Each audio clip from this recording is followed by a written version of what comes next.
Ladies and gentlemen, welcome to Caffeine Octane Lanier Raceway for the inaugural evening of Formula Kart racing. Now, if you would please rise, remove your hats, and we will bow our heads in prayer. Heavenly Father, we thank you for this wonderful day and for the great sport of auto racing. Please be with the competitors as they entertain us today. Return them safely and guide them in the ways of sportsmanship and fair play. And finally, be with everyone here as they return home after today's event. For it is in your name we pray. Amen.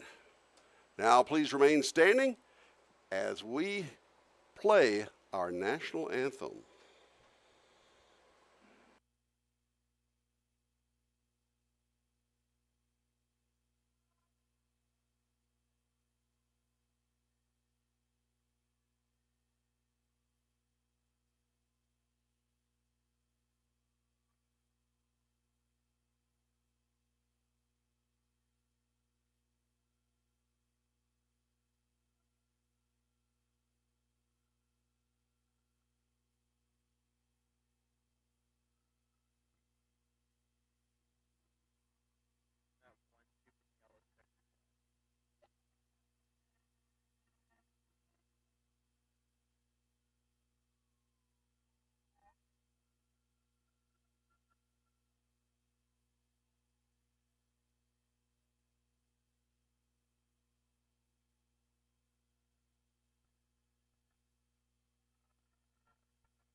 And hello again, race fans. It's time now for the inaugural evening of Formula Kart racing here at Caffeine Octane Lanier Raceway. I'm Bill Rigdon. Alongside is William Rigdon. And Will, you put a lot of blood, sweat, and tears into this. What are we expecting to see today?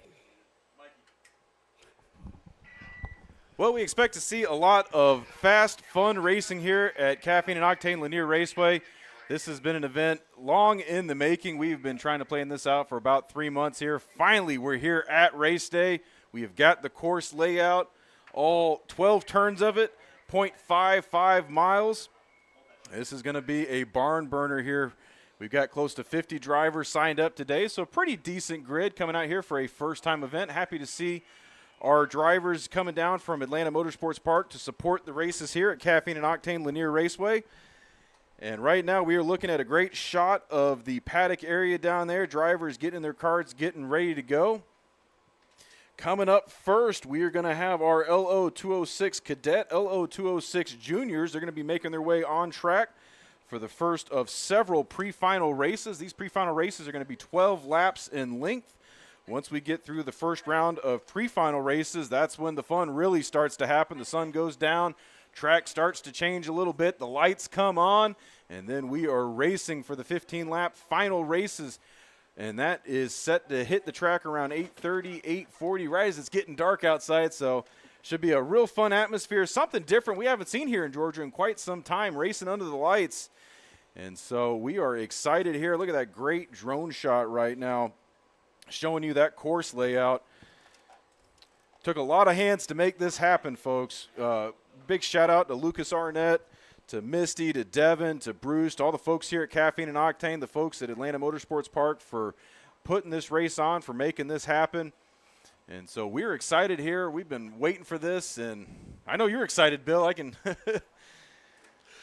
I'll tell you what, it's just always good to see racing here at Lanier Raceway. Now Caffeine and Octane Lanier Raceway. And we've mentioned this before when we worked together, is this is where I brought you as a little boy. This is where you were introduced to short track racing as a child, and I always enjoyed it. And I think it's especially special to the two of us to be back here and seeing racing here at Lanier. Well, some of my earliest memories of racing was listening to the features going on here because we could hear them from our back porch. Grew up about 5 minutes down the road from this track. So always awesome to be back here. I was very blessed to get to be up here in the booth a couple years ago when they first brought Legends Racing back. One of our other announcers, if you follow our broadcast, Charles Head, he was the main guy in charge up here in the booth for all those years at Lanier Speedway. We definitely miss having him here tonight, although he is busy calling the races over at Toccoa.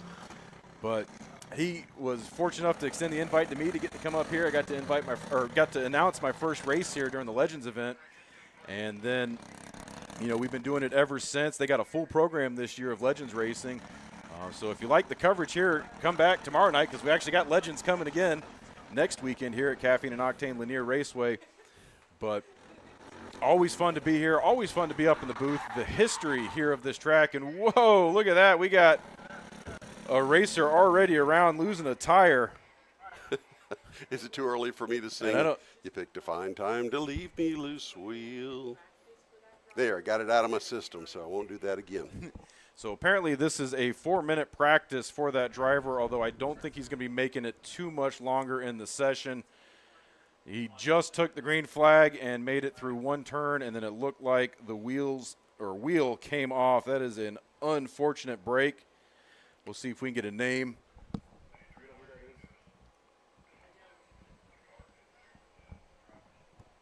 He's cart number 29, so if that helps any. And as you see, the track workers diligently working to get him recovered. Well, while we do that, you mentioned it's a 0.55 mile layout, 12 turns. All the regulars from Atlanta Motorsports Park, that 0.8 mile, 17 turn facility. What's different here? What's going to be the major difference here at Atlanta? The big difference is going to be gearing. These guys are running much shorter gears than they run at Atlanta Motorsports Park. At AMP, we've got the elevation change. You've got that back hill. You can get up to speed in a hurry. Here, with it being mostly flat, using a little bit of the banking here. Well, actually, a lot of the banking, as you can see on the two sides. But they don't have that elevation to help them get up to speed. And since there's not a huge run-up, the highest speed section is going to be turns 4 through turn 6. And to be honest, that's still not as far as that back straightaway at AMP minus the elevation change. So these guys are running much shorter gears so that way they can get up to speed a lot quicker. That's going to affect the way these karts handle. They're going to have more pull as they're coming out of the turns. So if these drivers are too eager to get on the throttle, they're going to have a little bit too much gusto in the back, and they could potentially spin out. And that was some of what we saw yesterday during practice. Well, now turns 4 through 6, if you're used to just regular oval racing, that would be turns 3 and 4 roughly, taken in a clockwise direction though here. So there it's not a straightaway, but it's a gradual enough turns for these karts to be able to get up to speed, still make the corner, and then have that short shoot until they get into that tight turn number 6. And so great aerial shot. You can see that full track layout on the right lower hand side of your screen. That's the part we're talking about. So where that big U-turn is, where it goes off track, that is turn 4. Turn 5 is that big sweeper all the way through what would be turns 3 and 4 on a normal oval layout, as the racers on this layout will be going counter to what a normal oval layout. Down the back straightaway, that's going to be the biggest run that they have into that hard braking zone, turn 6. They're going to make a turn there, a short jaunt into an elbow, real sharp hairpin turn right there. They'll come right back to what would normally be turns 1 and 2 on the oval. They'll make their way through that section. Then they go into that right-hand turn, those series of right-hand turns, I should say, back onto the front straightaway. And that is where your start-finish line is going to be. So as you can see, the grandstands, if you look dead center of the grandstands right down to the track, that is where your stripe is. That is where the start-finish is going to be. There's what makes me think of a Le Mans-style chicane right before the start-finish line to slow them down right before they come to the line and take the flag. One last chance to pass. So it should be. And that's one of those areas during practice that guys can lift, but if they've got the huevos, they can go flat. And so that's where it's really going to shake up. Pardon his French. And that's where it's really going to shake up as they're coming through those final turns. So real excited to see what happens here. First time layout, first time running this here at Caffeine and Octane Lanier Raceway. And so as we were getting that kart recovered, I believe we were getting the rest of the field gridded up. That was supposed to be a special 4-minute practice session. Unfortunately, he is not being able to use all of that. We still haven't gotten a name on who that driver was. But we are currently waiting to get this first race underway. Lo206 Juniors, Lo206 Cadets. Well, is there any part of the track in your observation so far that might be the most challenging? Is it going to be the first turn where they all pile into that sharp right, that 90-degree right-hander? I would say that first turn is going to be real hectic. Compared to what we have up at AMP, where the guys are already at a run of speed, they're going to be woed way down. Where I'm really expecting to see things get interesting is them staying in formation as they come through those final two turns. Because at Atlanta Motorsports Park, we've got that big run to the stripe where they can get, they can stay in their tram lines, they can stay bumper to bumper, they can get a nice solid formation, and they got plenty of runway to do that. Here, they don't have that. It's about 100 feet to the stripe once they make that final turn. So they better have those karts in order and ready to go. So it'll be interesting to see what happens, how the flagman down there calls it, if we're going to be starting them, if they're going to be running them. Because at AMP, we've got that little jelly bean cut through. So whenever they miss the start, they can just pull it around, start it again. With this layout, my thought is they're just going to be running them through the whole track and then trying it again. So I'll be curious to see how that works. We're learning, folks. This is our first time doing this event here, so we are excited to see what happens, to see how the drivers take advantage of the track, what lines they decide to do. Not a lot of history of what to go on, so these guys they're writing it right now on what's the best line, what's the best gearing, what's the best setup. And so it's going to be exciting to see. Hopefully this will be the first of many events to come here at Caffeine and Octane Lanier Raceway. They've got that awesome Friday night drift event that they do almost on a weekly basis. I believe it's every other week, and that is probably by far their most popular event they do here. T-Pain, one of the, if you're familiar with Atlanta rappers, he's a common stay here on the Friday night drifts. We just had him up at AMP during the 4th of July drift event. And so that's always a fun event to come check out. One of the fun things with Caffeine and Octane is they're really breathing life back into this venue. It went dormant for a while, and Caffeine and Octane was able to buy the place and trying to really move their car show, try and find a permanent home to be all things Caffeine and Octane. And right now they do the monthly show up at the mall in Atlanta, and so this is their permanent home here in Braselton, Georgia. And so trying to get the place alive again, they've been slowly building up the events here. We've got the Legends events that run. They do downforce battles, which me and producer Michael Lemon Drop Lane here were fortunate enough to get to announce one of those. And, of course, the Legends racing. And they also do the Rive and Drive go-karting here as well. So that's a fun thing. So if you like the layout and you like the track and you want to come try it, they do a Rive and Drive karting here as well. Is this the layout that's going to be the layout now for Rive and Drive as well? It was on Thursday and Friday, but that's the nice thing here is they switch it up. Ah, okay.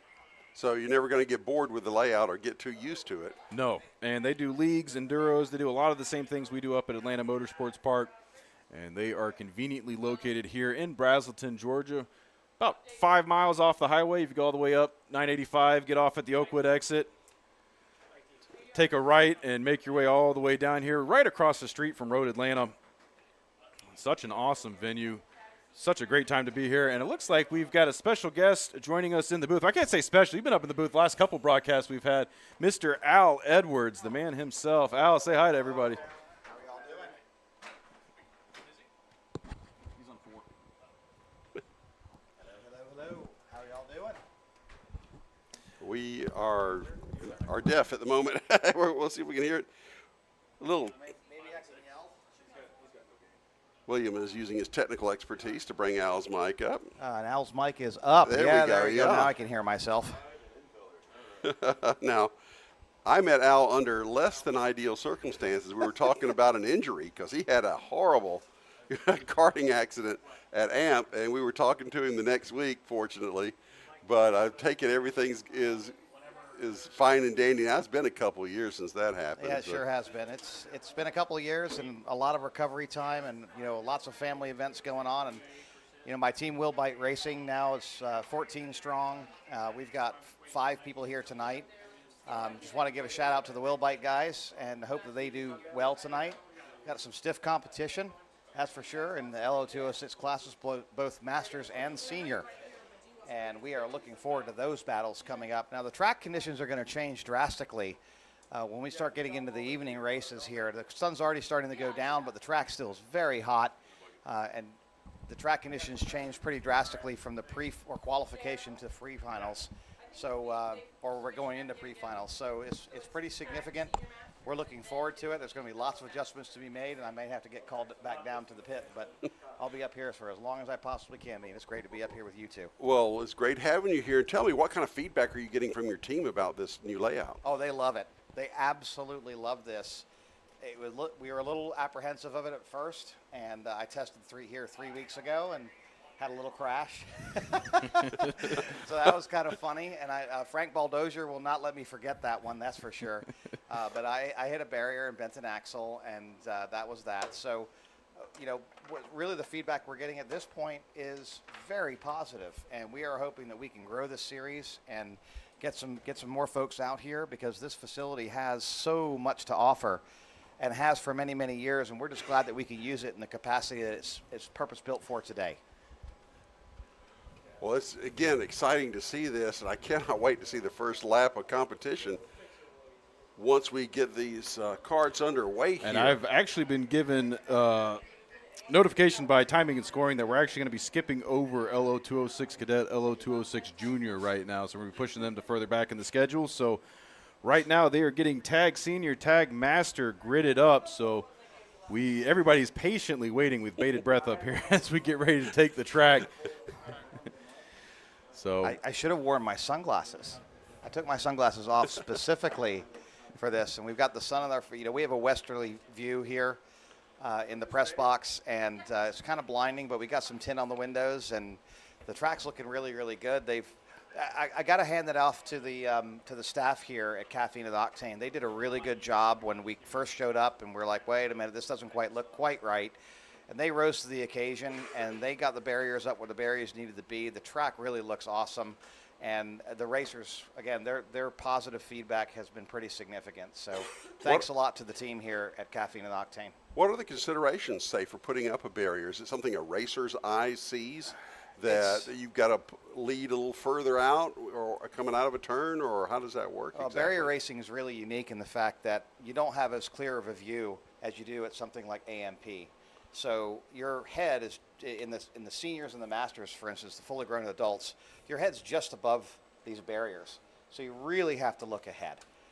The kids are completely blind as they go into corners. So one of the other considerations that we had was the placement of the barriers. We needed to get the barriers where we have 2 crossovers on high G turns, such as coming out of turn 1 and then turn 2 and turn 3, this 180-degree turn where we have people going up onto the banking and then possibly people coming out of turn 3 where they're facing each other going in opposite directions. So we wanted the barriers there so that if there's any kind of an incident that they won't hit each other head on. It looks like we have got some karts coming on track. You can see that blue smoke, so I know that's got to be Tag Senior, Tag Master, those 2-stroke karts, as they are making their way around. Pit out, letting them on track right at the exit of turn 5. And I believe we're going to try and go green this time by. They are already getting lined up in formation, 2 by 2 by 2. And here it is, our first start. And here we go. And we are green, green, green. And Oz Cheek and that number 110 kart will take your field to green as they come barreling through turns 1 and 2.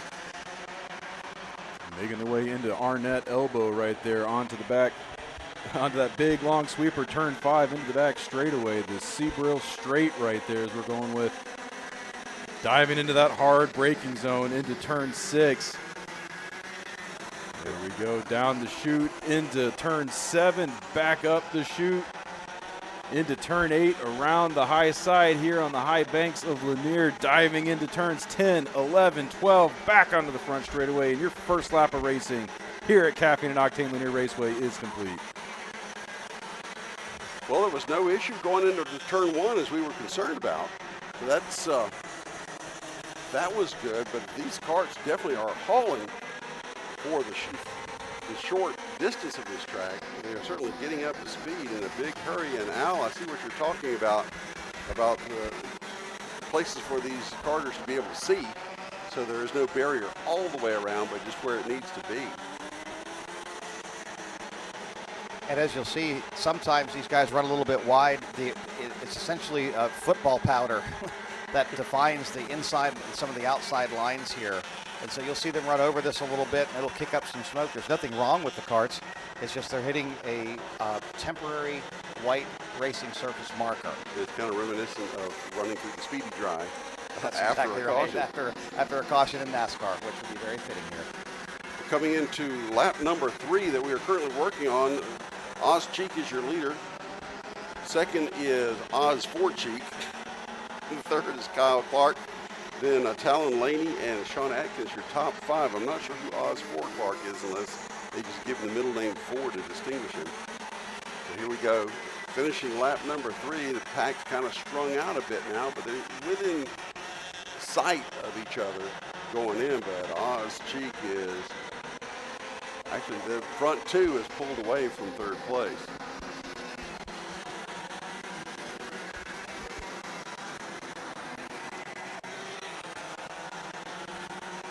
Great shot from your drone pilot, Daryl Killboy.com Cannon, as it looks like your leaders, Oz Cheek and Oz Cheek the 4th, Okay. are starting to slowly pull away from Kyle Clark and Talon Laney. Right now, you've got a multi-class battle on track going on right now because this is a combination of Tag Senior and Tag Master.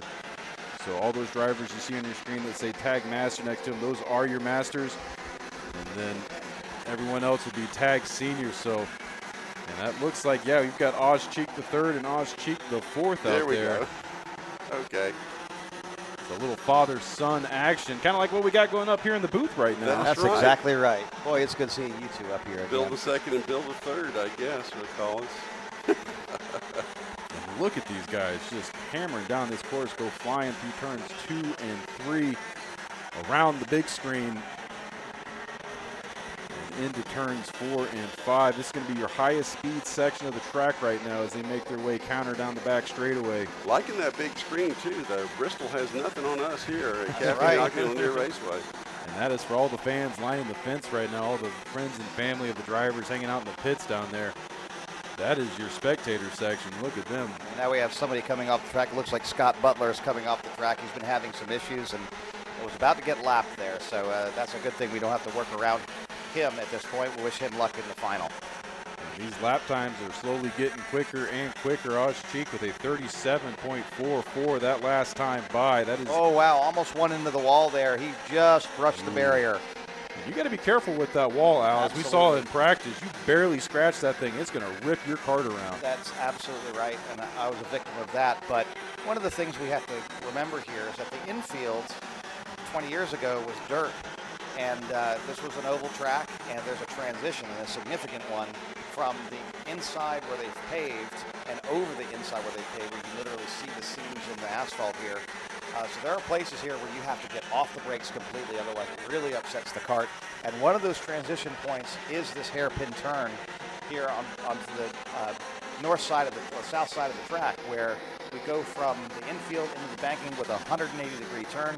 And I just got the turn chart right in front of me. So that's turn 4 going into turn 5. And if you hit that wrong, you bounce up and you end up running very wide and have to back completely out of it in order to make the turn. Well, it definitely makes from some exciting racing, not a dynamic we're used to seeing at Atlanta Motorsports Park. Fun dynamic to watch here, and these drivers definitely, if they haven't been to any other tracks, are having to learn firsthand, and we're seeing a lot of these guys get that experience for the first time here tonight. And the beauty of having a roval as such here is that you can see every single turn from pretty much any vantage point here on the track. So it's great viewing for the fans, and it looks like it's great racing for the karters as we are in lap number 9 of this 12-lap pre-final. We'll have 3 more to go as your leaders, Oz Cheek and Oz Cheek the 4th, come by the start-finish line. We'll be finishing lap number 9, 3 to go now, as that 3rd, 4th, and 5th place battle still yet to settle out. Clark, Laney, and Akins going at it, heading into turn number 4 and going into that big sweeper, that fast part of the track as we were talking about. Meanwhile, your leaders heading into turn number 6 now, and still putting some space between themselves and the next 3. There is a little bit of a gap open up, between your first and second place driver and your battle for third, fourth, and fifth right now. It looks like Kyle Clark has a decent lead right now over Talon Laney and Sean Atkins, although Talon Laney running his own race because the tag Kyle Clark is your leader in Tag Master, Oz Cheek is your leader in Senior. So this is a multi-class contest going on right now. So just as you speak, Clark into the fence. Oh, Took out a Clark good into the section of fence the barrier. there. Wow. I was noticing how Laney was closing in on him and dogging him a bit, but Clark got up high coming out of turn number 4 and brushed that movable, fortunately, barrier. And they're going to get the white and the yellow flag simultaneously as they make their way past the stripe. So 1 lap to go right now. As long as they just make sure they take caution through that section of the course, they should be good. And this and look at that track worker Devin down there doing his best to rebuild the track and keep this under green. He's getting the cart out of the way. He's getting the barricade. He is a one-man army down there getting that reset. He's like one of your corner marshals at the RC track. He's putting the car back right up, back on track. And he's got that cart dragged down to the apron, out of the way. Checkered flag falls. So Oz Cheek the third going to be your victor, followed by Oz Cheek the fourth. Then will come Talon Laney, Sean Akins, and Meyer Lewis will get a top 5 finish after the misfortune for Kyle Clark that a couple laps ago. Now, Al, tell me, how recoverable are these carts after they hit a wall? Is it a 50-50? Is it a what's the percentage you're going to be driving? One of the next things that when we had the drivers or the planning meeting for this, which of course Lucas calls me and says, and you can CJ, see the replay here. Yeah, Ooh, he just crumples that. He crumpled that thing. Wow, he hit hard. The bottom line is this: I asked them to bring a whole bunch of axles and a whole bunch of spindles, and he just ran up there wide. He slid right up into it, and once it catches you, it's spinning you around. There is no getting out of that. Rubber against polymer, it really gets you. It got worse and worse the further he got along that wall, but it looks like everybody's all right, and it looks like the barrier will be all right, so not too much to worry about here. Hopefully the cart's okay, but it's we got a lot of time between heats here, so he probably can fix this thing if he can grab an axle and hump on it and get that done. And hopefully we'll get a word with our winner here, Oz Cheek. We got Chris Conowall down there in the paddock. Hopefully hey, Chris, and if you can ask the driver, Chris, ask them which is the roughest part of the track for them in tag and KA. You got it, Al. Will do.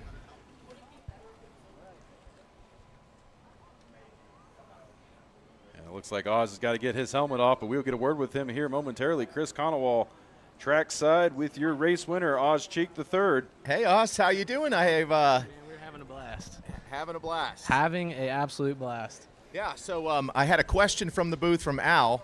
He wants to know what's the roughest part of the track that you that you can share with the booth and of course other drivers. So I don't know about the roughest part, but the finish line section is just so fast, so quick, and it's a lot of fun every time you go through. Right, and who do we have here behind you, Oz Cheek? This is my son, Oz the fourth. Oz, will you step up right over here with your dad for just a minute? So several times, I'm as a father of 5, I got to tell you, I saw you looking back over your shoulder to see where your son was, and I thought, well, I wonder is he going to let him win this race? So he's going to have to win it on his own, but he's catching up fast. So the day's coming soon. Yeah, and you were right there with your dad most of the race. There toward the end, he was able to pull ahead by 7-8 cars. But what can you share as well about this course and your first experience?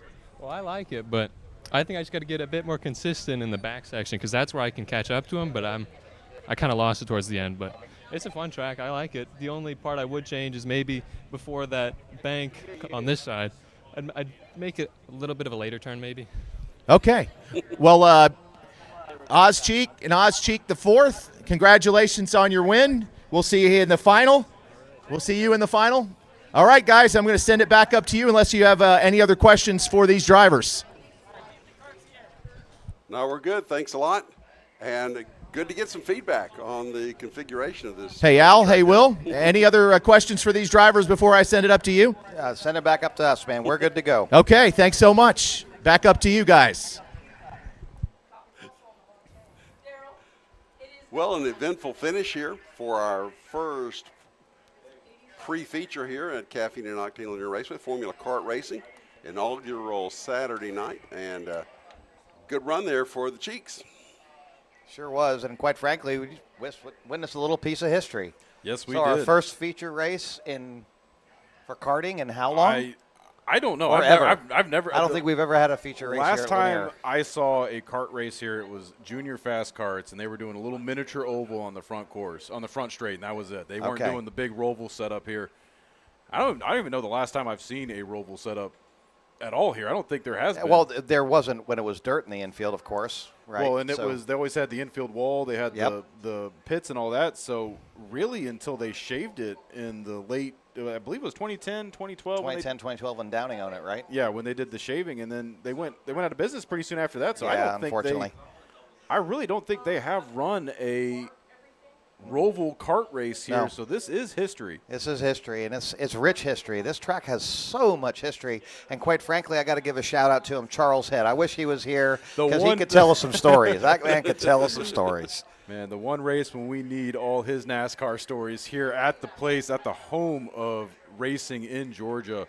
I mean, I know we've got Atlanta Motor Speedway. They get the guys twice a year, but this is the track a lot of those guys cut their teeth and got their start at. All of the big names. You name the driver, Mark Martin, any of the Petties, anybody in NASCAR, they have Jeff been to this Gordon, track. Chase Any of Elliott, them have been to this track multiple times. All been here. And that is part of the fun here. That is part of the rich history at Caffeine and Octane Lanier Raceway, formerly Lanier National Speedway. Right, and it was a Winston Cup stop. I mean, had the Winston signs on it and everything. I remember. It was the Winston Racing Series, which Right. was the Saturday night late model division of NASCAR. They had regional races around. Yep. Some wishful thinking with all the revival efforts they're doing right now. North Wilkesboro. Yeah. Short track racing, it is making a comeback. I mean, you think we might see something here? Who knows? I think without the infield, probably not. But you never know. Stranger things have happened, right? Yep. And quite frankly, with racetracks, it's about the money. And we got to get as many events out here to keep these places alive. And speaking of money, one of the nicest parts of the property here, we are looking at the miniature oval up the hill. Quarter midget track that they built here. One of the last things they actually built before going out of business. And a great facility. They poured a ton of money into that to be able to race quarter midgets. Literally and figuratively with all the concrete that's up there. They poured lots of money in.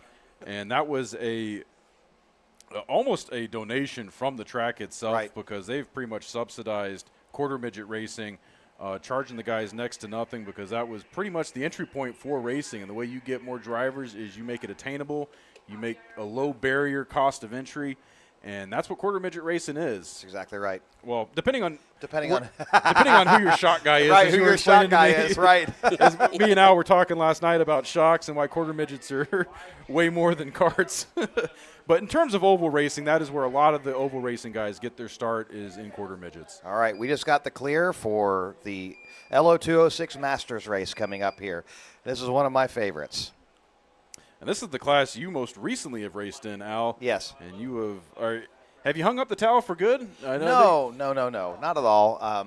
Because I know you've been in the booth a lot more than I'm used to seeing you up here. So hopefully it's not a permanent. No, it's not. The bottom line is this: I'm growing the team, and focusing on some things with my family, and so I'm at least able to do this. I can contribute to the sport, and anybody that knows me knows that I love the sport and I love giving back to the sport. So no matter what the capacity is, and here's an example. In 2000, I used to race for Porsche Kramer, and in 2000, I got invited back to pit with them at Le Mans. And the funny thing was, giving back to the sport, so important. We ended up getting disqualified. And I was like, I don't just sit around and watch racing. I have to do it in some capacity. So we ended up working with the Panos team with Mario Andretti that year. And that was a world of experience. But really, no matter what, as long as I'm out here with the people, the experience with the people is really, really important. So here are our Lo206 Masters out on track. We have David Fusco, who qualified first. Second, sorry, buddy. So David Fusco, I believe it is We should update Aaron as Cox they in go second by. place. I see Aaron Cox, and we are going green, green, green. It's a tight field. Fusco out front. We get a little bit of Some contact Three there. wide action going into turn one. That is a Now we're narrow 2 wide spot. going into 3. Wow. Let's see what happens in treacherous turn 4. And they have all but gone single file back to And some there's side by Fusco. side. Look at this. They got that. together a little bit. Now Fusco has opened up a commanding lead with Aaron Cox chasing him down the back stretch in the turn number 6 and the turn 7. Turn 7 is really unique here with Lo206. You have to be off the brakes and back on the gas when you run over that piece of transition there. They're a little off the track there onto that temporary stripe, and David Fusco still out in front with Aaron Cox hot on his heels. This is going to be a really interesting race. We have some 2x2 side going into, still 2x2 going in. And Someone's got to bobbled it. yield. Yep, That's someone like has to yield the right of way. That's like the kink at AMP. You got to go single file through there or it is going to get wild in a hurry. And they have all bunched back up. And here's David Fusco. Now, let me tell you, Fusco does really well through turn 4. And then Aaron Cox and Fusco and this next guy. That's Brandon Miller. Yeah, Brandon and that's Miller who we're in riding third along place. right. That's who we're riding along right now with an on-track camera, as you're watching on your screen. All right, let's go, Brandon Miller. Fox Sports has nothing on us. That's with their right. in-car camera. And here comes Brandon Miller to the inside of Aaron Cox, and he's going to get it. David Fusco still out front. He is just driving as smooth as he possibly can. Fusco's really come into his own. He was telling me in the pits earlier that this area right here through the start and finish reminds him of a turn in Sebring, and he just loves taking it flat out. Ooh, we got somebody. We all got together, and it looks like Fusco, they all got together there, and it looks coming like out of turn 7. Brandon was on the receiving end of that. He has Sure slowed was. down. He has lost, looks like 2, 3, 4 positions maybe. He's all the way at the tail end of that pack now. Let's see what happens as he tries to make his way back up. I don't know who just got in front of David Fusco here, but Fusco is now in second place. We have got a lot of missing driver names right now on our scoring screen, so we're just going to make them up as we go along. So it's Fusco's still showing as your leader. no, he's second. David Fusco's second. Okay. Oh, there's. There we go. Yeah, it's locked in there. So we have somebody without a transponder most likely in first place. we've got David Fusco in second place. Aaron Cox in third place. I believe that's Chuck Teasley in fourth. And it's Richard Pearson in first place right now. Okay, getting that's word. Richard Pearson. Got another guest in the booth, Manu Yedla here. We invited him up, so we'll see if we can get him a mic here in a second. Absolutely. Manu, unfortunately, not able to be out on track racing today. Was part of that wild KA 100. Was it the first race or the second race? The first race, we had that big do-si-do. He was the driver that got caught up underneath, hurt his wrist. Not well enough to race here today, but he has assured me he will be back for the next race at AMP. And right now, we are still following along with Brandon Miller and that on-cart camera right now, courtesy of Killboy.com. Great shot, great perspective of these drivers, how quick they're going, making their way down the banking. They are currently in the middle section of the track, coming through turn 7, out the chute, onto the back banking here.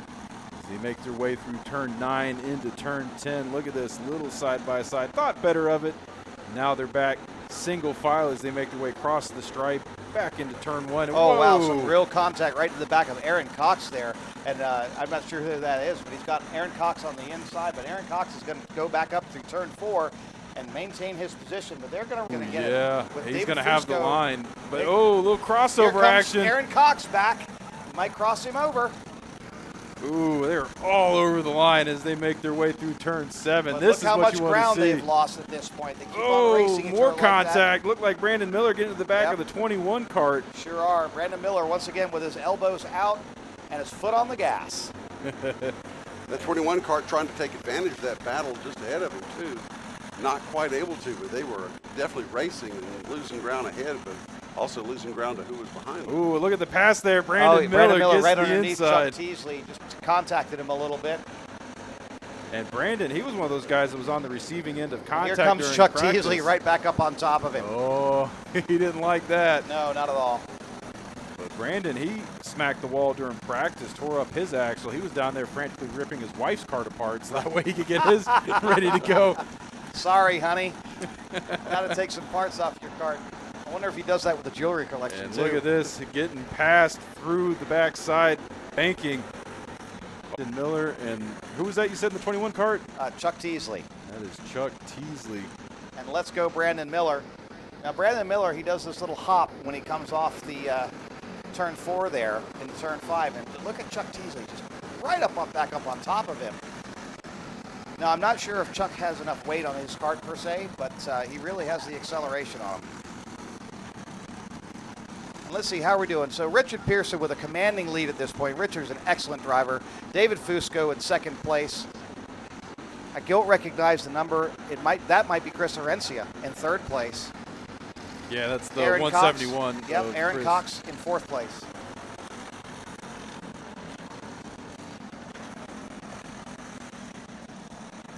There is your closest battle on track right now. The battle for third, or for second, third, and fourth right now. You actually got a challenge for third.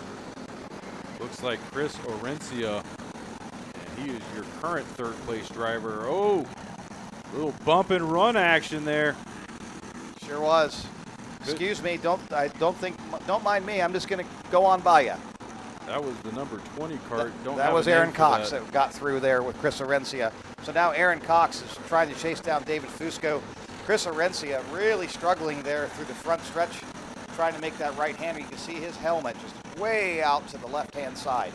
He is leaning, trying to get as much mechanical advantage, moving that center of mass Yeah, out. with that inside rear tire so he can make it around that corner.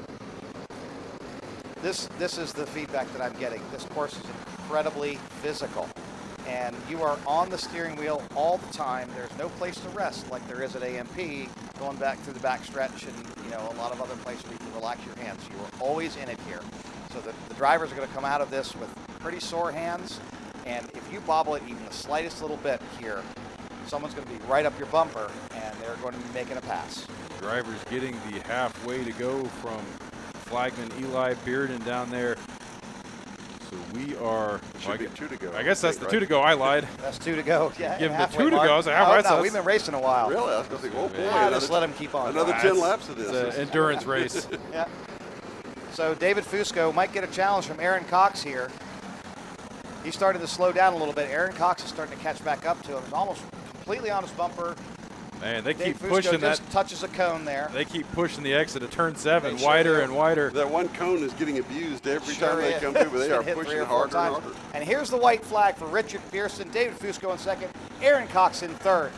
And Pearson with a pretty commanding lead, so all he's got to do is turn a clean lap, and he should have this one in the bag. The real battle right now is your fight for second place as they Second make place. their way It's through going turn to be David 4. Fusco, we're hoping here, or at least I'm hoping. He's part of Will Bite Racing. Hey, sorry, I'm so biased. He's also a really good friend. He raced with us at the Barnesville Series for years, and he's been an awesome friend of the past 10 years at AMP. So it's always good to see Aaron Cox coming up and making a challenge for the front.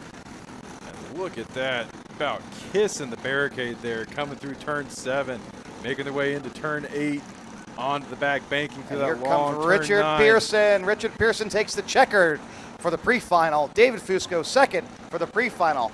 And Aaron Cox third. Chuck Teasley fourth. Orencia fifth. Outstanding race for these racers. Let me tell you, that's for Fusco, that is an outstanding finish.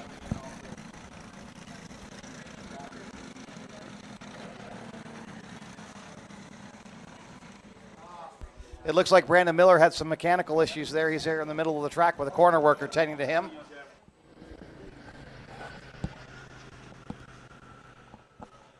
It was just enough race, but it took off 3 more laps come the main. When that comes up, boy, that was some action there, and we're seeing where as the action gets. And turn 4, both of which have transitions over seams in asphalt, both of which are long 180-degree turns. So the cart wants to load and then unload and load and unload. And if you turn in too early, you're loaded for way too long. If you can't get the cart to rotate, then you understeer and you move off. That's where all these guys were just pushing it a little bit too much and getting onto the outside white stripe and into that cone. The other one is turn 4. Turn 4 is really difficult. If you go in there too hot, you're just going to run up onto the barrier as you go over that transition. It's the transitions that are creating the hopping and the moving around of the carts. It's not necessarily set up. I was going to ask about if they're actually hopping when they hit that. Oh, yeah. All right, let's take it down to our victory lane interview With Mr. Pearson and Chris. Okay, everybody. I'm here with Richard Pearson, our race winner, and it's our first time. Of course, it's everybody's first time, but you said it's your first time being interviewed. So Richard Pearson. I actually live 6 minutes up the road, but Dad's great idea to race 5 hours away and just threw a chain in qualifying. Had a 5-minute emergency practice. Tire fell off, and thank you to Mr. Danny Maid over there. He fixed the whole thing up. Went from last to first. I just hope it can. I hope it can stay together for the feature. Excellent. So lunch is there at turn 7. That's where I flipped earlier. You push it too hard, your rear end's going to slide to the barriers. Once you touch the barriers, you're in for the long haul. I was the one that flipped. Just got to keep it off the barriers. Excellent. Now, who's this group of folks over here? That's my mom. Thank you, sir. All right, back up to you guys. All right, Chris, thank you very much. Great job as always, and we're looking forward to the next group to come out here. We should have, who's coming up next? The tag cadets and tag rookies should be coming up, and we are going to keep continuing the action here. We're happy that you've joined us here for the general area, but it's not incorporated. Back in the 90s and watched the races here, and it was a whole lot of fun. It's always good to see racing action back here at Caffeine and Octane Lanier Raceway, and this course is proving to be both entertaining for the spectators and a challenge for the competitors, and that's really what was intended. It may just be an infield course, but it looks like it has its own challenges for getting around, and as I mentioned before, those two corners, those two 180-degree hairpins at 4 and 7,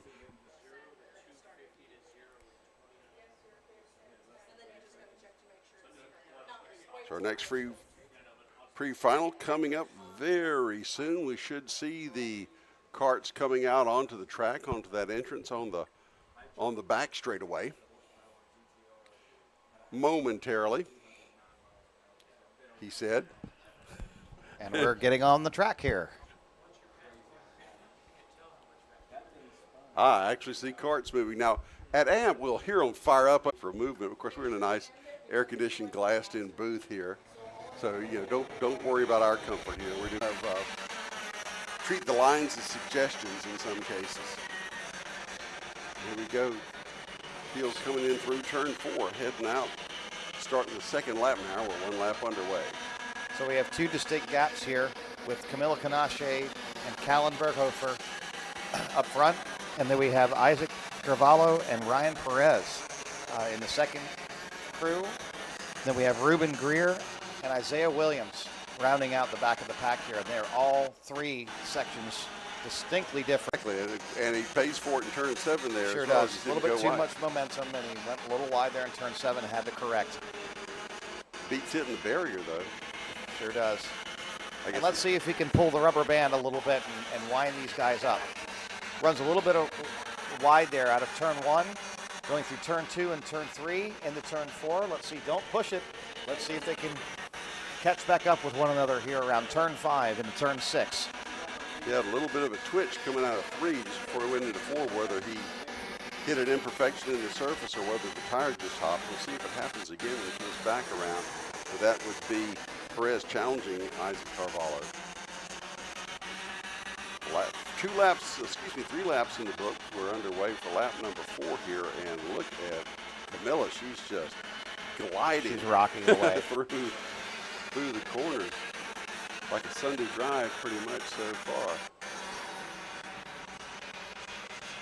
Meanwhile, the battle we've been keeping our eye on has held about the same. It's maybe a about a 1.5 second gap between the two. Now the lap times they're turning here are roughly in the 40-second range. Now at AMP, we're used to seeing times in maybe the 110s or thereabouts, so minute 10. So this is, of course, being a shorter track, the races will go by quicker, the laps will go by quicker, and hence we also have longer features here of 12 and 15 rather than 10 and 12 as we do at A and P. So now at this point, the second group of Isaac and Ryan are starting to catch Callan Berghofer. But Callan has a real advantage there coming out of turn 5 onto that back stretch. Gets around turn 7. He loses a little bit of momentum when this happens, and I believe they're going to probably catch up to him here through the front stretch potentially. Well, Ryan Perez is definitely challenging Carvalho going into 7. You can see him actively closing, as you were saying, breaking late going in. He's also coming in low on those turns, trying to cut the corner a little bit, take the shorter path, but you lose momentum when you do that as well. A lot of momentum when you do that. We'll see if that works for him. And Camilla Canache coming up on lap traffic at this point, and that's Isaiah Williams. Every time they come into 7, I see Perez looks like he's going to dive under, but doesn't quite have enough. And Camilla has to check up. It gives him a little tap from the back. Hey, I'm here. I need to get around you. So here comes Camilla. She's probably going to go around him here, turns 2 and 3. But now he's going to drive a little bit faster, and Camilla's taking it easy. But now Callan Berghofer is going to start catching. But now Camilla just ducks underneath through turn 5. Everybody's going to clear Isaiah in turn 5, and the race is going to remain exactly the same. But Isaac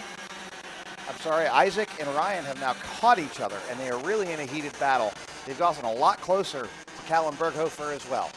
Camilla Canache continues to pull away with a commanding lead. She's going back through the front stretch over the start-finish line with Callan Berghofer trying to catch back up.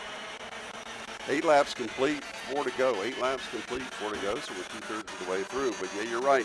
Camilla Canache just having her way with this track, although she's getting awfully close to that barrier coming out of turn number 4. She hasn't touched it yet, but she's not, definitely not backing off with the big lead. No, she's certainly not. And also, you know, what the kids are going to learn is you start getting tired with this course, and it can really cause some mistakes. And if you take your eye off the ball for the slightest second, as some people have learned here, you're going to end up either in a barrier or running off the course or losing a position.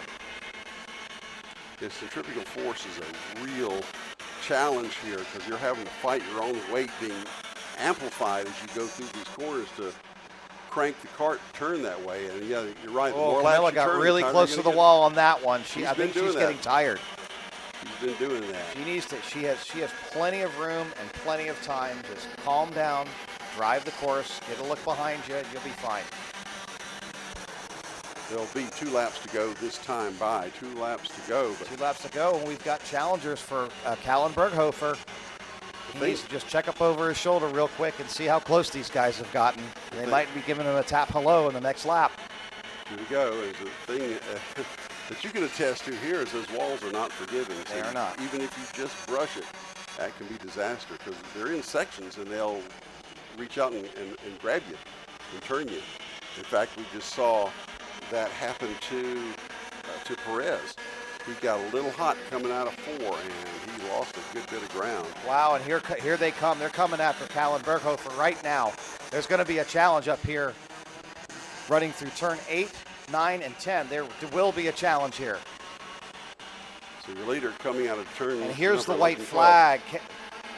They are definitely going to challenge here. They are really on Callan Berghofer. And the challenge is probably going to come in turn 5.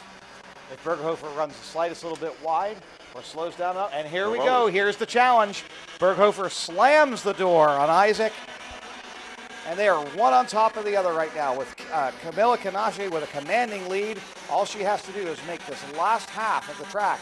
3 more turns for Camilla Canache. Berghofer is going to have to really work for it to get a challenge to be averted. That's for sure. But here's Callan. He is now second place, and he crosses the line. Second place with Isaac third, and Perez. Ryan Perez fourth. Good job there hanging on. Great 'cause job There was hanging on a there, lot of pressure Callan. on him.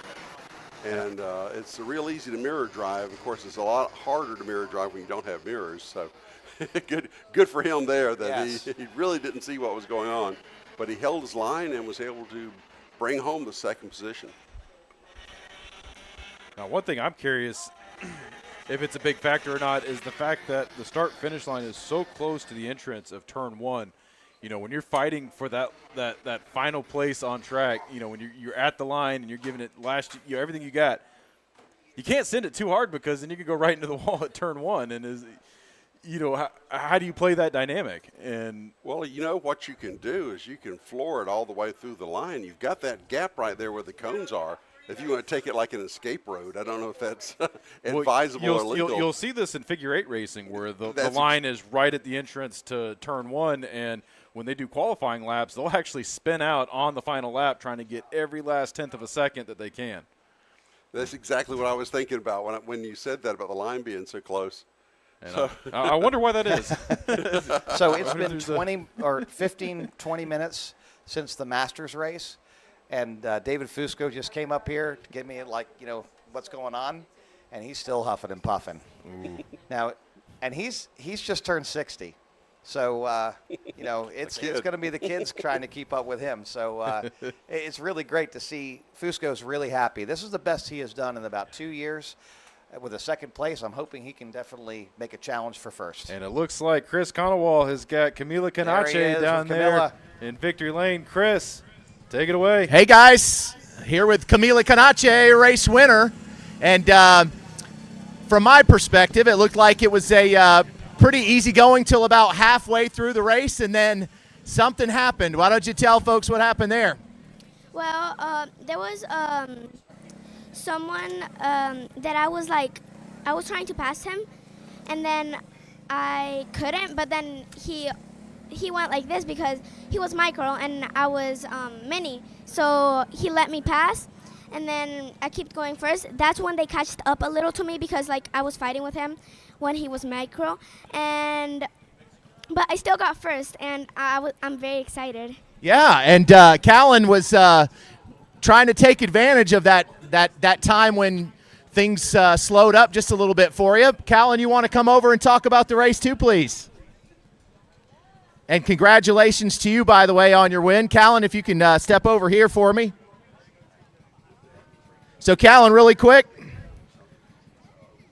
there was a time when Camila got kind of behind number 24 and things slowed up, and it was right there. You were closing the door.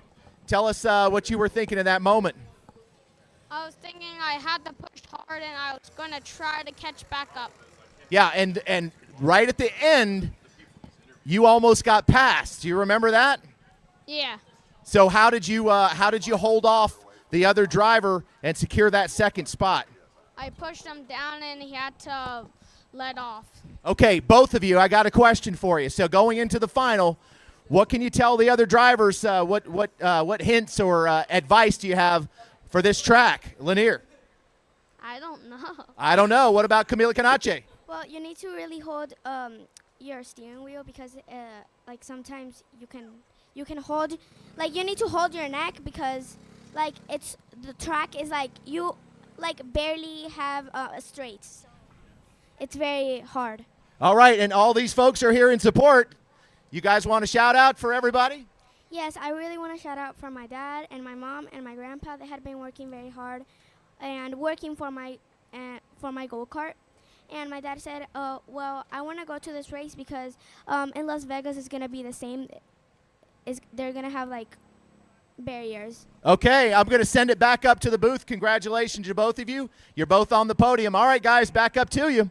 And Al, you're somebody that's raced out there at a barrier course in Vegas. Tell us, how does this compare to the national track that they run out there in Vegas? You know, it's a different layout, but barrier racing is just so intense. And, the slightest little mistake and you're done. right? And you're relying on the trust that you have in the drivers that are all around you, especially if you have a bunch of drivers around you, that they know how they can hold a line and not pinch you off and things like that. So how does this compare to Vegas?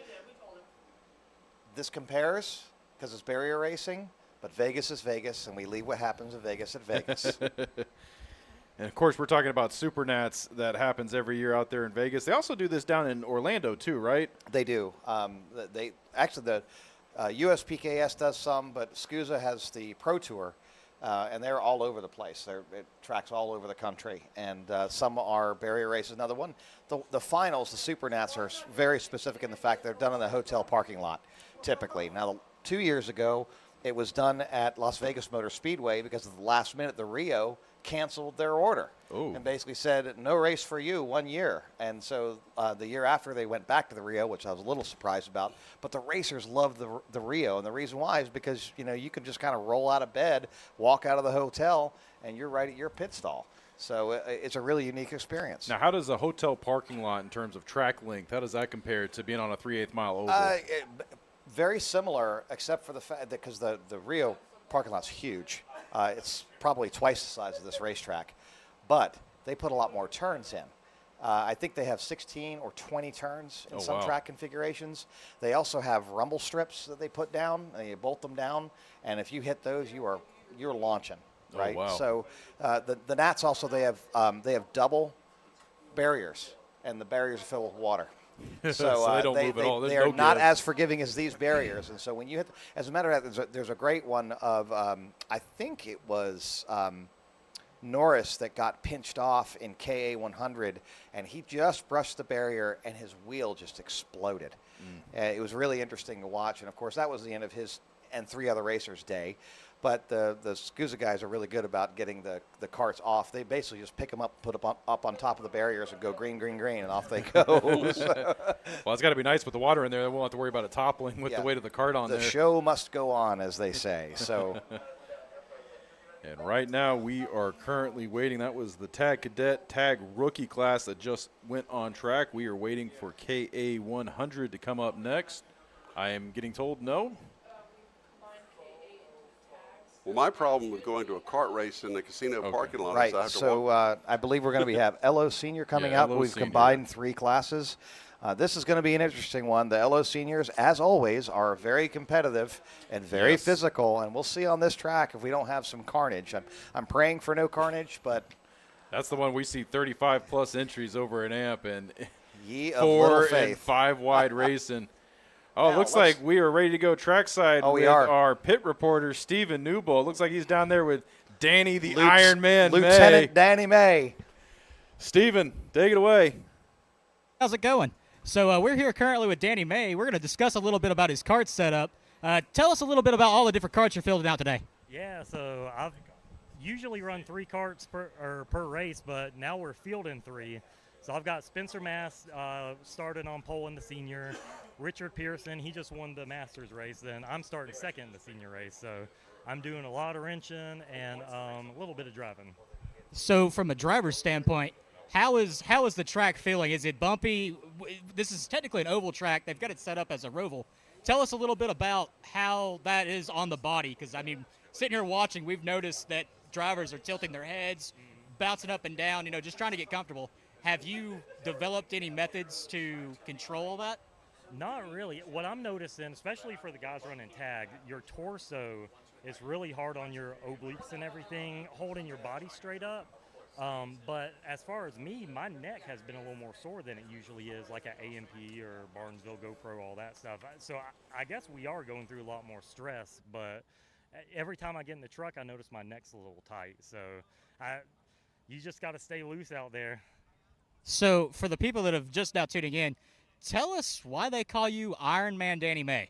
Well, I usually run 2 to 3 classes a race. I run Tag Master, LO Master, sometimes LO Senior. Last year I was running shifter a little bit and all that, so it's just because I never get out of the cart. And we do endurance racing. We do 24-hour enduros and all that, go 6.5 hours at a time. So you kind of get used to it. Awesome. Well, we're actually going to send it back up to the booth to you guys, Will. Y'all take it away. Thank you. We appreciate it, Stephen. Thank you for the insight, Danny. Awesome, Danny. Good to see you. Now let's talk track conditions for a second. The sun is starting to go down. The trees are casting a shadow over almost the entire track at this point, so that means the track temperatures are going to be going down. We were baking in the sun. They were around 135 degrees just a matter of minutes ago. Now they're going to be going into the double digits instead of the triples. And this is a dynamic we see every single weekend when the legends are in town. As the sun goes down, the conditions change. Those cars start to get a little squirrely. The track gets a little greasy. And the conditions definitely change. The way you ran your line during the first race, during practice and qualifying, not going to be the same. Is not how you do it once the night comes, once the lights turn on. But that's why we love it here, racing under the lights. The atmosphere, the sound, the smell, the noises here at Lanier. We are all about racing, and we love seeing this place alive with the sound of racing.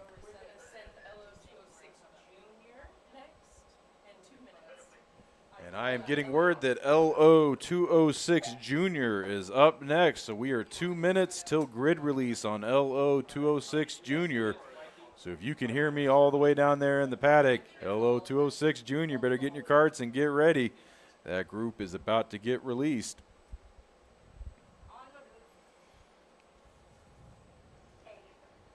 And also, if you can hear me, we are blasting on the local airwaves, 88.7 FM. Go ahead, hop in your car, crank that radio.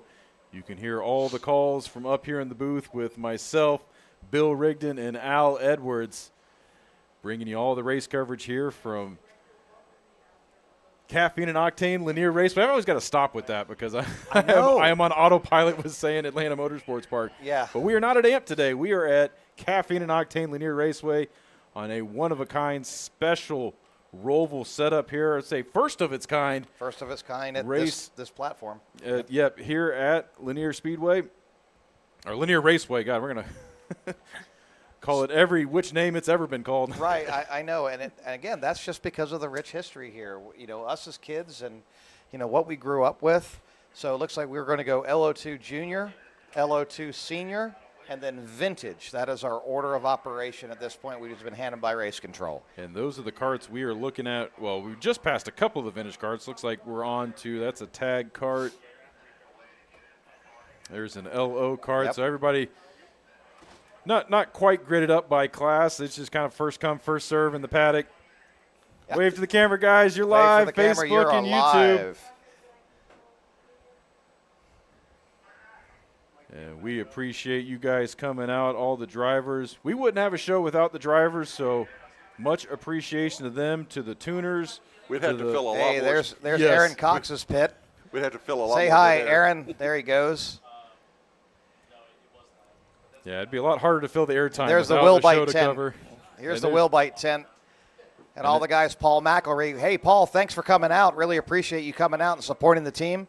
And it looks like we've got our Lo206 Juniors heading out on track now. And speaking of coming out, here they come. This should be a good one, a slam-bang event. Well, let's see. We only have 2 carts so far, so I think we may have only had 2 entries. Let's see if any more make it to the grid. That 90-second clock is going. Okay, so I guess this is going to be more like a match race here. We have seen some of our most exciting races have with been just 2 cars. Remember, that's what Charles said. The most exciting race he ever broadcast was 2 vehicles. And if these guys stay neck and neck, it won't be any less exciting. Let's see. And we're green, green, green. Off we go. Lo206 Junior. 2 carts out on track. And a little bit of a gap there on the start. Let's see the number 11 of John Mark Nunnally. Yep. And Tristan Garbarin right now are your 2 drivers as they make their way through turns 5, down the Seabrill straight into turn 6. And they are still pretty close. We're going to have to see some lap times as they make their way past the stripe. And there's turn 7. You see him sawing on that steering wheel as he got unloaded when he went over that bump. That's really difficult. That cart just got crazy bouncing on him, and he managed to hold it. And Nunnally is running flat out here through the front stretch into turn 1, just absolutely flat out. They still don't sound like they're lifting at all as they come through there. Not at all. Not in LO. You don't lift at all. Basically from turn 7 all the way around till turn 4. And Tristan Barron running the fastest time of the race that last lap of 46.846. So that's the first lap of the race. So right. Not much to go off there, but who'd have thunk it? That first lap be the fastest one so far. Yeah. But he is your second place driver, and he is on a quicker pace than the number 11 of John Mark Nunnally right now, who is your first place driver. Yeah, but you see John Mark Nunnally, he's starting to pull away there out on the high banking. And do you think this is where gearing choice is kind of playing out right now? Gearing choice is huge here.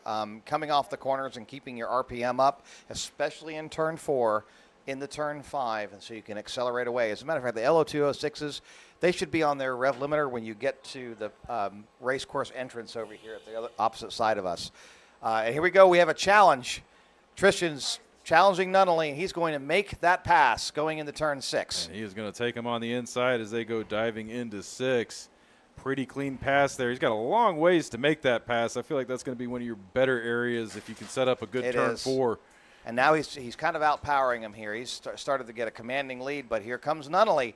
Nunnally starts to turn on the power and starts to reel him in just a little bit. So where Nunnally is starting to lose some ground really is turn 7. He's struggling with turn 7, and he's pinching it off in the turn 1 and turn 2. So if he can run that a little bit wider and not pinch it off as much and run a little bit smoother there coming into turn 4, see how he jerked it back down after he went wide.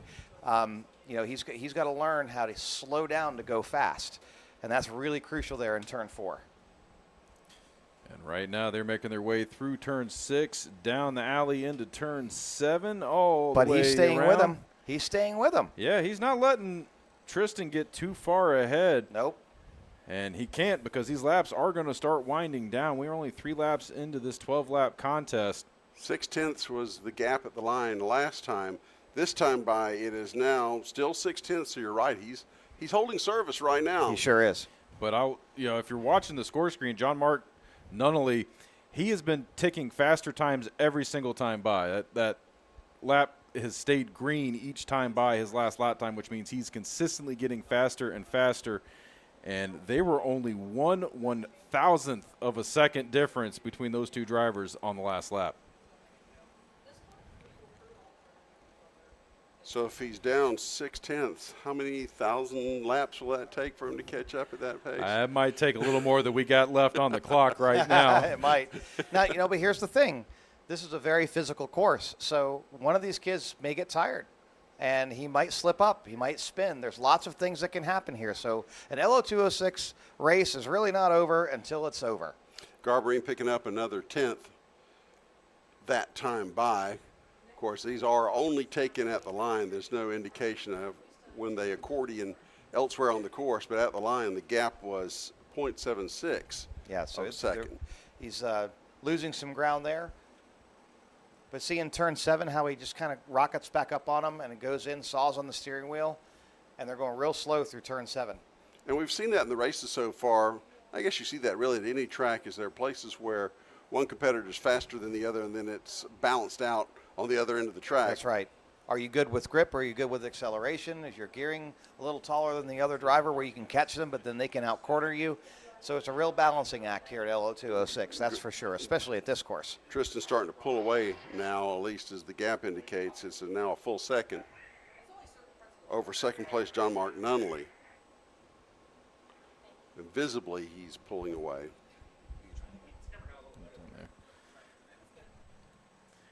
As the two karts work through turn number 7 and into 8 and into another fast portion of the track until they hit that chicane to finish out lap number 7, working on 7 of 12. 7 of 12 this time by. And that gap's gotten a little bit bigger. Quite a bit bigger, actually. It's another half second. I think Nunnally's getting a little tired here, and you see him bobbling a little bit through turn 2 and turn 4. And he's really slowing down through turn 4. This is where conditioning plays off. Which, yeah, absolutely does. I'm sure this is probably the one thing that most of these guys overlooked about this race here is, the conditioning and how physical this track layout is. Absolutely. People are likening it to being a little worse than GoPro. GoPro, you have very little time to rest. Like AMP, you have lots of time to rest. It's actually kind of an easy track to drive. But Here, you are in it all the time, sawing on that steering wheel, always turning, very little time to kind of relax your mind or relax your body. So you have to be very physically fit. And and on top of that, really you got the gators all around the track that are going to bite you if you lose that focus. You know, that's and exactly right. And then that's the wild thing about this barrier race is if you drop that focus, you touch a wheel into the wall, it will grab you, it will bite you hard.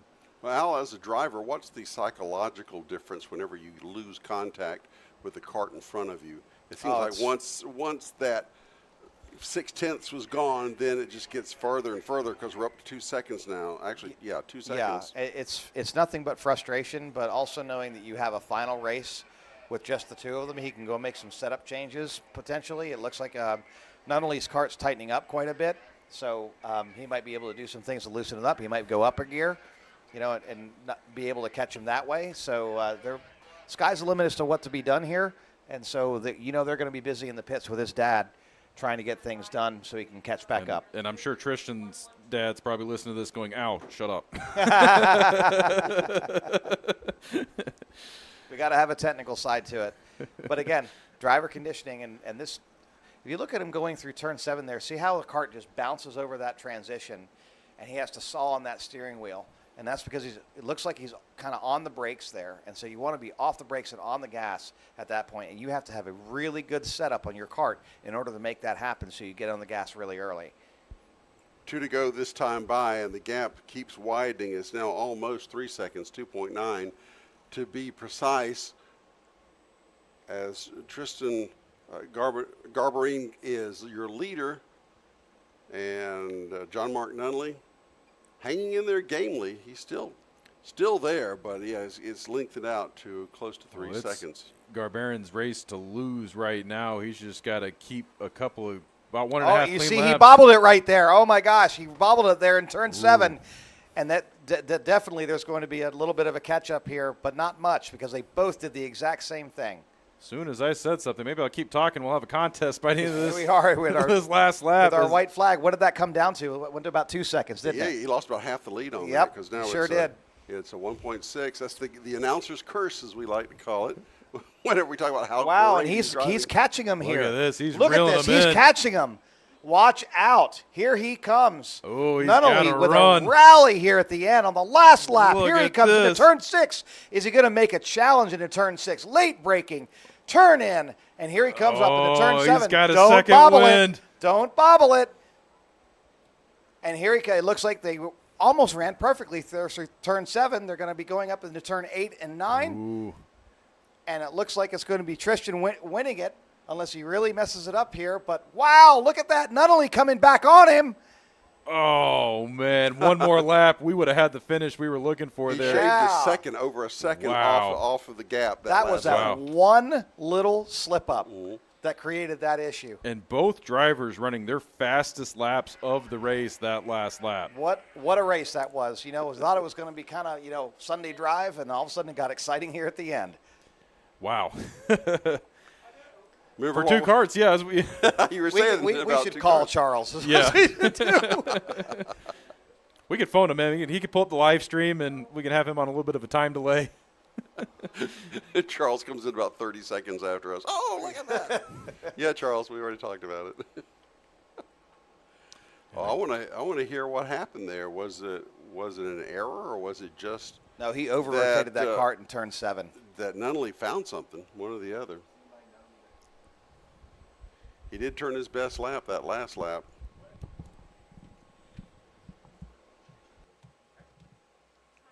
I got to say, that was quite a drive.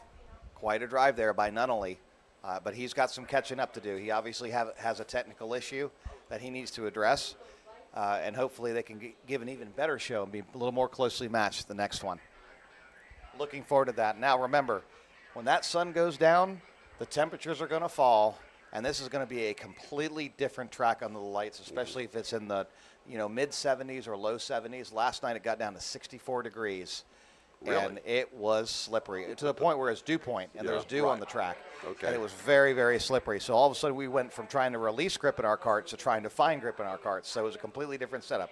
So all the guys wrenching up. That's where I might have to just bug out for a minute and kind of help these guys going into the final. Once we go through our senior race, I'm just going to run down there real quick. But this is going to make it really, really interesting. So Richard Pearson, hopefully Danny May is working on your cart right now and getting it ready for you for this more slippery conditions that we're going to have in the final. Well, we'll say something about that two-kart race. It gave us a chance to comment on technique and the lines a little more, because we were just focusing on two karters, and they were close together too. So let's go down to Chris. Sideline to Chris. And Chris, who you got? I've got Tristan Garbarine, our race winner. Tristan, tell us a little bit about yourself, and then we're going to talk about this race. Well, I'm from Canton, Georgia. I live near, I don't know, actually. But, yeah, that's about it.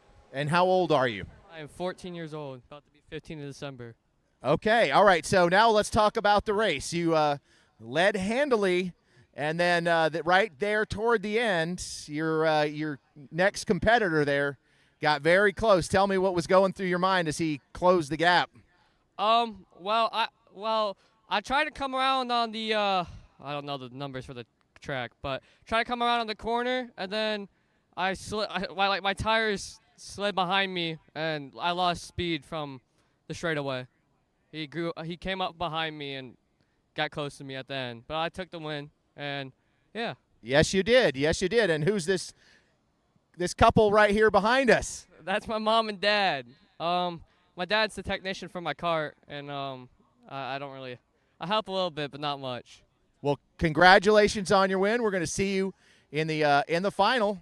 Yeah, thank you. You're very welcome. Have a great day. All right, you as well. Let's see if we can meet with our second place driver. Let's meet. Step on over. Mr. Nunnally here. He really was going at it there. All right. Sorry, I didn't mean to step on you there. Are you ready for our second place driver?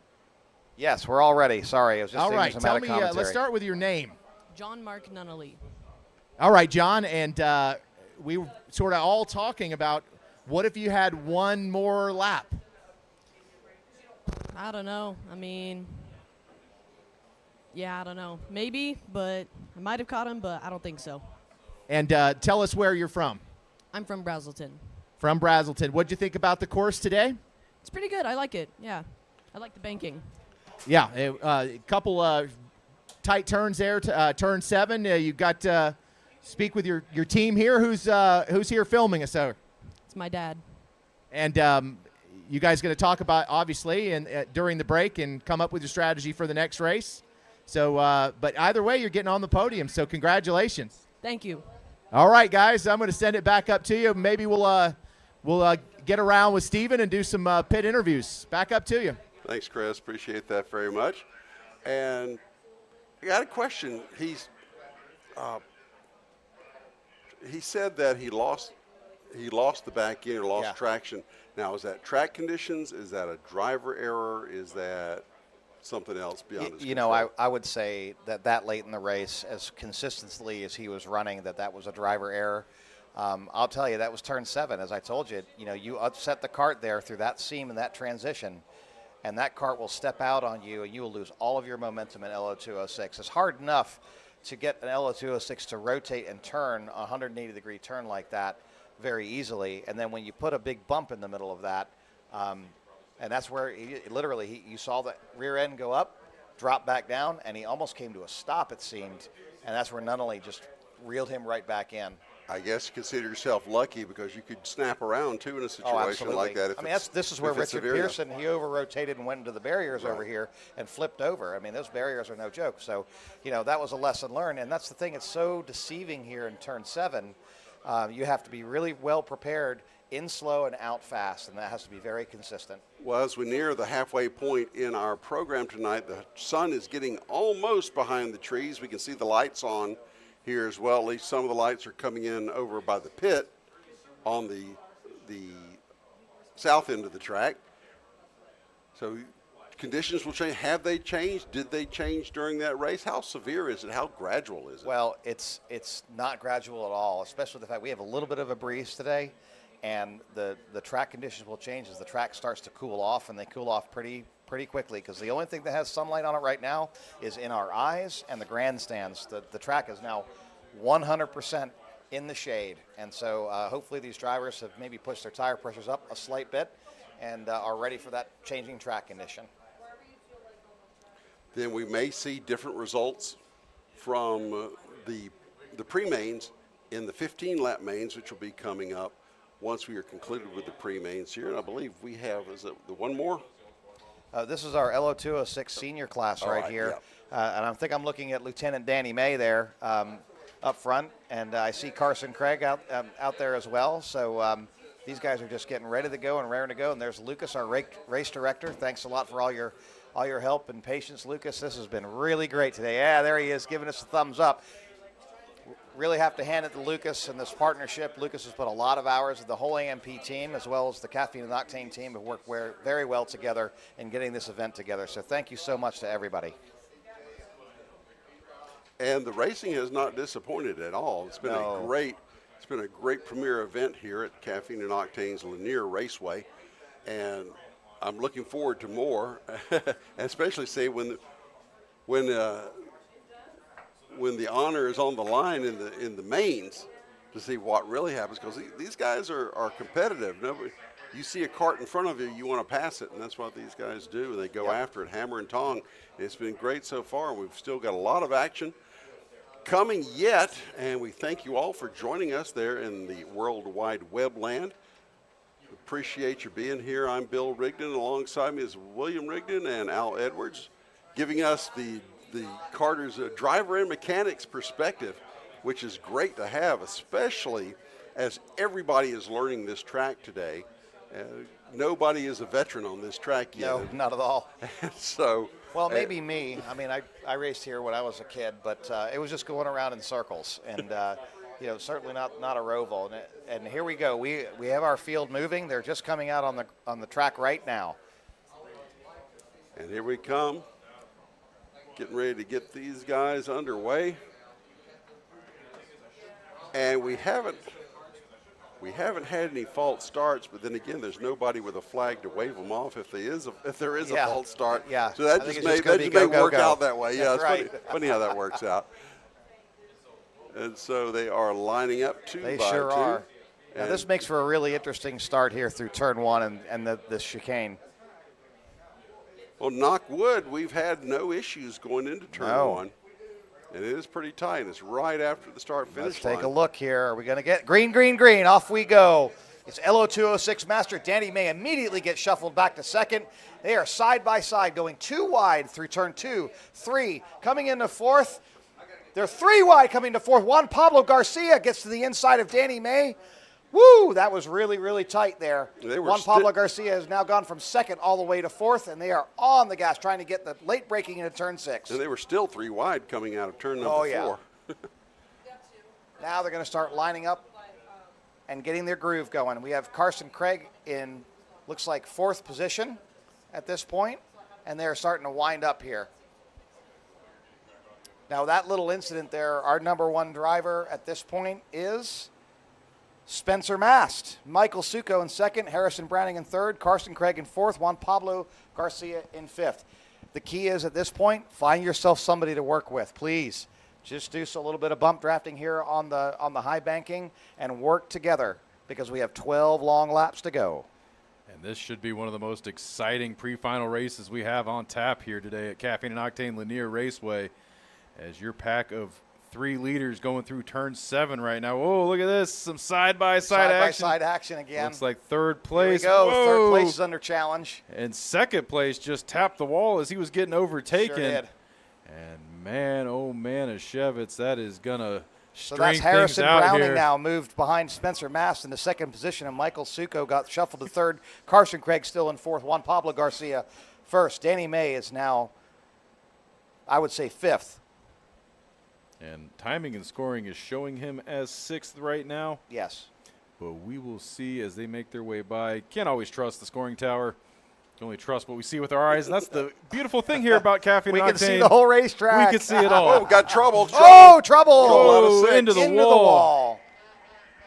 Moving around, he's okay, but he took out a good section Yeah, of he that sure turn did. Now six that's gonna be a bent axle. That's for sure. That'll He be helicoptered a around. full course caution as well.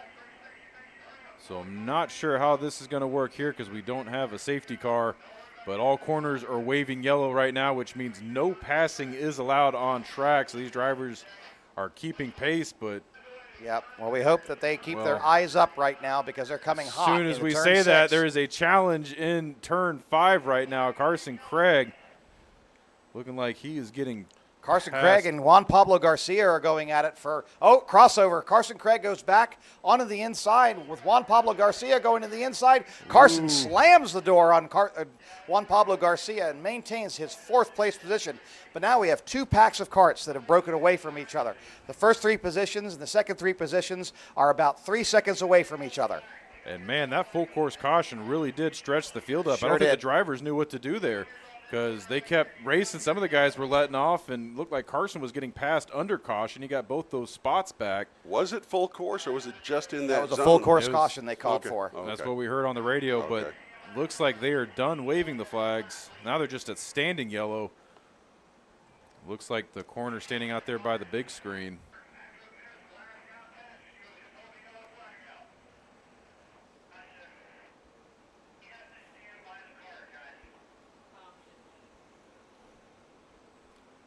So the first 3 have stretched out from each other a little bit, but the real race right now is between Juan Pablo Garcia and Carson Craig, really for 4th position.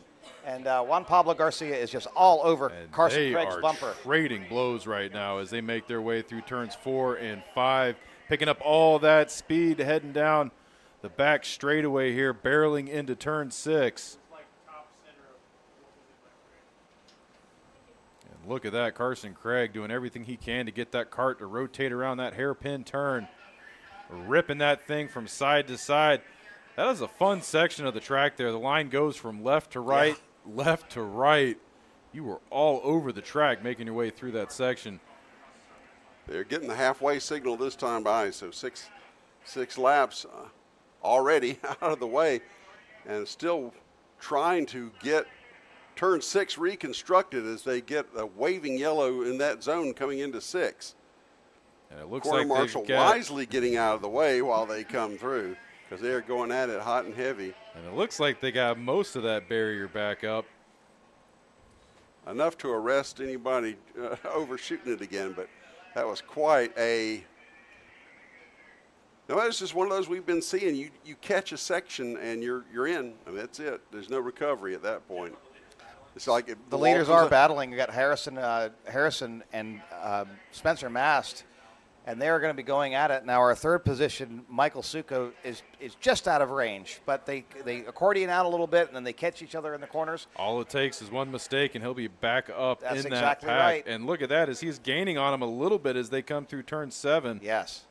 Or turn 6 into turn Whoa, 7. a little bit of contact Whoa. there. Michael Succo just goes a little bit over rotated, and look at that open up. Just that one little tap, he had to back out of it in order not to rotate around. Meanwhile, Craig Garcia and May battling for 4th through 6th as well. They're doing a little love tap in there. Yep, And that chicane isn't slowing them down a bit Yeah, either. look at Lieutenant Danny May. He's right back on top of Juan Pablo Garcia's bumper there. Juan Pablo Garcia giving a little bit of a nudge to Carson Craig. Runs him a little bit wide. Carson Craig's going to cross over back through turn 5. Carson Craig drag race. There's Juan look Pablo at this. Garcia gets shuffled back behind Danny May. Danny May's dragging actually, the line. he's pushing Carson Craig. Now easy on the brakes. Carson Craig maintains his position in 4th position. Danny May, and he overrotation. sends it to the Carson Craig out inside. to the outside. He gets shuffled down to 6th position. Oh, he pulled a veteran move on Carson Yeah, Craig he there. sure did. Gave him a little nudge. He said, move over, young gun. I'm going to show you how it's done. Yeah, but don't rule Carson Craig out here. Carson Craig could come back right around. So Danny May was the winner of that lap He after sure all was. that shuffling. Woo. He was. Yeah, but Juan Pablo Garcia stuck a nose in there through turn 4. They're going through turn 5. Maybe we can get some bump drafting action if they'll work together now, but it looks like they are just all over each other trying to race.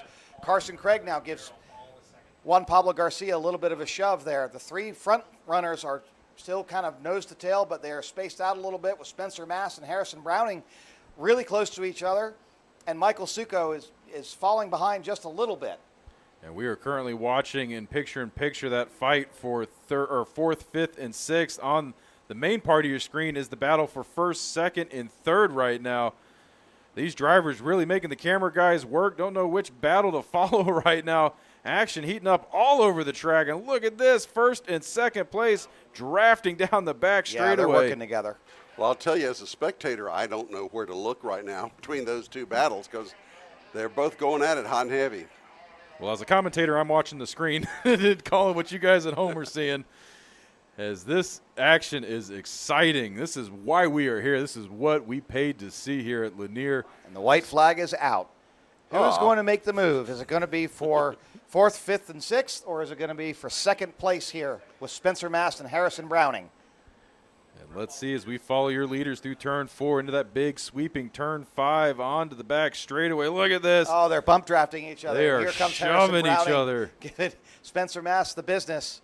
I'm here, buddy. You better watch it. And he is going to try and rattle his cage a little bit, see if he can get him off his rhythm. As Whoa, and we had a challenger there. There's Juan Pablo Garcia and Carson Craig challenging Danny May. Whoa. Danny May out to the outside. Carson Craig gives him a little shove. Is Carson Craig going to be able to do an over-under and pass him underneath? He's going to have There the he goes. run. He's going for it. Oh, it's Carson Craig in front of Danny May. Wow, what a pass. Juan Pablo Garcia, 4th place. Carson Craig, 5th place. Danny May, 6th place. Woo, that was great. Wow. The bump giveth and the bump taketh away. And all that actioning happening off your screen, folks. So pays to be trackside to see it all. Wow, that was great. Got me a little excited. Well, if you saw the finish, Harrison Browning was actually touching Spencer Mast, pushing him across the finish line. That final differential was 9/100ths of a second between first and second. I don't know what happened to Danny May that last lap. He swung really He wide. swung real wide. I think he just lost focus for a split second there. And once again, you just take advantage of it, just drive underneath him. But, you know, he almost didn't get it. Carson luckily had just enough momentum that he was able to get up underneath him through turns 9 and 10. That was, wow. That was great. Good job, Carson Craig. Good job to all the drivers. They really were mixing it up tonight. Once again, Lo206 Senior does not disappoint. That is one of our most exciting races to watch. We see them week in and week out at AMP. Fun to see how they're taking advantage of the track here, and they did not disappoint. And the best news is that's not the last race out of them. We get another. Sure is it. We got the vintage folks from Barnesville, and that's what we love to see here is these little flat heads running around the track, making all that noise and that smell of methanol. Yes, and we got to see a little taste of this last night because they staged up and ran a little mini race during the tail end of practice. So we got a little bit of a treat in store. And we're also, I'm getting word that we should have our helmet cam back for this race. So we should have some fun onboard footage to show you. Wish it was as simple as pulling it off and putting it on another helmet, but it's a little involved. Hey, maybe I'll machine you a rig for it. Do something because the way the workaround right now is a little more grody than most people would probably like. We're just sharing helmets. Hey, and look what's happened. The lights have come on here at Lanier. Yes, we are officially racing under the lights. Hey, and I got to say, that Jumbotron, awesome. Yeah, and that was awesome. a fun addition that they only have here at Caffeine and Octane Lanier Raceway. And definitely for all the folks sitting trackside and here to be we're able to down watch. there with Chris, and Chris is going to be interviewing the top 2 drivers, Spencer Mast and Harrison Browning. Go ahead, Chris. All right, here with positions 1 and 2. Really, really exciting race. Congratulations on your win. I noticed at times you were signaling a bump draft coming out of 5, so I want to hear all about it, Spencer.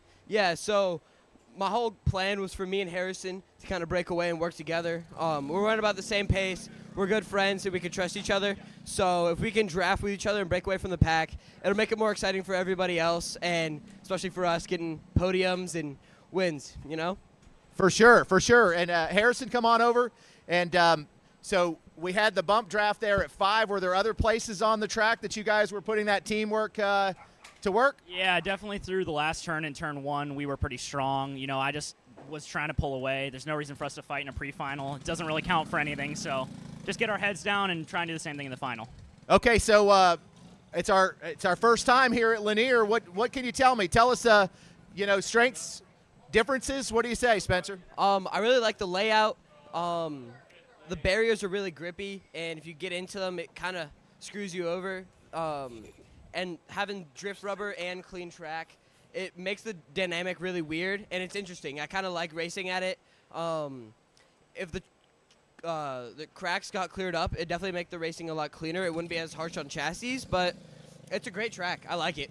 Excellent. Okay, so you were saying, Harrison, that working together here, the pre-final doesn't matter quite as much in the final. So we're going to see some pass opportunities out of you. Is that what you're saying? Yeah, hopefully we can pull away from the rest of the field and battle it out in the last 2 laps and put on a good show.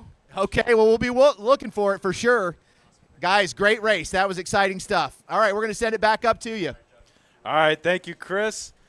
Chris Conowall, trackside victory lane.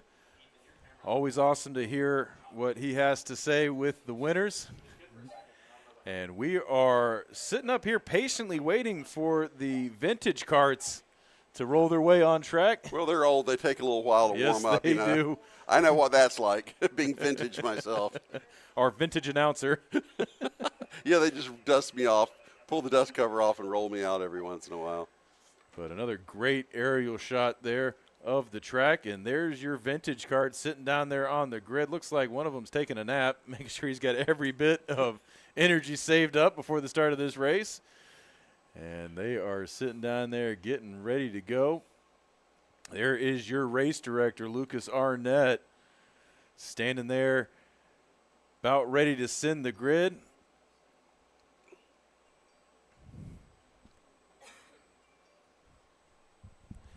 And you can see our on-track camera right now mounted to that number 6 kart. The community helmet? Yeah, the community helmet. And let's see if we get a nice tight shot there. And you can see those drivers getting in the zone, getting ready for this race.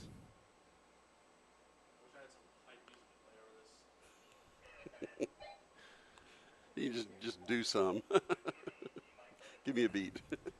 Well, that would get us taken offline.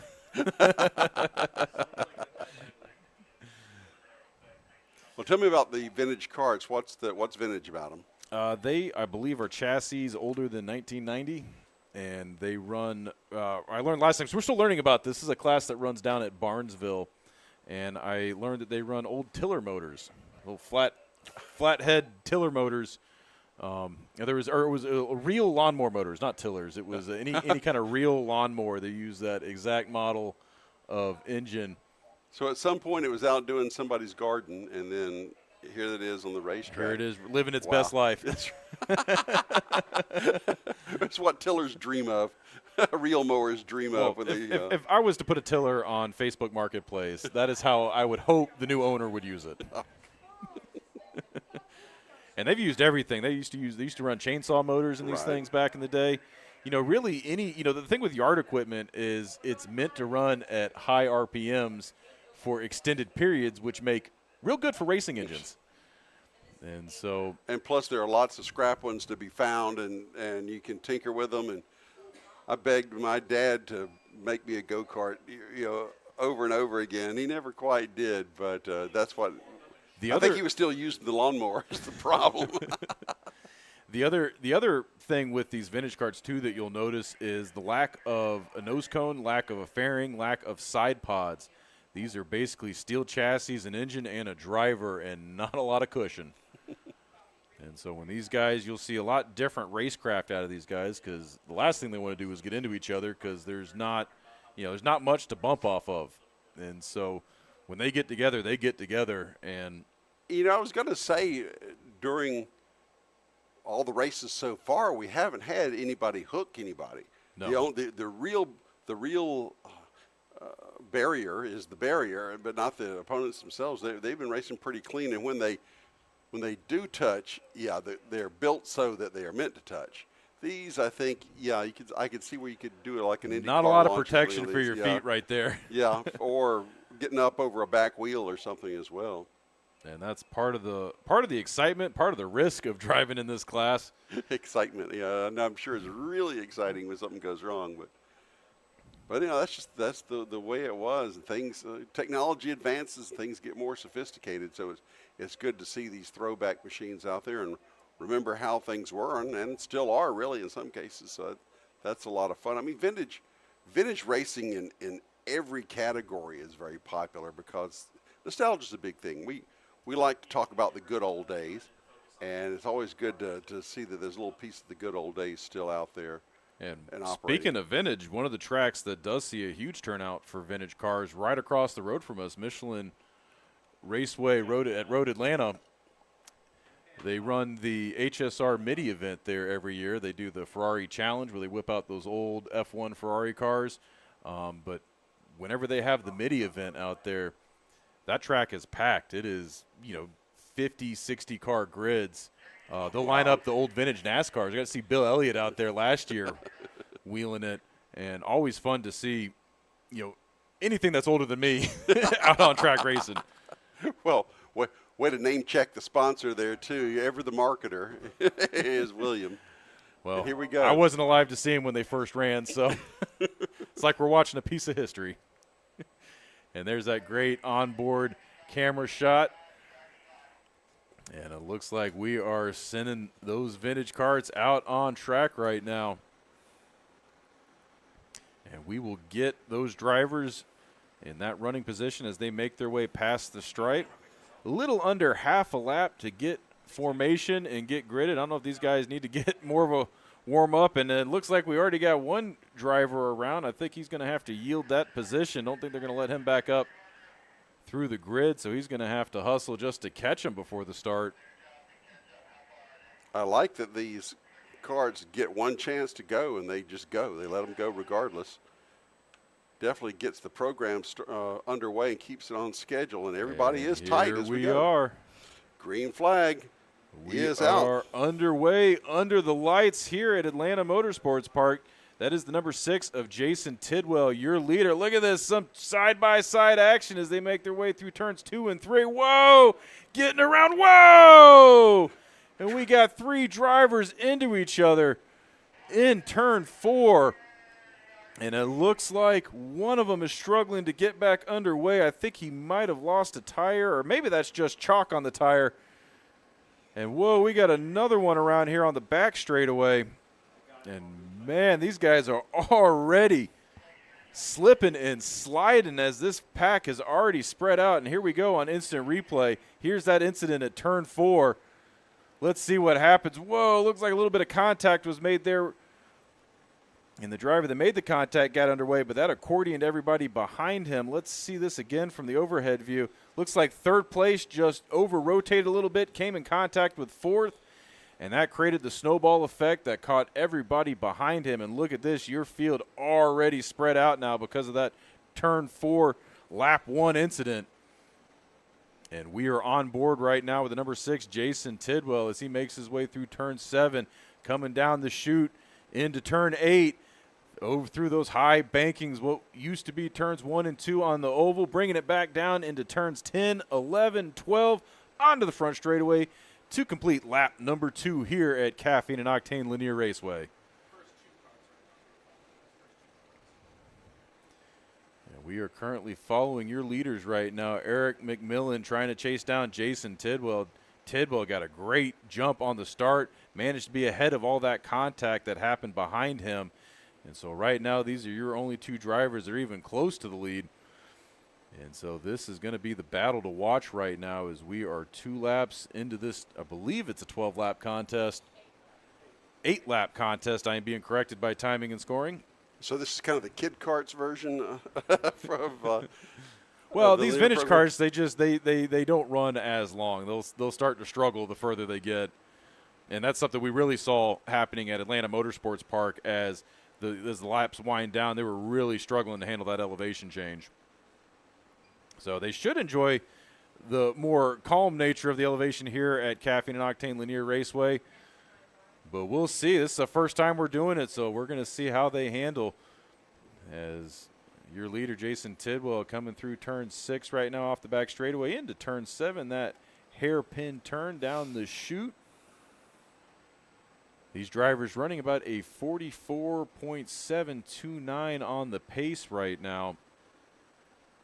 So they're still getting after it. They might be old, but they are still quick, Bill.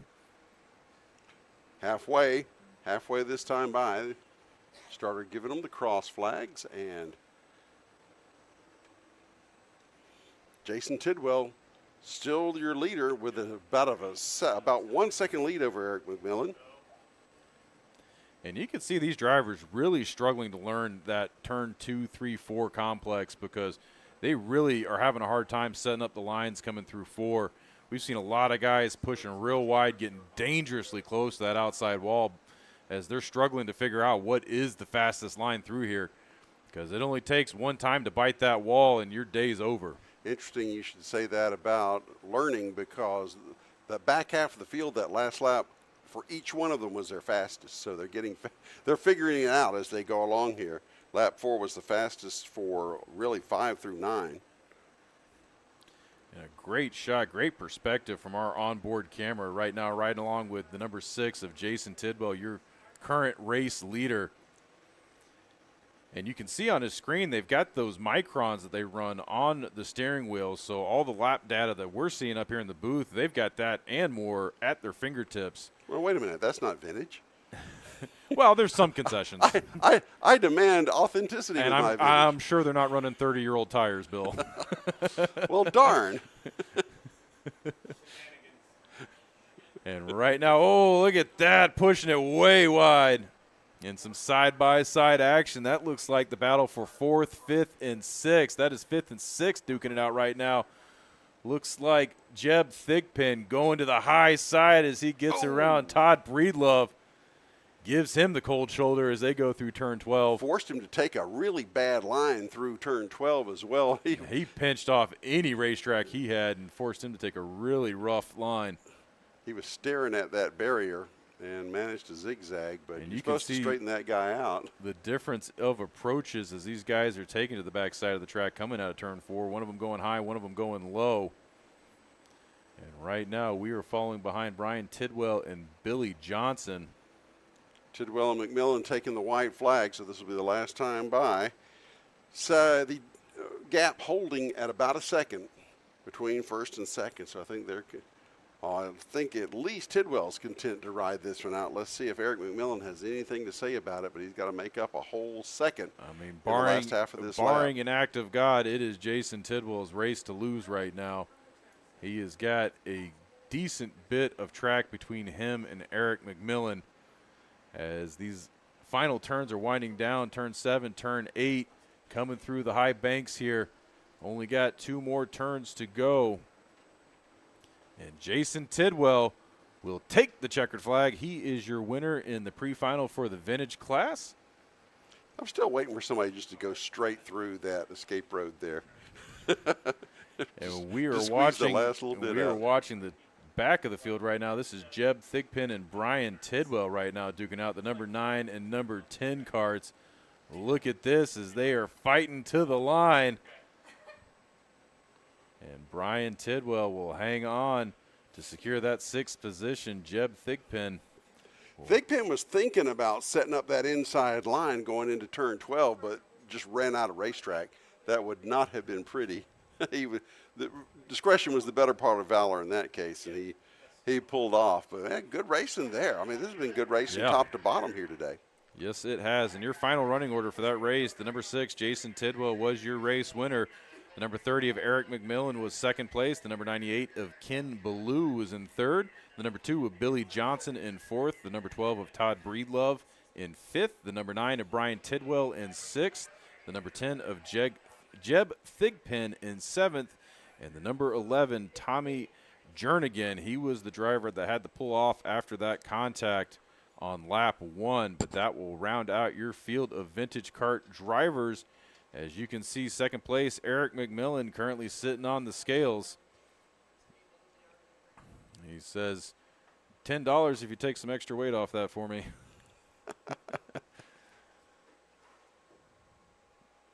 Here's, let me roll forward before my wife sees it.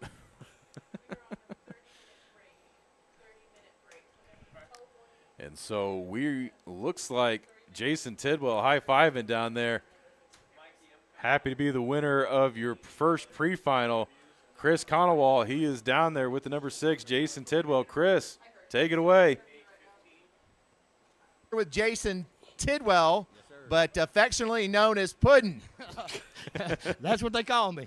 Yeah, we were actually watching the race through the Puddin' cam. Kart, like I say, the kart is just awesome. Me and Joey Goldie Performance put the kart together in about 2 weeks, and it's phenomenal. Yeah, we were talking to Joey earlier. He's just behind us here. He said he won the very first checkered flag at this raceway in a 1970 as an asphalt track. Okay, but you've won the first checkered flag here yourself tonight, and driving this 90s model. So tell us a little bit about that experience, being our winner. Well, it feels super good. Like I say, I'm very pleased with the kart. My horsepower, Joey Goldie, is an absolute awesome engine builder. Everything I don't know if anybody was close to me. I just know it took off and it was gone. Well, we actually have our number 2 driver. He was our number 2 driver. Where are you? Come on up here. Hey, real quick, Chris. Puddin' was saying he didn't know if anybody was close. You guys, right here in this this turn, that engine was popping, right? And tell us your name. Eric McMillan. Eric. Yes. Yeah, good to meet you, Eric. Tell us what you think of the course and what we can see in the final. I love it. First off, though, I'd like to thank my God, absolutely, Joey Gully, for allowing me to be here today. You guys, my family, and horsepower. Yeah, that one right there, the man. All right, well, Eric, so we got Puddin' taking the checkered. Any nicknames you care to share? I'm just E-Mac. E-Mike? E-Mac. All right, E-Mac. So tell us, you're going to be on the podium here, so tell us what this experience means to you. It's all right. It's all right. I love to hear it. So we got to meet Amy. Amy, step up over here. This is Puddin's wife. So tell us what you thought about your husband taking the checkered flag here tonight. He did a good job. I'm proud. All I've heard all week, you staying at Gully's tonight or you coming home? Yeah, I asked him if he forget where he lived. All right, well, you guys, that was a great race, and we're going to send it back to the booth, and we're going to get with Mr. Steven here and do some interviews. Congratulations on your big win. Thank you, sir. All right. Back up to you guys. All right, we appreciate it, Chris, and that is going to do it for the first half of racing action here at Caffeine and Octane Lanier Raceway. We are going to go on a brief 30-minute break here, so we will be back at it with the 15-lap final races coming up here in about 30 minutes. And, Bill, by that time, it should be dark out here. We will really be under the lights. Well, we'll see if what Al says comes to bear as far as the changing track conditions and see who can make the adjustments, who will weather the track condition changes. And we do appreciate you joining us here at Caffeine and Octane Lanier Raceway for our inaugural Formula Karting event here in conjunction with Atlanta Motorsports Park. Again, it's great for you guys to have joined us. We appreciate it. Hang on.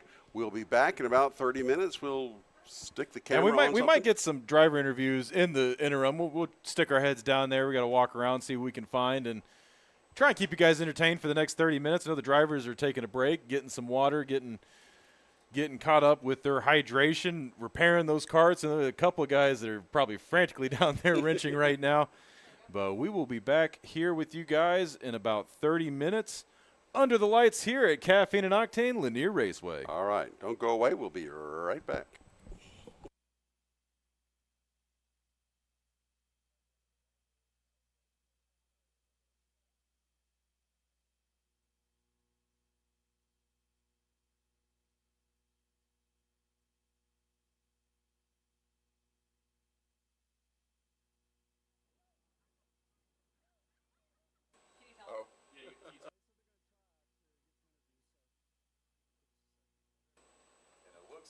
And it looks like we are trackside with Big Al Edwards from the booth to the pits.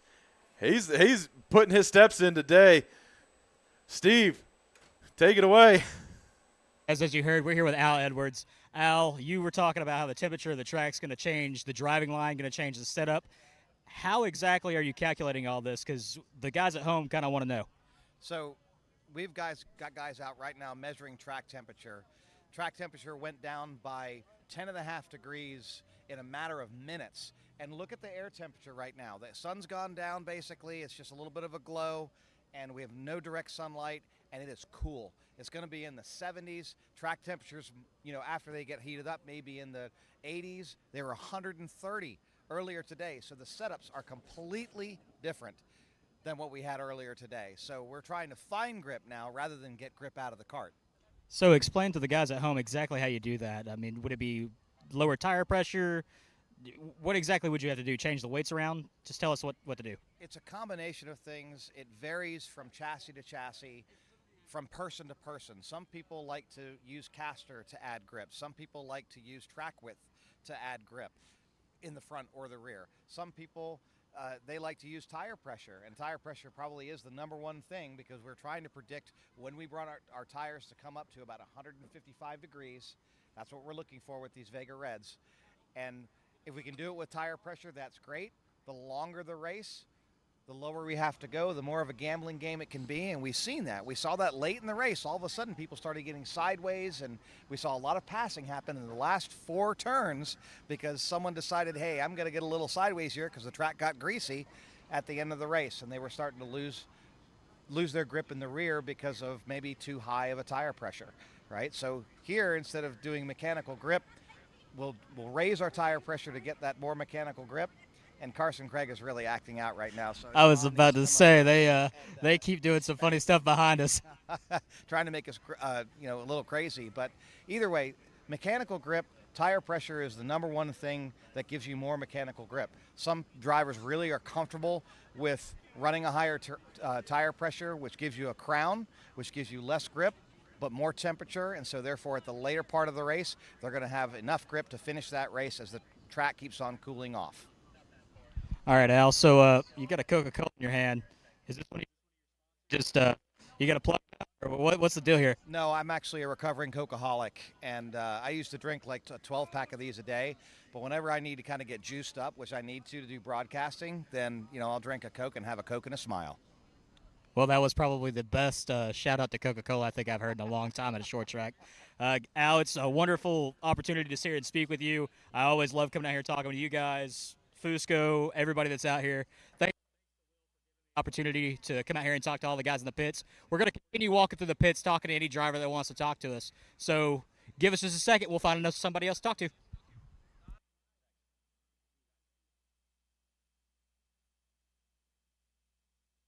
Away.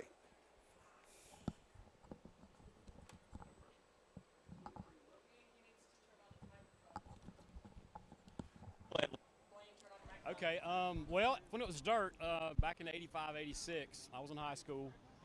Fun fact is I hit the wall in one race with the right rear of the car. Place on the wall in the same race twice. So that's a bad experience. My good experience and best memory probably is this place is when they paved it, the first official race that they had on Sunday afternoon was the rookie class. And then when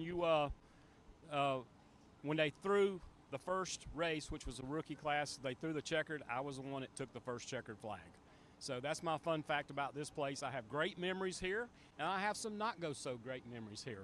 But all in all, I'm proud to have the karts here tonight. This is a dream. This is something we've been talking about, and we are just proud to be here. My whole group is here. Horsepower Palace, Gully Performance. I mean, we showed very good tonight, and we hope to come back here as many times as we can. And, we enjoy it here. We like it. That's great to hear. So tell us a little bit more about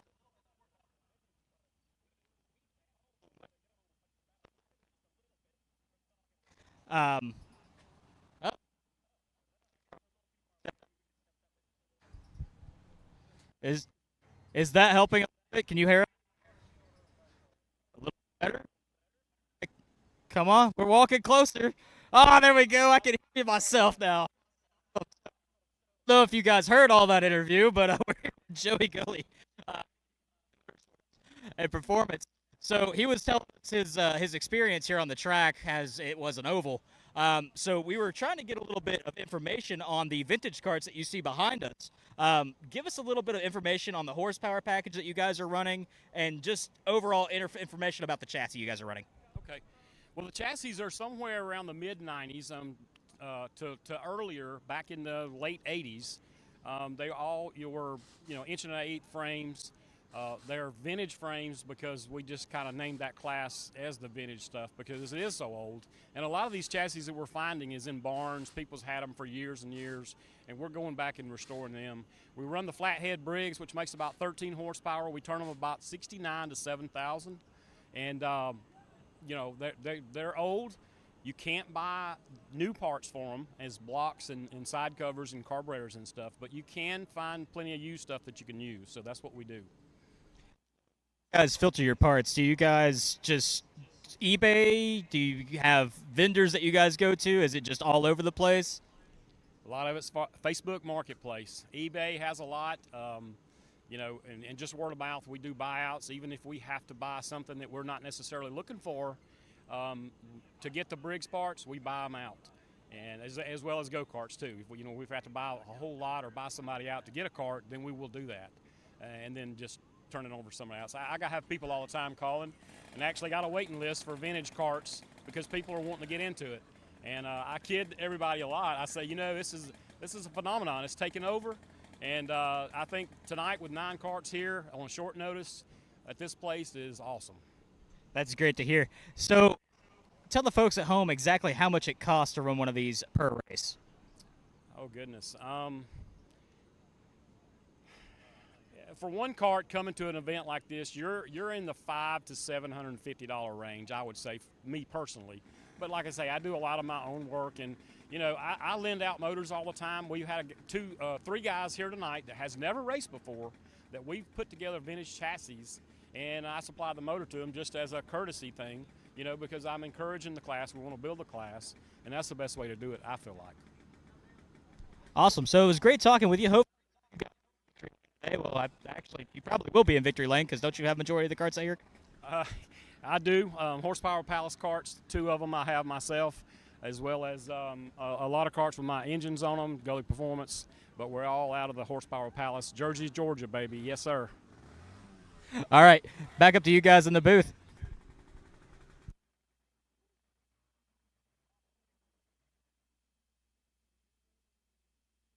Thank you very much. As we're messing around with the toys up here, sorry about that.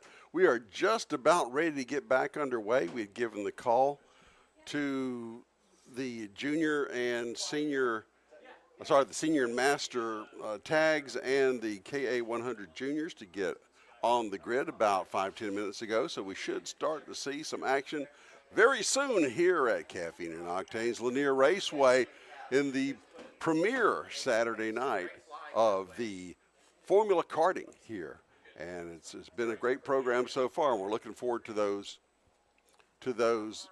feature races coming up very soon.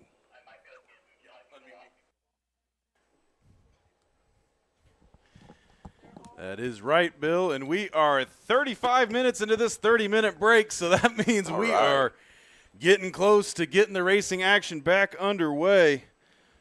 I saw Al down there. I know he's slowly making his way back up to the booth. Did he get his adjustments made? Has he I told think them all he what did. to do? So all Al's carts should sweep the upcoming features. So, well, we'll hold him to that. Here he comes. There he is.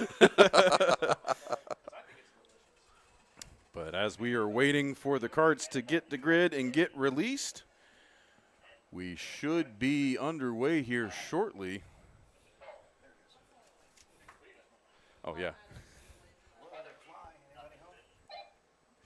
Sorry, we hit Al's mic. 4. There we go. A little inside radio there. Al should be hot now. I'm hot. All right. Well, at least So according to my wife. You like to think so, yeah. All right. So beautiful crescent moon out there. We had a shot of that for a little while. We've been playing around with stuff up here, but it's a beautiful night for racing. Of course, when isn't it a beautiful night for racing? But It's really gonna cooled be- off. Maybe during hurricane season. But we will Have you noticed? It's really cooled off. Yes, it has. Almost getting chilly up here in the booth. You know, we got the AC on full Oh, well, blast. I'm and thankful for that, but I got to tell you, it's probably a solid 15, 20 degrees colder than it was 3 hours ago. now, explain to us, Al, what is this going to do to track conditions? And make it slippery. And what about If it- carburation? Is there any adjustment the drivers can there make? is for other than- tags, right? So the guys that have the needles that they can adjust as they drive, and they do it in minute increments, so very, very minute details. Minute, same thing. But the Lo206 guys, you know, they can play with their mixture a little bit with float level. They can play with their mixture with the primary needle, but that can't be done while they're driving. So they've got to kind of set it, which we did. And so at this point, with the air density getting more dense, you want to try and get really more of that air into the carburetor. And the reason being is the Lo206s like to run lean at wide open throttle. As a matter of fact, when we do a plug read on them, the plug needs to be bright white. If it's not, then it's running way too rich. Well, Al, what will the lighting conditions do out there? You were talking about being a barrier track that visibility is an issue going into corners. Now that it's not sunlight out there, what difference will that make as far as what the drivers need to There are look some for? dark spots in the track, specifically in the center. Now, what we've got to remember that this track was originally designed. This track's had lights forever, and this track was originally designed with an infield, and the lighting was meant to cast onto the oval. And I'm sure they've made some adjustments, but in shall I say, design, the infield is the hardest place to see, and that's where you notice some of the dark spots. What I'm also getting some feedback on is the red and black barriers are easier to see than the green and white ones. And we were wondering why that was, and I said, well, everybody's a Georgia fan.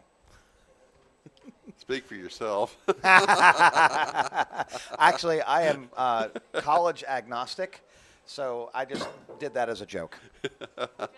Yeah, ask Bill what college he graduated from. I actually graduated from a college, not the University of Georgia, the so-called University of Georgia. So I'm definitely in the minority, but we've put 14 astronauts into space, and the UGA can't say that. So there we go. I love it. I'm an astronaut guy, too. My father worked for NASA. I used the term apogee recently, and John got on me about that. It was really hilarious, and I was like, I'm sorry. The hills at AMP are like a parabola, so there is an apogee there. Yeah. So it's just the way it works. All right, well, welcome to the Mr. Science portion of our webcast today. And with any luck, some karts will be coming out on the track to spare you all out there in internet land Yeah, from all this. I'm running out of my stand-up routine. We're running out of content here. Really? We're going to start playing with the transitions again. Well, we were it's joking too about bad. just giving the headsets over to producer Mikey Lemon Drop Lane and drone pilot Jeffrey Farver.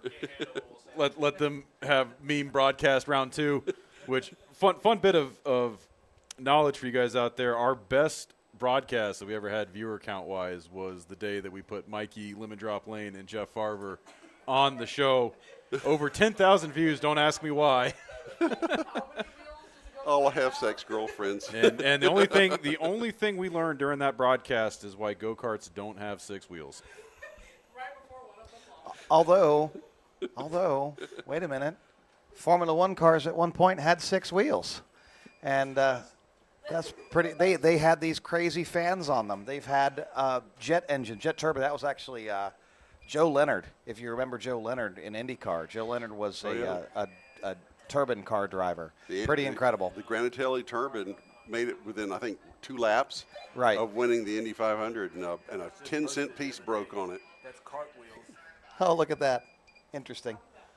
And we actually have karts with the engines And fired people are up. always playing with designs like that. I'm looking Yep. at one right now that has 6 wheels. So. And So there we are gonna is do a race director Lucas Arnett releasing the grid. And we are going into our 15-lap final races. Vintage karts will be running a 10-lap feature. Everybody else will be running 15 laps, so 3 laps more than what we saw during the pre-finals. And here they are making their way onto the track. Did I hear that correct? We're doing a warm-up lap? Yeah, we're going to do a warm-up lap because the tires are cold, and last night we had a lot of loopers. The track conditions are changing rapidly. Even as we speak, it's cooling off. And you can see some of those dead zones. See some of those dead zones in that in the middle. And that's just, what's funny is the Jumbotron has lit up a part of the track that was dark last night.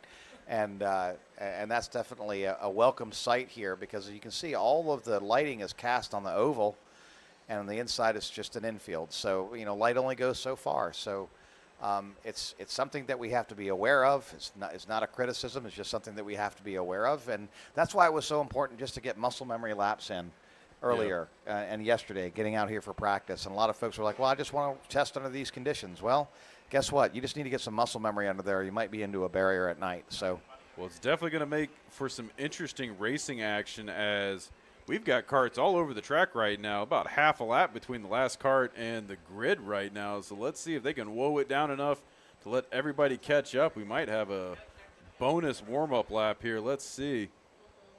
And might have a whoa, whoa, whoa.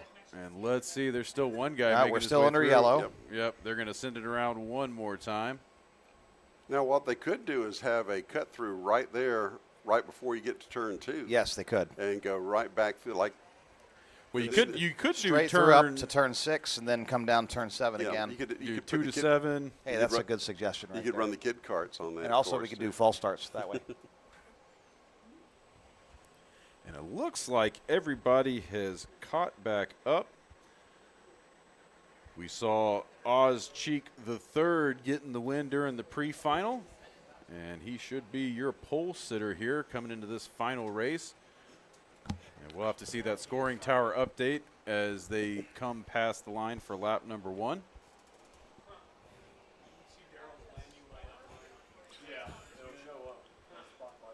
It's a fun thing to step on your own cord as you try to stand up with a headset on.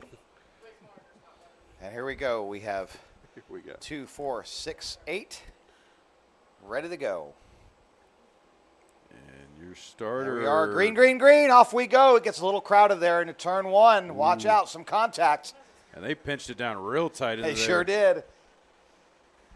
As your pack making their way through turns 2, Oh, 3. got some folks on the inside, 2 by 2 going through turn 4. They get really bunched up, and it slows them down. And with those 2 strokes, unfortunately, that really bogs the kart down. And we got some challenges going into turn 6. Woo, lots of mix-up. Crossover going back into turn 7. And this is the positions 3, 4, you and see 5. some sparks coming off the back of one of those cars. Yeah, so one of these guys is bottoming out. Oh, we had another challenge there into turn 10. Oh, still On side the by inside. side. Wow, look at that. And he hard charger there. Sent it down the seam, Sure made the did. pass. And he's sending it down again. That's 2 passes in 3 there he corners. goes. And look at that. We got to see who that is making who the is charge. that? I'm just going to keep my eye on him because now he is in 4th position. He's going to make a challenge on the 3rd. It looks like here going into turn 7 potentially. He cuts wide. And he's going to try and undercut through here. And here he goes. Oh, no, a little bit sideways. Almost making He might contact. try and do a crossover here coming on to turn 10. Here he goes.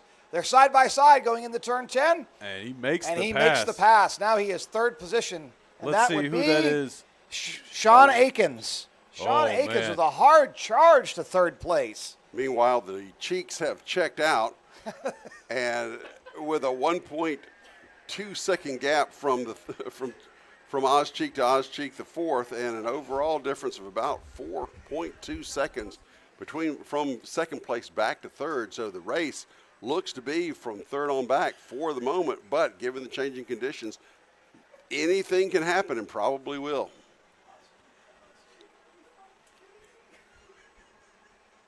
As we regain our composure up here in the booth.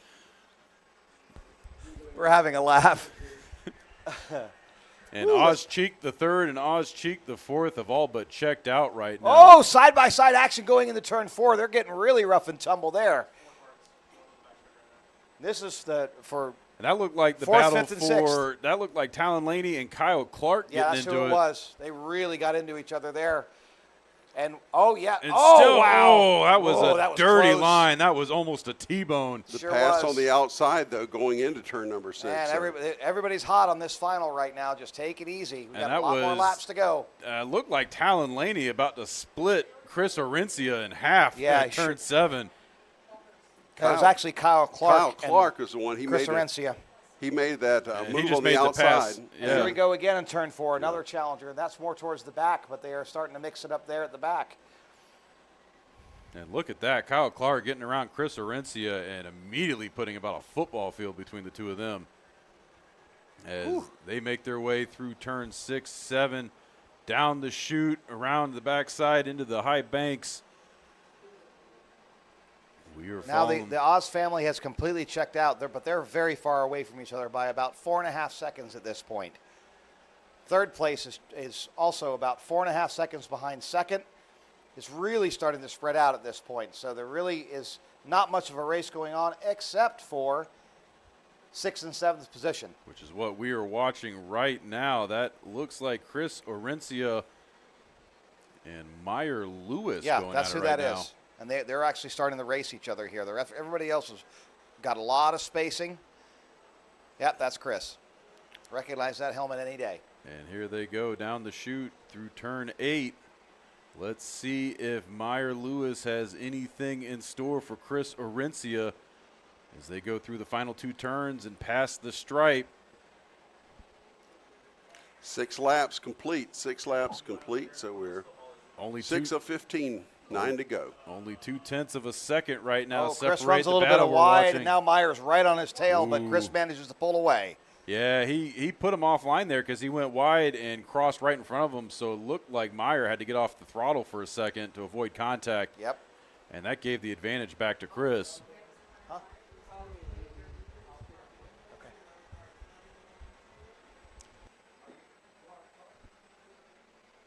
And right now we are looking at your leader as he's made his way through turn 5, down the long back straightaway into turn 6. That is Oz Cheek the third. He was your race 1 winner. Right behind him, his son Oz Cheek the 4th. Although Dad putting a master class on and how to run, a difference of almost 6 seconds between. As well it should be.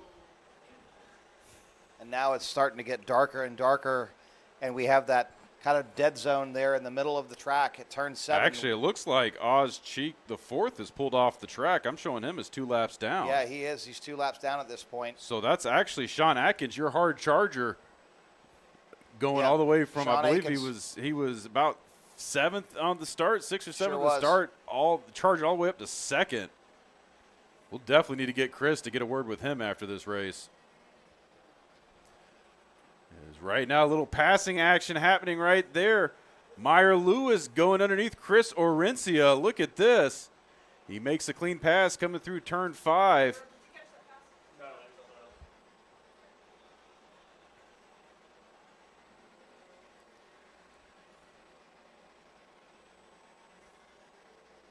And actually, that might have been the leader.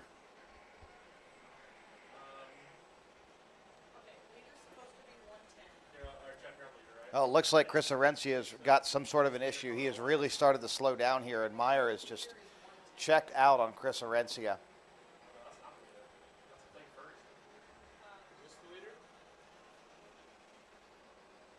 That's Oz there, coming by the line, going Oz into Cheek turn the number third 2. just came across the line, is a leader.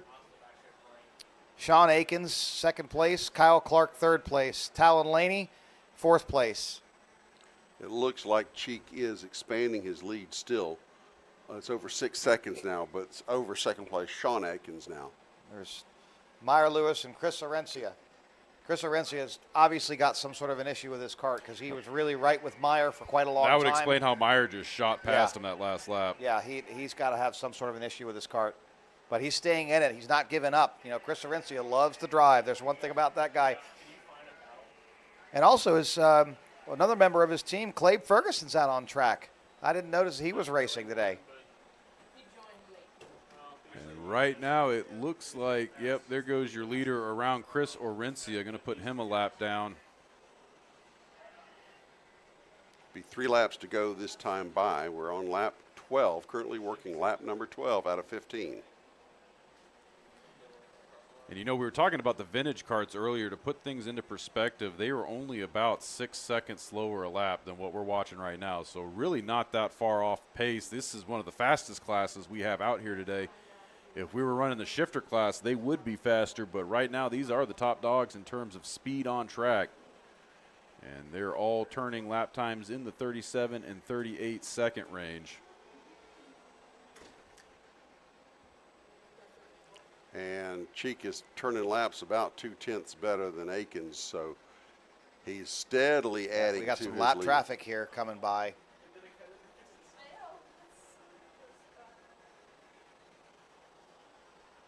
Again, it's the end of the day. The track conditions are changing, and people are starting to get tired earlier, and we have longer races at this point. Yeah, so those 3 extra laps are probably really going to wear on Brutal. these guys. everybody here is going to sleep like a baby tonight, that's for sure. That's assuming they can drive home. The forearm's going to be so sore after racing. That's right. More driving, no way. Thank goodness for power steering then. That's Well, exactly it's right. not like it is at Amp where these guys can just pull it into the garage and just pass out. That's exactly right. Or Danny May can go to his trailer. Well, actually, he has his trailer here, so I believe the AMP crew was using that trailer last night, as a matter of fact. White flag this time by for Oz Cheek III. He'll have at least a 7-second lead, I believe, over Sean Akins. Yep, 7.3 in fact. 1 lap to go.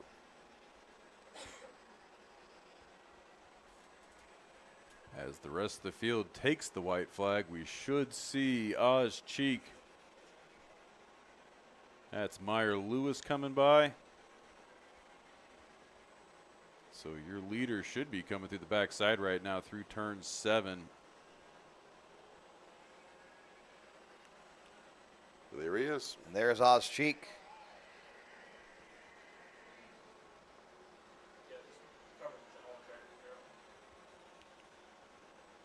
Sean Atkins takes the checkered flag. Kyle Clark takes the checkered flag. So assuming, well, actually, this was the big multi-class race. I just realized we had the KA100s in here as well. They put 3 together here. So really, we sure. had several races going on there. Oz Cheek, your overall winner. He is your winner for Tag Senior. Second place in Tag Senior would be Oz Cheek the 4th, and he pulled off track early. Sean Atkins, your winner in Tag Master. Second place, Kyle Clark. Third place, Chris Orencia. Yep. That is your running order for Tag Master. Fourth place, Clabe Ferguson. And then your KA100 junior drivers, Talon Laney and Meyer Lewis, are your first and second place for that class. And look at that, almost got a full eclipse out there tonight.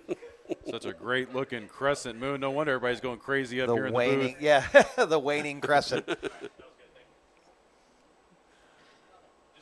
Bad Moon Rising was playing. I won't say that over the air. Yeah, we don't need a cease and desist from CCR. Yeah. Well, we did have a couple Cheeks in the race. Yeah.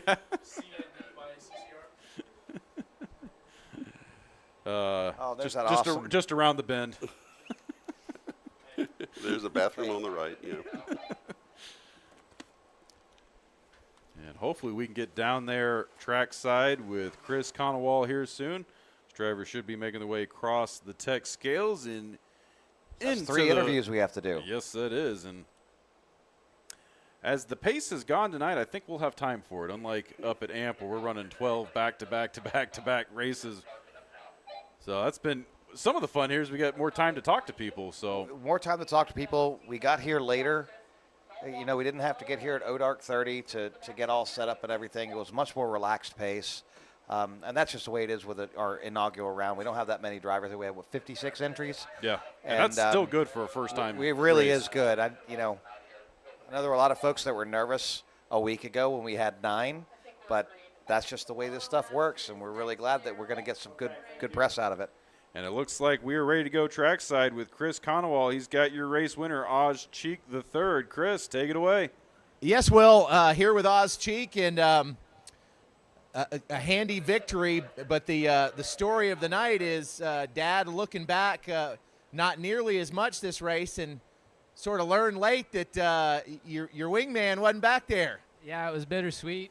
You know, I was looking back, expecting him to be challenging me, and I was wondering where he was, and unfortunately his airbox came off.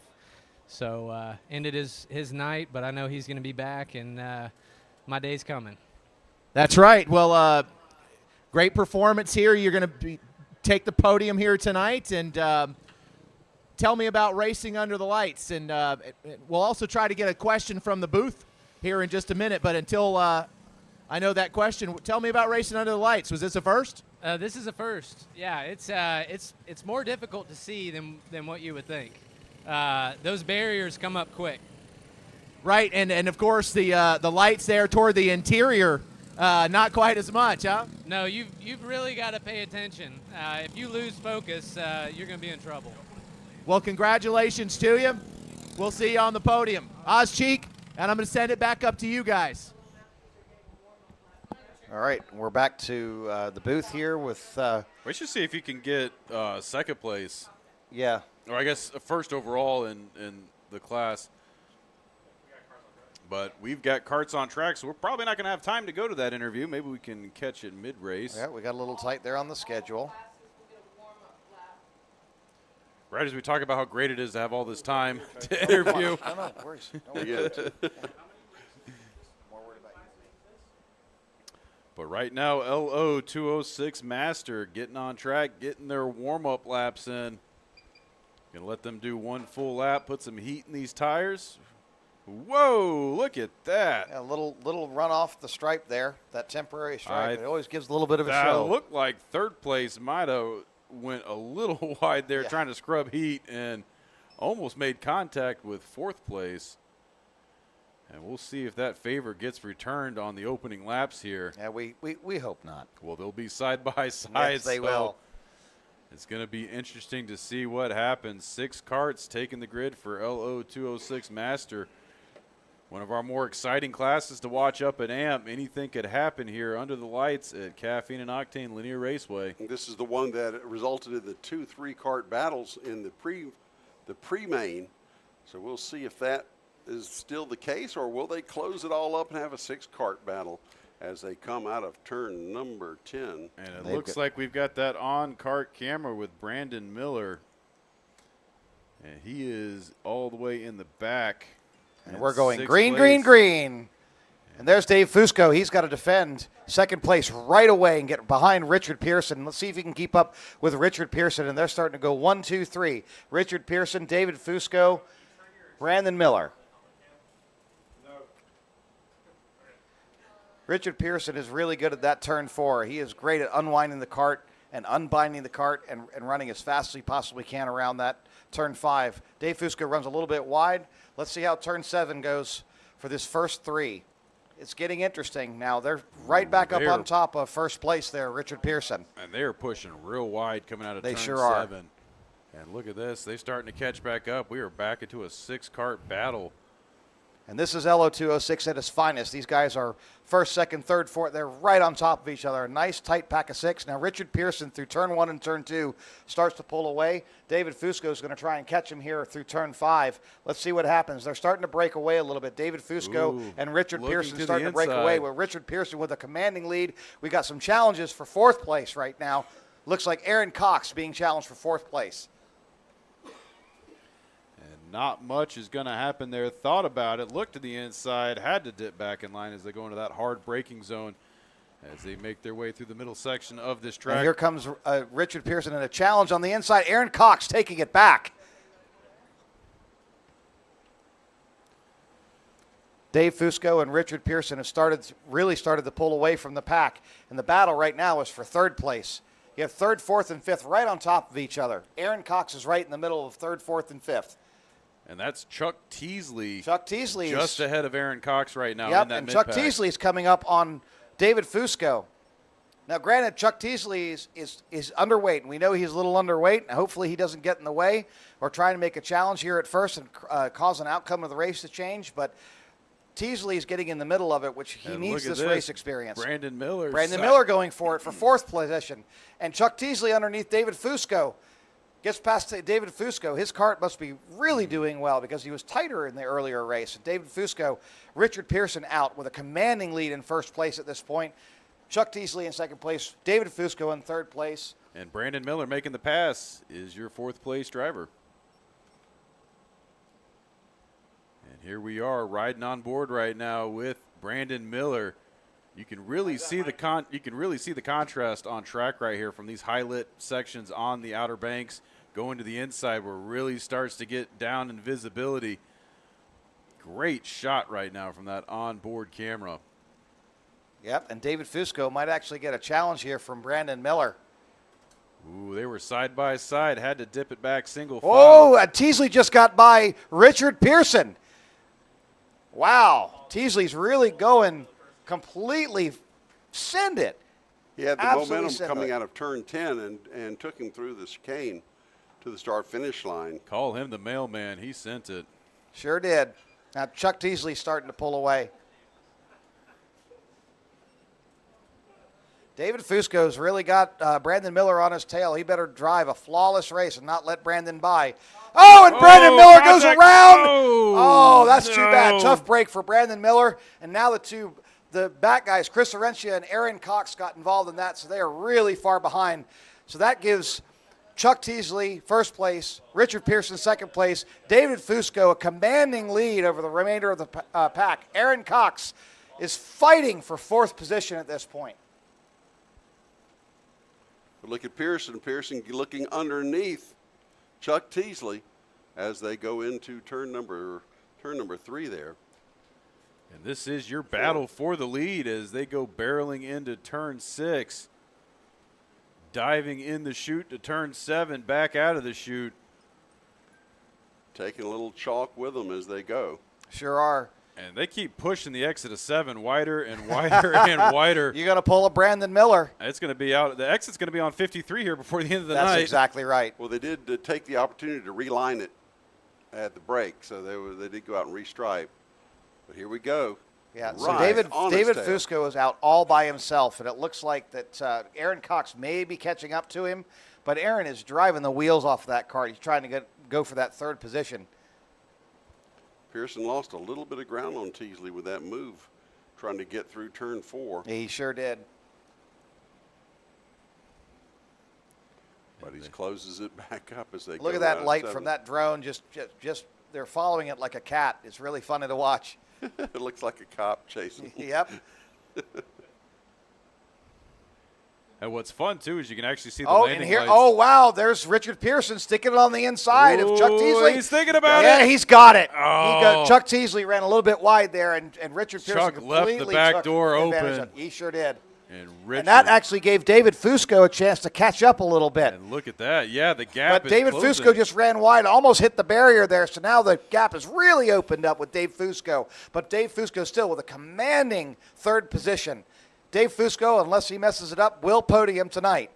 And we are only halfway through this contest right Yeah. now. 7 laps down, 8 more to go. We will be at halfway this time by. So you have Aaron Cox in 4th position at this point. We got Brandon Miller coming back up, looks like to join Aaron Cox and Chris Orencia there. Chris Orencia right behind Aaron Cox. On top of him, they are really going to be going at it. And Brandon Miller giving his wife's go-kart everything it's got right now. He sure is. Brandon Miller. Oh, wow. Aaron Cox just got passed by Chris Orencia because he ran wide and lost his momentum. But Aaron is right on Chris's bumper at this point. He may take that position back soon. And look at this, the battle for 4th, 5th, and 6th. We got That's 3 where the cars. race is. Not much for the front. Chuck Teasley has fallen behind a little bit of Richard Pearson, which is interesting because Chuck is about 32 pounds light, and he should be right on top of Richard. Now, Richard just is an incredible driver. We love watching Richard Pearson. That's for sure. Now He's starting to really open it up. Now these guys, I know it's for 4th, 5th, and 6th, but if you get 1 DQ ahead of you, that's a podium spot up for grabs exactly right now. right. So these guys definitely have something to race for right now. And look at this, some side-by-side action. Sure is, side by side, but they fall back in. A little bit of bump draft in there. And he gives the pat on the helmet, says, let's go. Yeah, let's go. Brandon Miller took that position. Now Brandon Miller's not in dead last. He's starting to come back. And look at this, after that unfortunate spin in turn 7. Brandon Miller's right back on top of Aaron Cox. This is great. He is caught right No, back that's Chris up. Orencia. Brandon Miller and Aaron Cox, unfortunately, has fallen off. Aaron Cox is in dead last. And he had such a strong showing earlier. His kart was, this is classic. This is where the karts were set up for the sun. It got dark, it's dewy, and he is losing his positions. He's losing grip. And right now we are on board with Brandon Miller, watching him hunt down Chris Orencia. Now, if you watch Richard Pearson here, he's starting to take it easy a little bit. He realizes he has a pretty significant lead. He doesn't need to push it. And here comes Brandon Miller. He's going to be making a challenge here And you on can Chris Orencia. see the G-forces. Chris Orencia Yeah, getting Chris thrown Orencia's to head. the Look at outside him. of that cart. Yep. He is moving all over that thing. He is struggling just to hang into that thing. When they Hang go on, through, Chris. When they go through But turn Brandon's coming. When they go through turn 1, if they can't see that green and white barrier, they get awfully close to it to where they've got to be able to see it.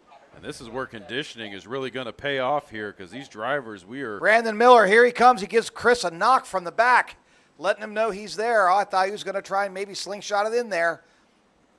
I think he might be setting them up. And they're actually starting to catch David Fusco in third position. David Fusco's got to really There concentrate he goes. here. Looks to the Yep, he looks inside. to the inside. Turn 10. He gets it. Brandon Miller now 3 positions back from a complete spin out in Lo206 Masters. That is significant. Way to go, Brandon. 3 laps to go. 3 laps to go now. 12 of 15 complete. And Richard Pearson now with a 2.7 second lead over second place Teasley. So once he broke connection, he's set sail.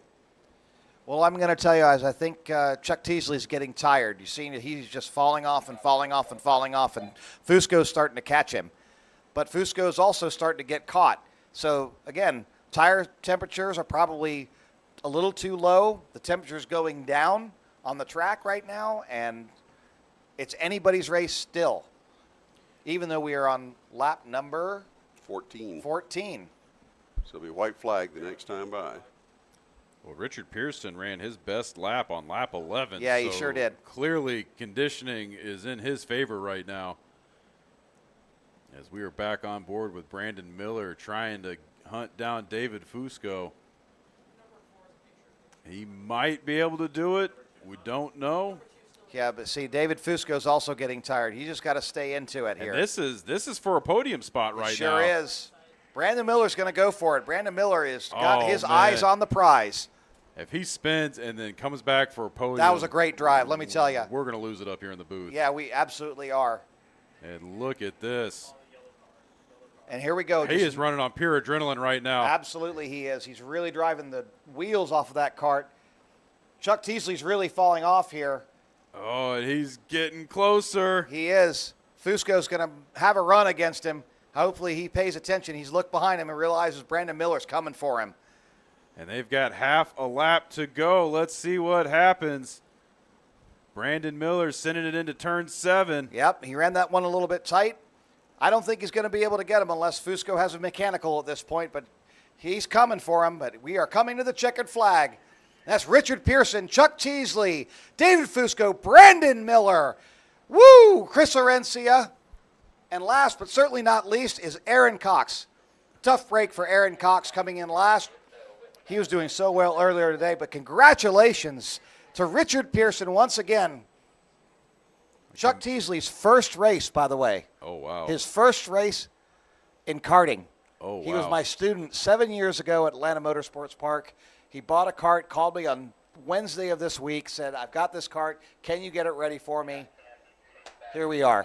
What a drive. And way to go, Brandon Miller. Let me tell you. Well, we're going to see if we can get him on the camera after this.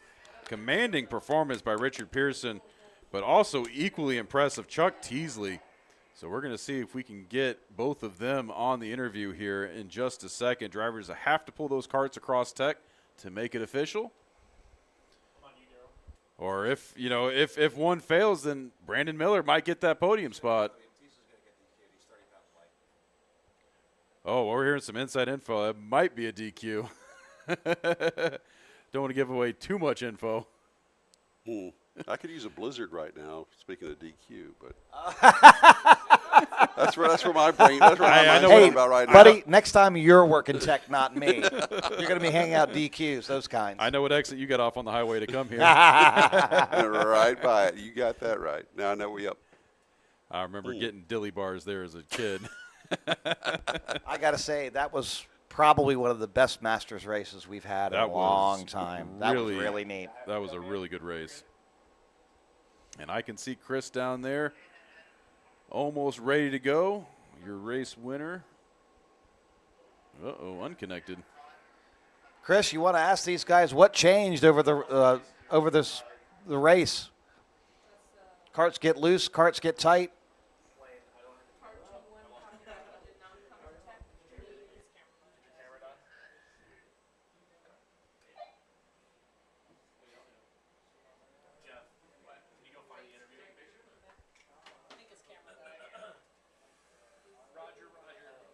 Looks like we're experiencing some technical difficulties right now with that trackside camera. There we are up in the booth. I'm going to wave for you guys. Hey! You don't have anything for you to look at down there, so you can look at us up here in the booth. Woo! Bunch of Neanderthals up here. Well, except for the ladies.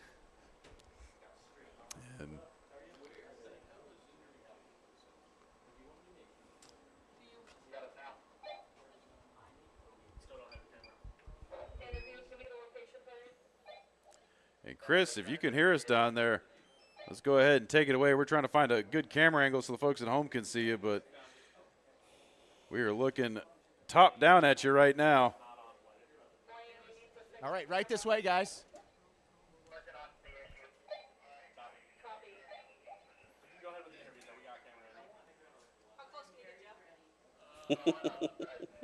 Hey, Richard, you're a race winner, and once again, midway through the race, you made your move. Let's hear about it.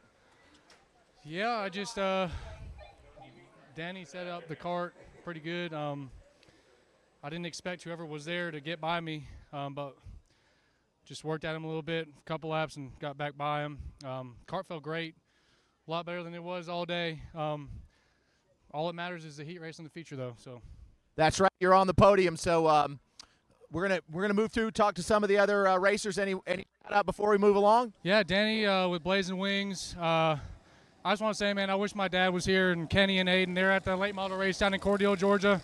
I wouldn't even be racing right now if it wasn't for my dad. So I think they're watching on the live stream. So if they're watching, I want to say hi to you guys. Hey to Dad. Yep. Hey, Dad. And congratulations. Thank you. All right, we'll see you on the podium. All right, moving right along.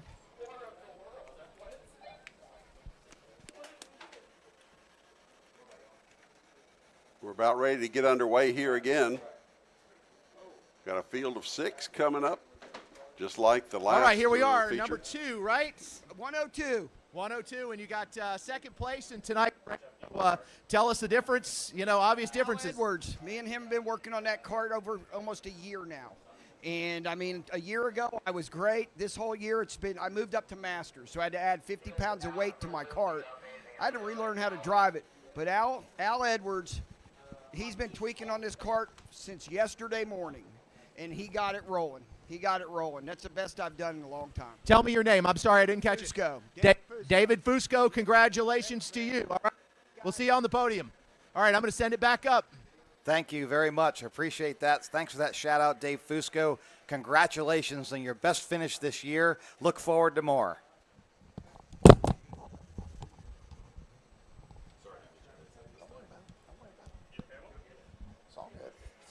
All right, so we're going through our doing their warm-up lap right now. This is our warm-up lap. Yeah, they were ready to go first time by. They missed the memo. Oh, oops. I think they might just be racing. No, they're still under. They threw the yellow. They look like they're racing to me. They'd already taken their warm-up. I was expecting. I was expecting the green. Guys, I got to say, they're racing right now. They are definitely racing, and this is tag, this is what you love about Tag Cadet, Tag Rookie, one of the youngest divisions on track. Woo! now they got them bunched back up. I didn't even look at the flags. They just started going No, first let's time. let's go. Let's see how Gotta Camilla love the does. You gotta love the enthusiasm. Really interested to see how Camilla and Callan do on this race, because Callan was struggling a little bit, it seemed like, with setup. He started to slow down. Now that it's colder, have these guys gotten their setups correct? It's anyone's guess and anyone's race based on track conditions tonight. I can tell you they definitely got their tires warmed up after Yes, they those do. warm-up laps. And let's see as they get it woed down coming into the final Take it easy, two cool turns. those engines. Slowly. Here we go, green. And Camilla Canache just keeps her foot in it. And we are underway as Camila Canache leads that pack of karts into turns 2 and 3, into the Arnett elbow there at turn 4, making their way through turns 5 down the Seabrill straight. Oh, and look at that. That looks like Callan Berghofer. He is really right on top of her. She's not starting to pull away like immediately in that first lap of the last race in the pre-final, and they are sticking together. Yeah, Berghofer. Oh, somebody into a cone there, ran a little bit wide there in turn 7. Got to watch that. It's really slippery in turn 7 with that bump. But it's wow, Callan and Camilla. Woo, they are right on top of each other. Look at that, man. Wrestling those karts through turn 12 they past sure the are. stripe. And look at this. Berghofer looking to the inside a little bit. Sure is. Not enough real estate. And Camilla just slammed the door on Callan, but Callan is right on her bumper. This is going to be a barn burner. Yes, it is, and he's got the speed. He is all over her bumper. Oh, a little bit wide run there with Camilla, and she slammed the door again. And She's really good at pulling back in, but here comes Callan. Whoa, Callan might be going for a challenge coming around here into turn 10, but nope, he decides to stay right behind her. These guys are really hauling the mail at this point, and it's not so much of a disparity between positions. We have a first, second right on each other, and third, fourth right on each other, and maybe a half second in between the two groups. And as they're wrestling it out for first and second, Isaiah Carvalho and Ryan Perez are catching back up. So that early lead that Camila Canache and Callan Berghofer built is all but vanished right now. And look at this, a challenge here's for a challenge. third. Ryan Perez runs a little bit wide into the barrier. Wow. Oh, full course yellow. Full course yellow. Wow. Wow, that he's up, he's good. He's just stood right up, which is great.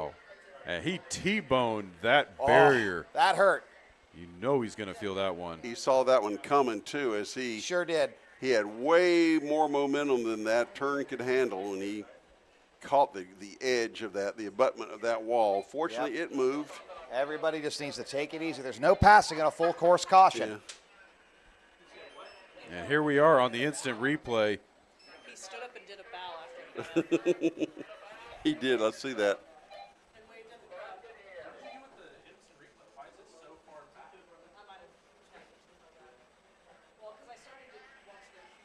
It was a great move, but not good enough because he couldn't complete it.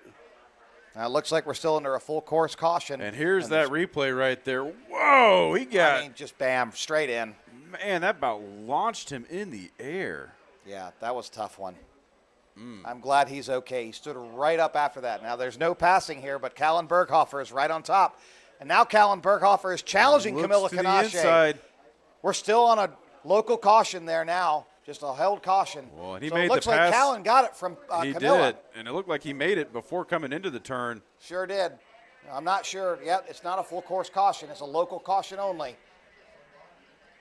So Camilla has a little bit of time to make up here. She's got to really get on it. But Callan Berghofer is starting to pull away. And he had the speed, and Camila was doing a real good job of defensive driving. She was. I don't know if she's going to have if she's got enough gas in the tank to catch back up to him, because look at this. Callan Berghofer's just pulling away right now. He is. He's pulling away. I think he changed some gearing. Yeah, he must have, because he's definitely found his second wind. But this is not a short race. No, and it's not over yet. One third of the way through it right now. We got 10 more laps of racing to go. So while he might have the faster kart, he might not have the conditioning, because the physicality of this track, it is testing the fortitude of these drivers right now. It sure is. I don't know if I'd say Callan's pulling away necessarily, because there's only 3/10 right now. He's staying within sight, maintaining contact. And here comes Camilla. She's late breaking it in the turn 6 there, right on top of Callan at this point, into turn 7. She is right back with him, runs a little bit wide there, gets the dust up. But Callan Berghofer does not have as commanding of a lead over her as he had earlier, so it might be coming back for Camilla Canache. I think she's got more of an advantage in the front half of the course. She sure does. The back half looks like Callan may be able to pull her a little bit. It's just a matter of what difference she can make in the turns that she's good in. And look at that. Yeah, but look at that. She's starting to come right back on top of him. Let's see if she can late break it here and really gain some position. Well, she's really using every bit of the track there. She's practically kissing the wall coming out of 4. Every bit that's practical. And now she's right there with Callan, but you've got lap traffic, gets out of the way. But she is right with Callan still. I think Callan had to check up a little bit there. So now they're really close to each other, first and second position. And look at that. Camila Canache doing a She real is good job. right back on top of him. She's doing a real good job of getting that cart to rotate into turns. Yes, she is. Absolutely. Both these drivers train, and they travel. They race almost every single weekend. And we see them trade blows every month up at Atlanta Motorsports Park. And wouldn't expect anything different here at Caffeine and Octane Lanier Raceway. Woo, she is right on top of him right now. That is the race we're watching, is a race for first and second. Callan Berghofer has really gotten that lead, but going to be challenged. And we are headed into lap number 9. Just over halfway, 6 laps to go in this 15-lap contest.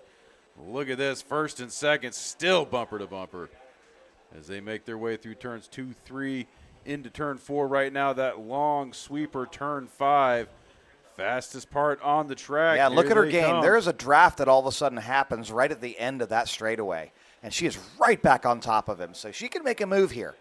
I think she's trying to figure it out. She's studying right now, Al. Absolutely. I wouldn't expect her to wait to the last lap. I would say maybe a couple more, and she's going to start striking. She will. And look at that. The difference in lines as they're coming through 11 and 12. She's sliding a lot more, She if you is notice. Really gliding through there. Yep.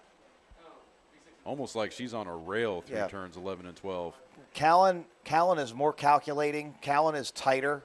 He really, where that cart he points it, it goes. Whereas Camilla is drifting a little bit. She's kind of floating through the corners here. She just did that through turn 6, and now through turn 7, just get that thing to rotate. There was 2 inputs there.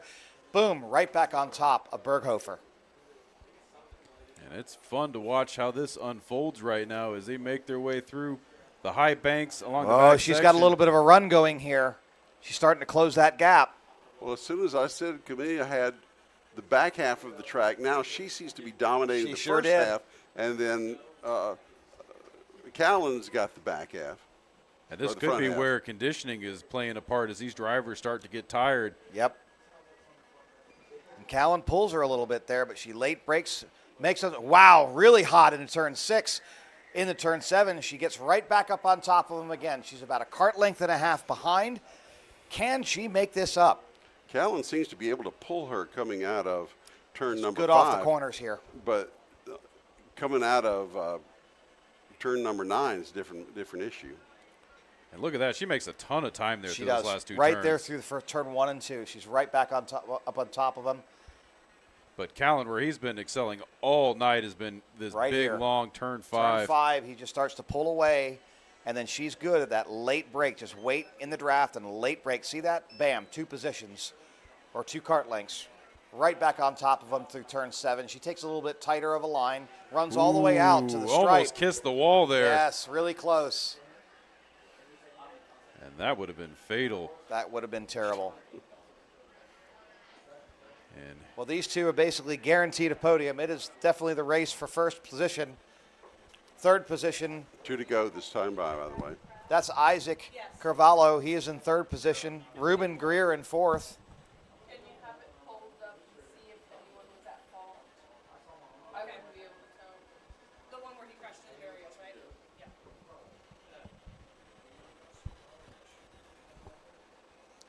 Camila Canasha right on top of Callan. And she has not let him get No, away. she is a tiger. Let me tell you, Camilla is tenacious when it comes to Yeah, this. we've been watching her develop over the last couple seasons up at AMP. And Really it has been wonderful. Been fun to watch. Really awesome seeing her duking it out every week now, fighting for a podium spot. This says it's lap 15, but I didn't see the white flag. We are on lap 15. We did not get a white flag, but we are on the last lap, and I think she knows it. She's right on top of Berghofer. And here she comes. I think she's going to make a run for it here through turn 10 and turn 9. Is she going to go for it? Try and get up underneath. Break the draft. Get up underneath. Is she going to go for it? She's thinking about it. She's thinking about it, but nope. She is going to take that second position. Right on top of Callan Berghofer. Callan Berghofer in first place. Camilla Canache in second place. Isaac Carvalho third place. Wow, what a race. She was in his tracks the whole And way. now we have Ruben Greer coming around in fourth place. And man, that Camila Canache starting on the pole, Callan Berghofer making that pass. I believe that was lap 2. It was pretty early on, and then that is how they ran. Yeah, he made a gearing change. He had to have made a gearing change with as much acceleration as they had. And that's why he was probably pulling during that fast section of the track.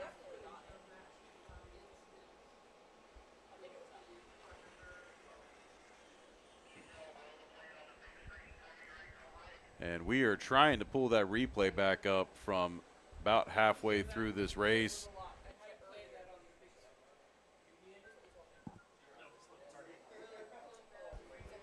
Yeah, we're trying to get that replay of this crash back on the big screen. So we Give us race controls down there on track trying to watch it. Yeah. So let's see if we've got it here. We are pulling it up, and there we go. Nope.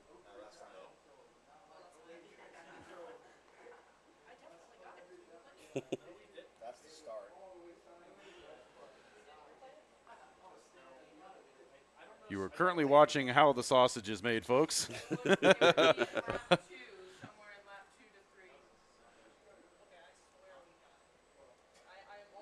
If you ever try to find that good part of the movie by fast forwarding through the the tape, this is what we're doing here. So.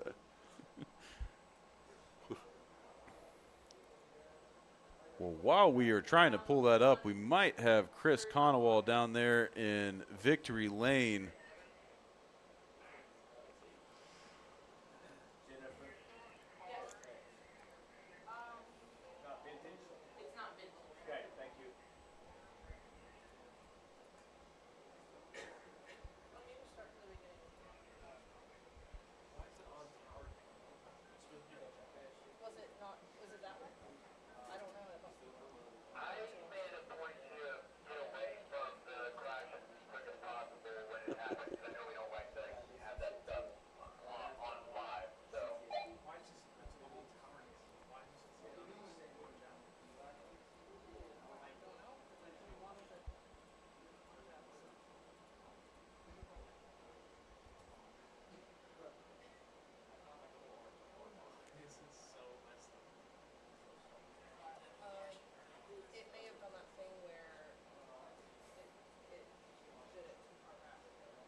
All right. We'll get there as we wait for the next group to come out to complete their final.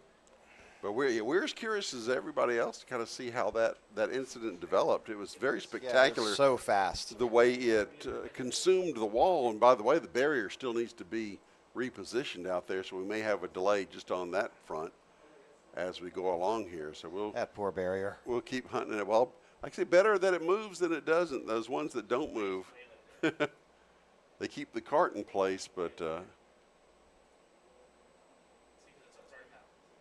not really good for the cart driver. We will see.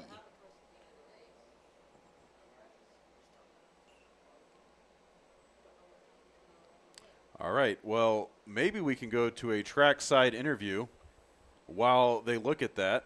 I know the folks at home would like to see more than just a wide shot of the track. as we backseat produce over here in the Hey, commentator's chair. What do you expect for free, huh? I know, right? Oh, there he is. Callan Berghofer and Camilla Canache there with Chris. Yeah, you know, I've just heard everyone say what a great race that was. I'm going to tell you, you guys have absolutely made a lifelong race fan out of me. That was a win. You were right there on his bumper the whole time. Tell us about it. It was really close. She was pushing me on basically every corner. It was really tight. Super. Now, tell us what you were doing. You were sort of this back turn. You would look to pass, but then have to duck in behind. What were you for? I was like trying to pass him, but like the car, like I couldn't pass him, so I stayed in his back. I stayed in his bumper, and I kept trying to pass him, but he won. Yes, and your number. It was the reverse way at the pre-final, right? You were 1 and you were 2, and now on the podium you'll be 1 and you'll be 2. But in my book, you guys are both number 1. If everybody watching, you guys did a great job. So congratulations. Any last shout-outs before we go to our next race? I'd like to thank my dad, BBS, my mom, my brother, and all my sponsors. Oh, Yeah, well, I forgot to ask this question. What was it like racing in the dark, essentially, in some parts of that? It's really fun. You don't know when you're going to like either crash into a cone or hit the next barrier, but although just seeing the little micron light is just a first for me. Yeah, what about for you, racing in the dark? What was that like? It was very fun, but because we had lights, obviously, so it was very fun. You could barely see the one with the flag, but it was still fun. You had a lot of fun because, like, I was in his bumper, then he passed. I mean, I was first, then he passed me, and then I was fighting, and yeah, it was very fun. Yeah, you guys, great job. Congratulations. And we're going to move over to another one of our drivers. Let's get your name on camera here, young man. Talon Laney. And Talon, you are our winner in what class exactly? K100 Junior. All right, and so your first time in the dark, is that right? Yeah. And so tell us what that was like. Well, it was cool, but it's kind of hard to see the green barriers. Yeah, the green barriers were difficult to see? Yeah. And so, earlier today it was light, it was hot, and now it was cool tonight. What kind of difference did that make? It was a lot grippier and smoother through the turns, and it was faster on the straights because it's not as hot. I gotcha. So, listen, congratulations to you. We'll see you on the podium. And who's this young man back here filming you? My dad. Yeah, and what's on his shirt? It says Talon Laney. Talon Laney, and that's you, my friend. Congratulations on your big win. Thank you. All right, I'm going to send it back up to the booth. Great racing. Thank you very much. And that's what I like about kids is they're too young to be afraid Completely of stuff like fearless. that. It was cool. It was fun being immortal when I was a kid. Yeah, I remember absolutely. Got to say, really proud. Obviously, they went and worked on their setup. I probably would think they made a gearing change there and really pulled it out. So that's the tenacity of these racers and their parents and their pit crews. Really, really great effort there. We are super proud of those two. And have we found our clip? All right, so let's see if we can. Let's take a look at this replay real quick. Analyze what happened there. And you can see him going wide there. He was on the inside. He just shot it. Yeah, he took that one too tight on the inside and had too much momentum. There was no driver contact. There was no pushing, nothing. It was just a mistake. Yeah. That's all that was. And that's, well, he was trying to keep the position, and he didn't have position to make that turn. Sure, and he just had too much drifted all the speed. way out. That was the end of it. Well, here's a question for you then, Al. Your experience, is it better to move that wall further up the turn so that you don't hit the abutment, hit it head on, or Yeah. Is there I any mean, way? Is there any way to mitigate that Sure, kind of just contact? connect all the barriers together. But the key is, if you're looking into here where these guys go braking into turn 6. Here you can see right there on the screen. See, he goes underneath and just runs way wide. So there was absolutely no contact. He just tried to maintain it and get up underneath them and maintain that crossover. He just ran wide. And I'll be willing to bet you that this point, the dew point, is probably, we're right out of it, be willing to bet you. The track just got a little bit slippery. He might have been able to stick that, but he just slid right across. All 4 wheels just slid right off. And so it is what it is. It's really hard luck for him. But happy the driver was okay. He got out of the cart. Got right back up. He took a bow, actually. So. Yeah. And Thank you. Then his parents are like, well, there's another one to fix. Just like Shane Anderson's wave in the sand trap a That's couple exactly weeks ago. right. Well, I'll tell you what, you don't get into this hobby, this sport, expecting to come out cheap. If things are going to break, No, that's just the way three it is. words, racing is expensive. Yep. And meanwhile, we're getting the wall we were looking at, the barrier, repositioned. Just about got it straightened out, You know, literally. the funny thing is that you see how many people are working on it. These things are all tied together with a strap through the middle, and they're quite heavy, just the barriers themselves. And these barriers are not full of water unless it rains because they're not exactly waterproof. But, yeah, it takes a lot of physical work. So hats off to the crew that's working right now. These guys have been humping it all day long. We really appreciate all the things that you do here. So thanks a lot to the on-site crew, both AMP and Caffeine and Octane. We really appreciate you.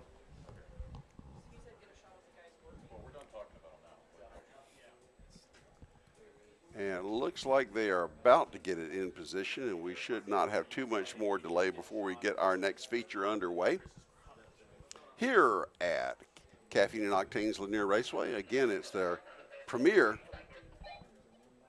Formula Karting event here, and it's been fun.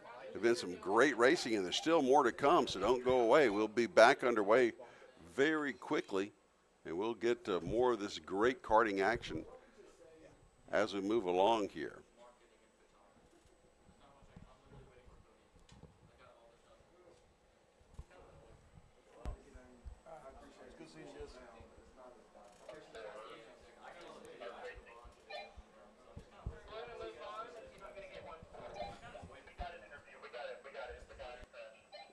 And we have an interview. Looks like we've got an interview lined All up. right, let's do that. Save us.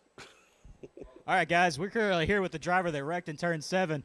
Now, the reason we grabbed you, it looks like during your wreck, you happened to stand up, wave, and then bow to the crowd.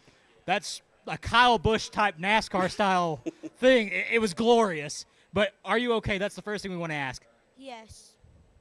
I'm okay that I just went on a barrier, that it was not that bad, but I just bit some stuff and stuff, yeah. Well, overall, how was your experience racing in the dark? You know, it kind of is a little darker than usual on the track right there. Tell us about your experience racing under the lights. It was good. It was just some turns that was some turns that was dark, but I felt good in track and it was very good. All right. So if you would, if you could come back out here again and run this race all over again, would you do it? Yeah. So you're hearing it from the drivers themselves. They love this track. They want to come back out. They want to do this again. Will, AMP, Caffeine and Octane, y'all need to make it happen. Amen to that. All right. What was your name one more time for the guys at home? Ryan Paris. All right, guys. Ryan, you had a great race. Unfortunately, it had to end like that.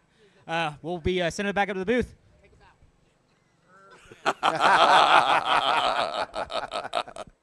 There you go. That was Squeeze great. that lemon, get in some of that good PR. Good job there, Ryan Paris.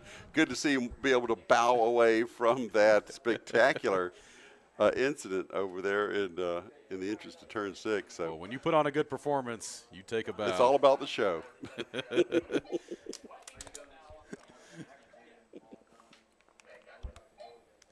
And with that, we are done with our tag cadet, tag rookie. Well, that was exciting. Yeah, which means we should be up next, LO Junior. Am I reading this schedule correctly?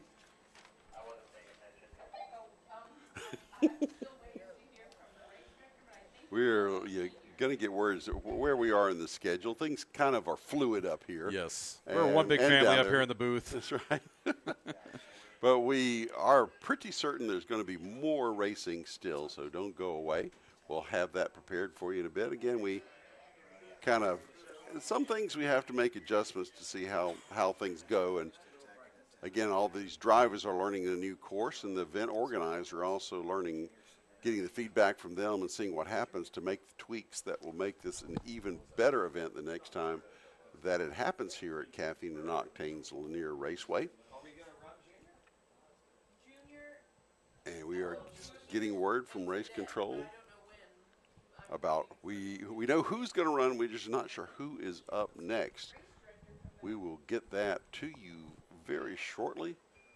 Meanwhile, enjoy this view of the track. It's always great to see this place lit up at night, the lights on. You know, if you really like to see this place alive, you should definitely come out and check out one of the Friday night drift events. It's probably the most hopping event that they have here at Caffeine and Octane Lanier Raceway. Constantly getting 70, 80, 90 drifters out here.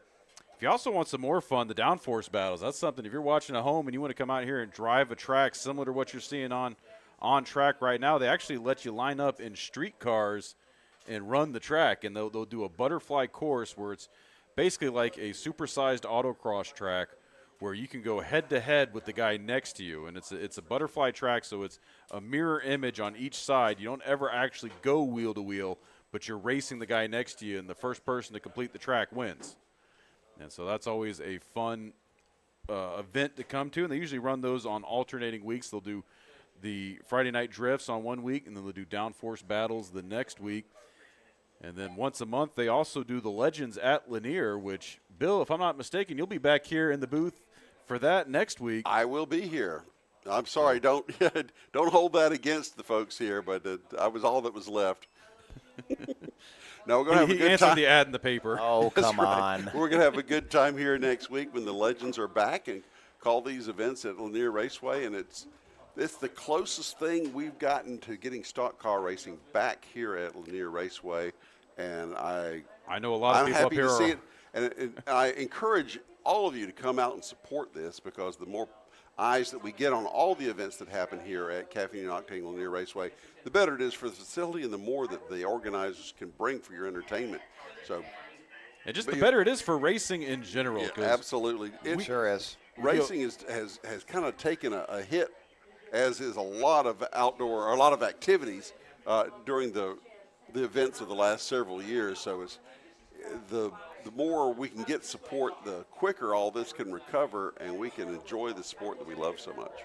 And one thing with kart racing, we've seen a big revival right now with the Drive to Survive, with the F1 crowd really pumping a lot of popularity into this type of racing. You know, we've seen our ranks over at Atlanta Motorsports Park grow tremendously over the last 2 seasons. I mean, we were maybe averaging 60 karts a race 2 years ago. We're 100 more now. And we just had our largest race ever 2 weeks ago with 160 drivers. And so we know the drivers are in the area. We know the sport is growing. And anything you guys can do to support the track, to support local racing, it'll continue to see this grow, because we really want to be up here. We love racing. That's what unites all of us up here, is our love for the sport, our love for automobiles, for racing, you know, for clean, fun competition. And, you know, it gives me goosebumps seeing the lights on here, seeing the race in action, you know, and I want to see more of it. Hear, hear. I couldn't have said it better myself. Church say amen. Amen. Amen. That's right, amen. Well, racing is a religion among some of us, too. So, yeah. Wait a minute. We've got 2 out on track, but we have one that's stalled. This is our Nope, we had a heck of a race the last time these two we got did out with here. These guys. They really went at it. John Mark Nunley and Tristan Garberine. So we are looking forward to more of the same, and this may be a really good study in the change of track conditions. So we'll definitely let Al Edwards school us on what is going on with these karts as they go around. We'll be able to pay attention to the one battle that'll be on the track. The most exciting race ever, Charles had announced, was 2 cars. Yep. Let's see what these guys have in store for us. They're gridding up ready to go. They should get side by side, not. They're still getting the yellow at the line. All right, they got their warm-up lap. They got to take their warm-up, yep.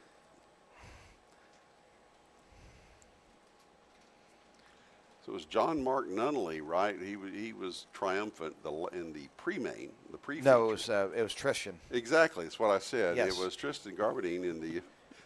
We talked to both of them in the in the victory lane. So we did. Yeah, don't expect me to remember stuff.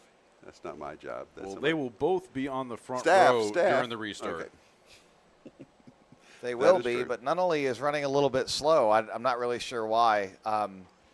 It's playing the sight game. He's just letting Garberine's heat build up. He's trying to keep it cool right now. Keep those RPMs low, force him to slow down. He's looking behind saying, where are you? Or he can. Oh, you know what? This is the way I want the race to go, so that's the way we'll do it. Okay, He's great. He's going to try and shoot the start here, Come on, get the run. Let's go. Green, green, green. Let's see. Are they going to go? They're side by side. Are we going to get a race? Green, green, green. Here we go. Tristan immediately out front, but Nunnally to the outside in turn 2, and they are going at it. And we have got a true duel on track right now. Two karts, Lo206 Junior. They were neck and neck, bumper to bumper, all during that 12-lap pre-final. Don't expect it to change here for this 15-lap final race, as right now Tristan Garberine is your leader. He's got about a 4-kart lead over John Mark Nunnally right now, but as we saw during race 1, that didn't matter for much because they stayed neck and neck as they accordion back and forth. Each driver having their preferred section on track as we watch them making their way through turns 10, 11, and 12 to complete lap number 1. Well, the early returns are showing Garberine with a definite advantage as he gets to the line. He's got almost 0.8 of a second lead. We'll see if Nunnally can close that up in the but he preceding is. laps. Nunnally is closing it up. Visibly looks like he is as they went through the first half of that lap. That advantage comes from the user's choice since he was pole position on the start, so it's on him when to punch it. And so he was definitely taking advantage of that, but we'll see. The real test will be when they come back by if that 1 second gap is still there. It looks good for Nunnally, for Garberine right now. As they come through, Nunnally is going to be looking up at a gap of now 1.3 seconds. So, yeah, he about doubled his lead. Sure did. Again, it's early, so there's no telling it. It may be feeling this out. It's a lot like going on a new surface, right? Mm-hmm. Right, Al? Yeah, absolutely. The track conditions are totally different than when they raced before. And Tristan now has a commanding lead at this point. But again, they could just get tired and they could swap out. So let's just be patient and see what these guys do. But right now, they are pulling away and widening that gap. Tristan is really widening that gap over Nunnally. And isn't there an element of guesswork in the setup? There is an element of guesswork in the setup because, again, we've never run here. And one of the factors that plays in here is all the rubber that's already down on the track from the drift events, which you can see all the marks on the track from that. There's not a lot of it, but it does make certain parts of the track, when it gets dewy, it makes it slick. And that's something we have to contend with at the main track up at AMP. That's right. We have the drift event every 4th of July. This year in particular, we ran a race 10 days after that, and the amount of rubber that was on track, it made it real greasy, real slick. Cause a little bit of a bubble. Tristan just ran really wide there. He put his hands up, said, oh, wait. Let's see if that affects his gap. He just missed that barrier. And Nunnally is caught up a little bit here after that bobble. Picked up about 0.3 on that mistake. So just missed is fast. Hit is not, or grazed is not good. So if he can push it to the edge, that but was not really beyond. close. Hopefully that's not got him rattled. Hopefully he just kind of can calm his nerves and keep on driving smooth. On the other hand, can Nunnally take advantage of that? Of course, he maintains. Oh, and he has. He's right back on top of him at this point. Let's see how now you notice that he stayed way away from that. Inside the line that time. Again, the margin was 1.144 coming by the last time. Is John Mark Nunnally making a run? He is. He's picked up a 10th. It's just a hair over 1 second now, the differential. And that's the key. So we're 5 laps into a 15-lap race, and we've already had one mistake that's really closed it up. Let's see what happens as we keep on going here. Plenty of time for the tide to turn or not. Or to stay the same or not. Exactly. That's the way it works. You just never know. That's why they run the races. They don't race them on paper. And looking more or less like they're holding steady at this point. The only real measure we have is the interval at the line. Here they come.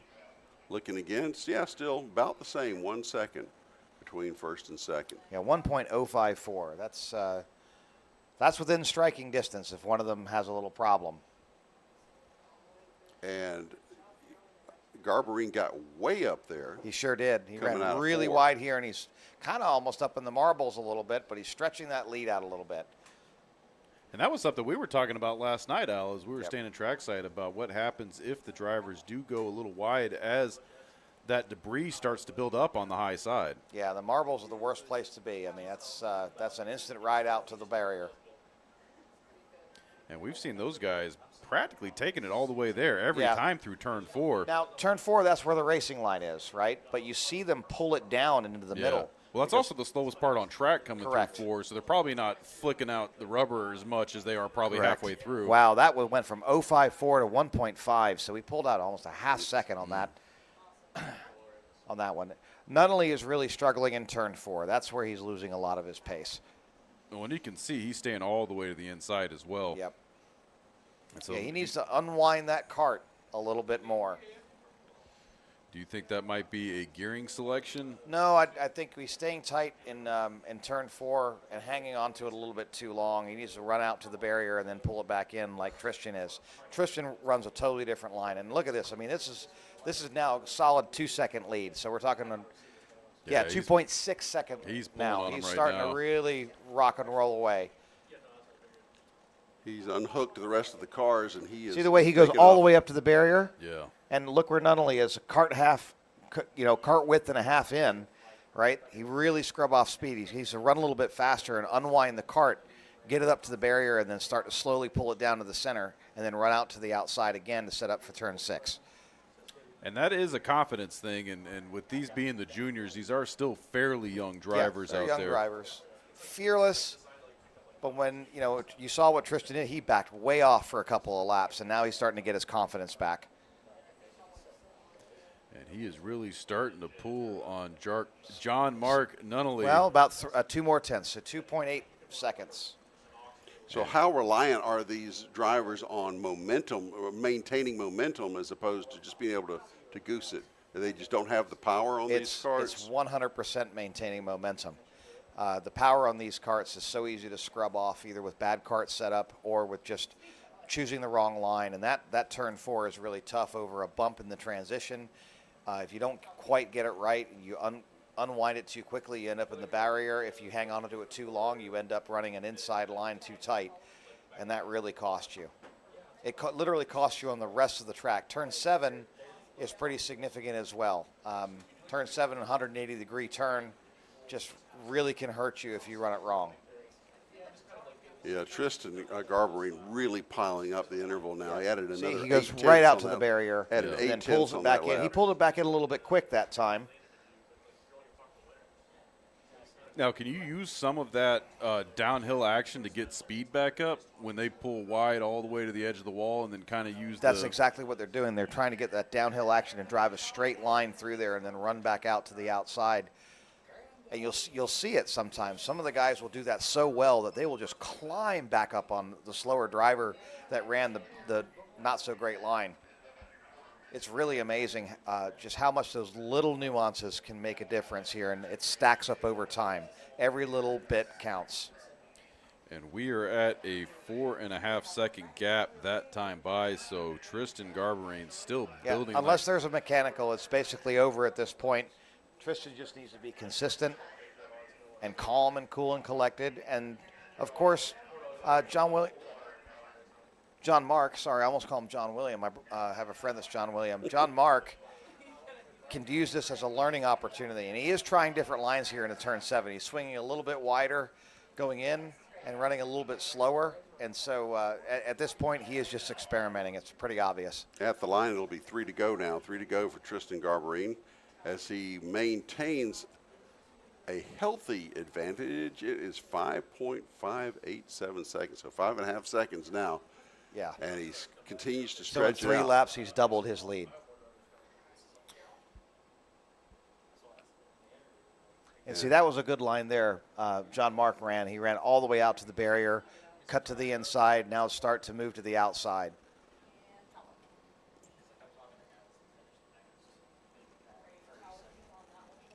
And you could see him taking his hand off the wheel every single time as he comes out of turn 7. You think he's just readjusting his grip? It's either that or he's getting tired. He's just letting his hand rest for a second. Yep. I imagine you put a death grip on that wheel as quick as those barriers come up to you. Yeah, you know, you're right. And that's one of the things is you got to learn to relax on the wheel. There's no reason to have a death grip unless the cart is not handling properly. And if you're sawing on that steering wheel, hanging on for dear life, yeah, you're going to have a death grip. It's going to wear you out big time. And that could be a part of the factor here. It could be even his seat size is a little bit too big, and he's moving around in that seat too much, and he's hanging on with his arms, and he's starting to get weaker. It's really obvious he's getting a lot slower at this point, so he's just taking it easy, running the line he wants to line, and playing, just kind of experimenting at this point. Trying to get some more speed, yes, but at this point he has completely lost sight of Tristan. Well, the white flag should be out. Yep, white flag's out. 14 down, 1 to go in this 15-lap contest.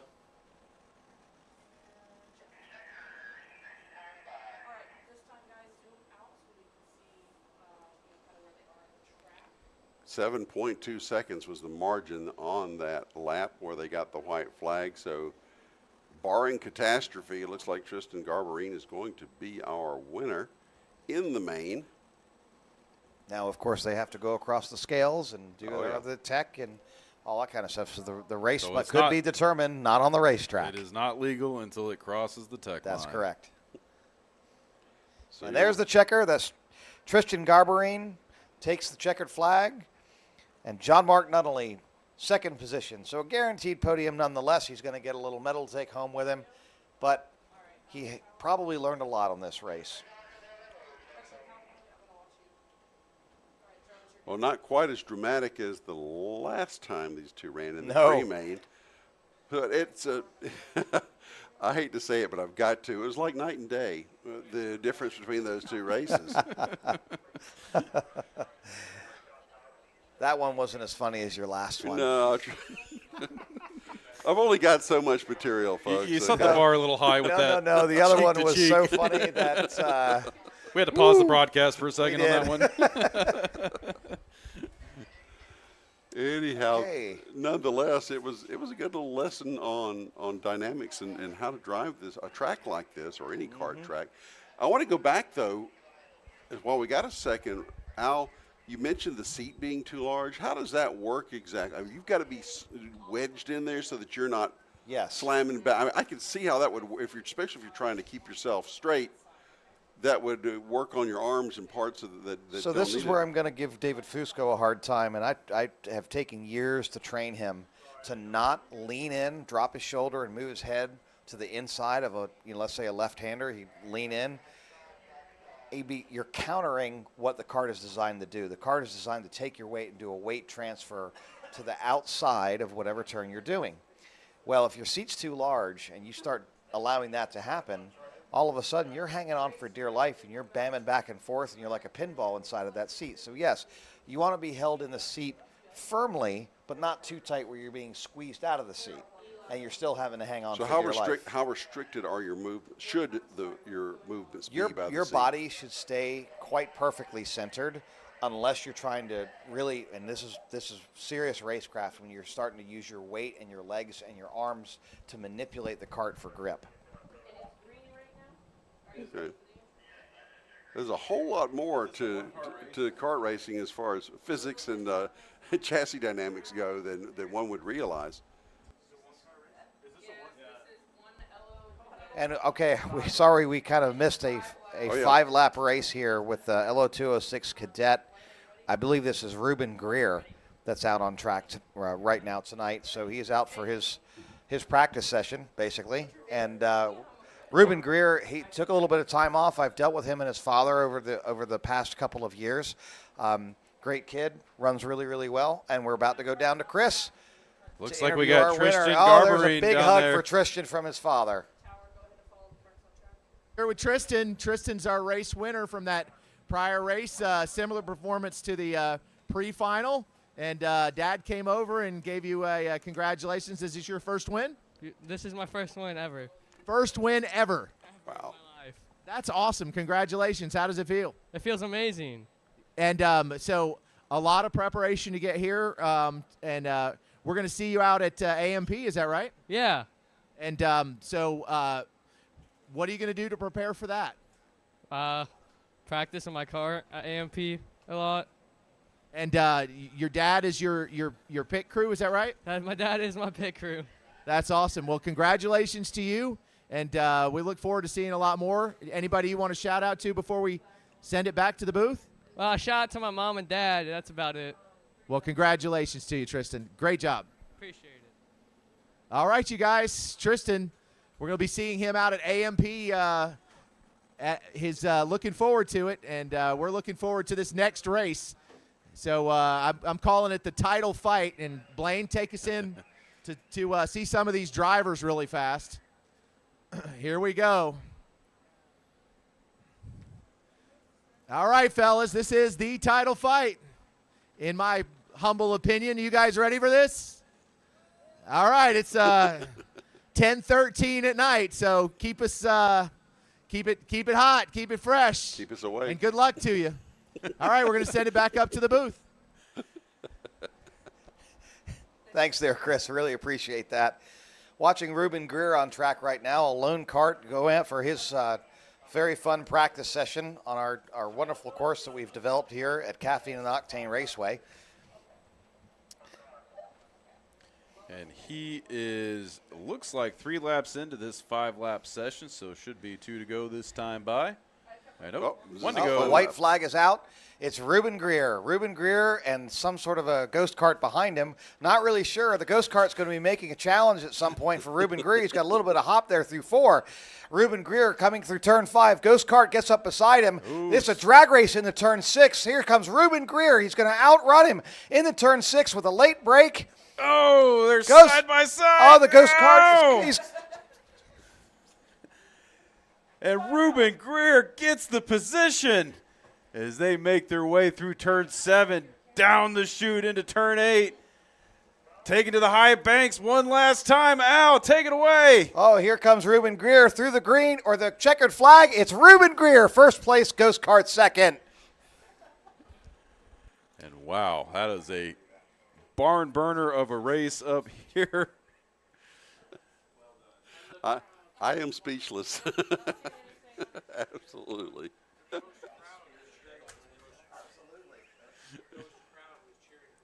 That's right.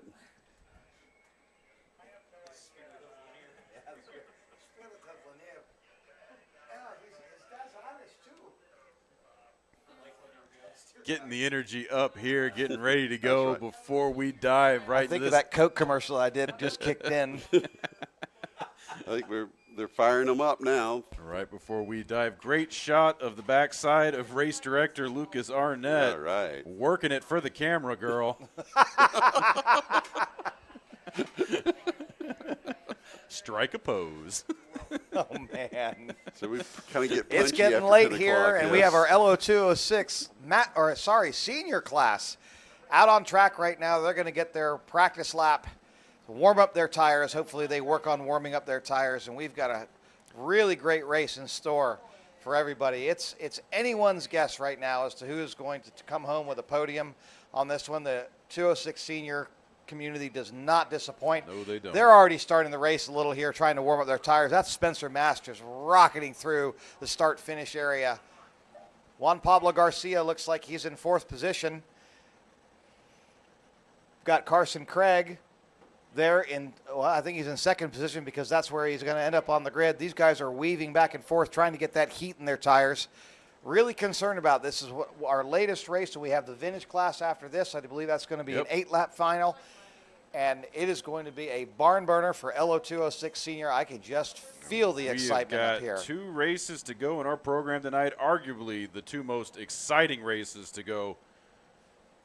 And I've been looking forward to this one all night. Lo206 Senior, as we get this thing gridded up here. And they get those carts woed down, all 8 drivers. Whoa. There comes, I believe that's Chris Castro. He's really had a fight. And we're going green. Lo206 Senior. And they are going 2 wide through turn 1, and they're starting to get in their single file line. Here comes Danny May on the outside, going for that line into turn 4.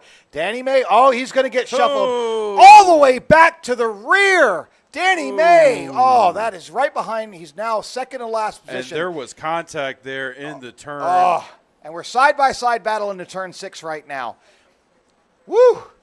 Wow. Yeah, there was definitely contact coming through 4. Yeah, it sure was. And Chris Carvalho, he's all the way out to the outside. He is running last now. Now he's had a real fight with it. A nice more position changes. It looks like here going on the inside into turn 10. Woo! Look at that, 2 for 1 That's special. Juan Pablo Garcia trying to make the move there in turn 10, maintaining that 3rd position. Juan Pablo Garcia. And look at this, Carson Craig, 2nd place right now. Yes, he is. He is just behind your race leader, Juan Spencer Pablo Mast. Garcia, though, might be going for it. He's right back on top of him. If they're smart, they're going to bump draft. But he has got a train of drivers behind him. He sure does.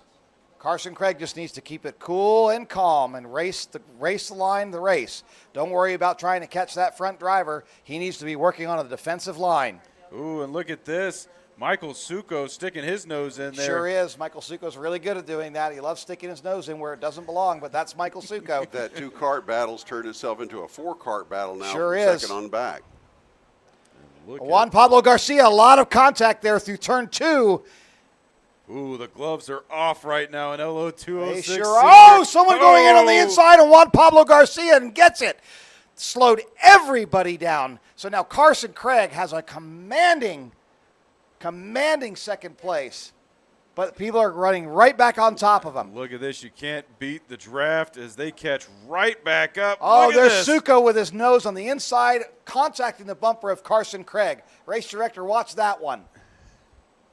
As they go barreling on the backside of the track through turns 9, 10, 11, 12 onto the front straightaway, completing lap number 3. And there's some more contact with Carson Craig and Michael Succo. They're going to end up together. Michael Succo goes to the inside. We had a lot of contact there. That's Mike Succo just went to the inside of Carson Craig. He just got shuffled back. Not really sure where he got shuffled back to, but they are side by side. Carson Craig on the outside there going into turn 6. And Carson's getting left out He is getting dry freight right trained now. big time. Goes to the outside. Yep, he just went from basically from 2nd to 6th. I think it's a victory that he just didn't hit that barrier. Because he was headed right to it, but he managed to he managed to hold on reel to it in. Man, Succo got in there. Spencer Mast, because of all this, has just got a commanding lead here in Lo206 Senior. That's Mike Succo in 2nd. He's starting to pull away from the crowd. That's Harrison Browning in 3rd. Juan Pablo Garcia, in 3rd. Ooh, Harrison look at Browning that. in 4th. Oh, wow. Juan Pablo Garcia 3-wheeling. You see his axle sparking as that wheel came back down. Yep. And he is raking that thing into turn 4. Yes, he is. Now they're running into turn 6.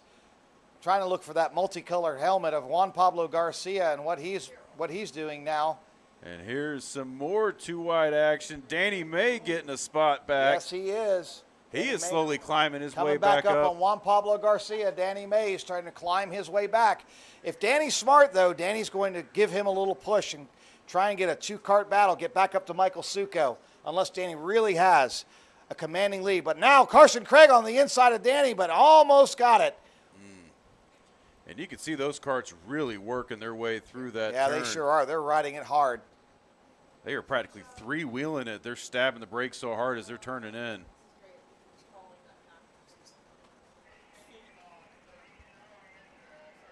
And that 5-cart battle is starting to collect itself again. At least the back 4 are pretty much nose to tail. Back to Browning. Browning gotten a little bit of. Yeah, Michael Succo a solid Carson 2nd. Craig getting a little making up to do, but Juan Pablo Garcia still now a third place. The really position for third is where the race truly is at this point. That's what we're watching right now.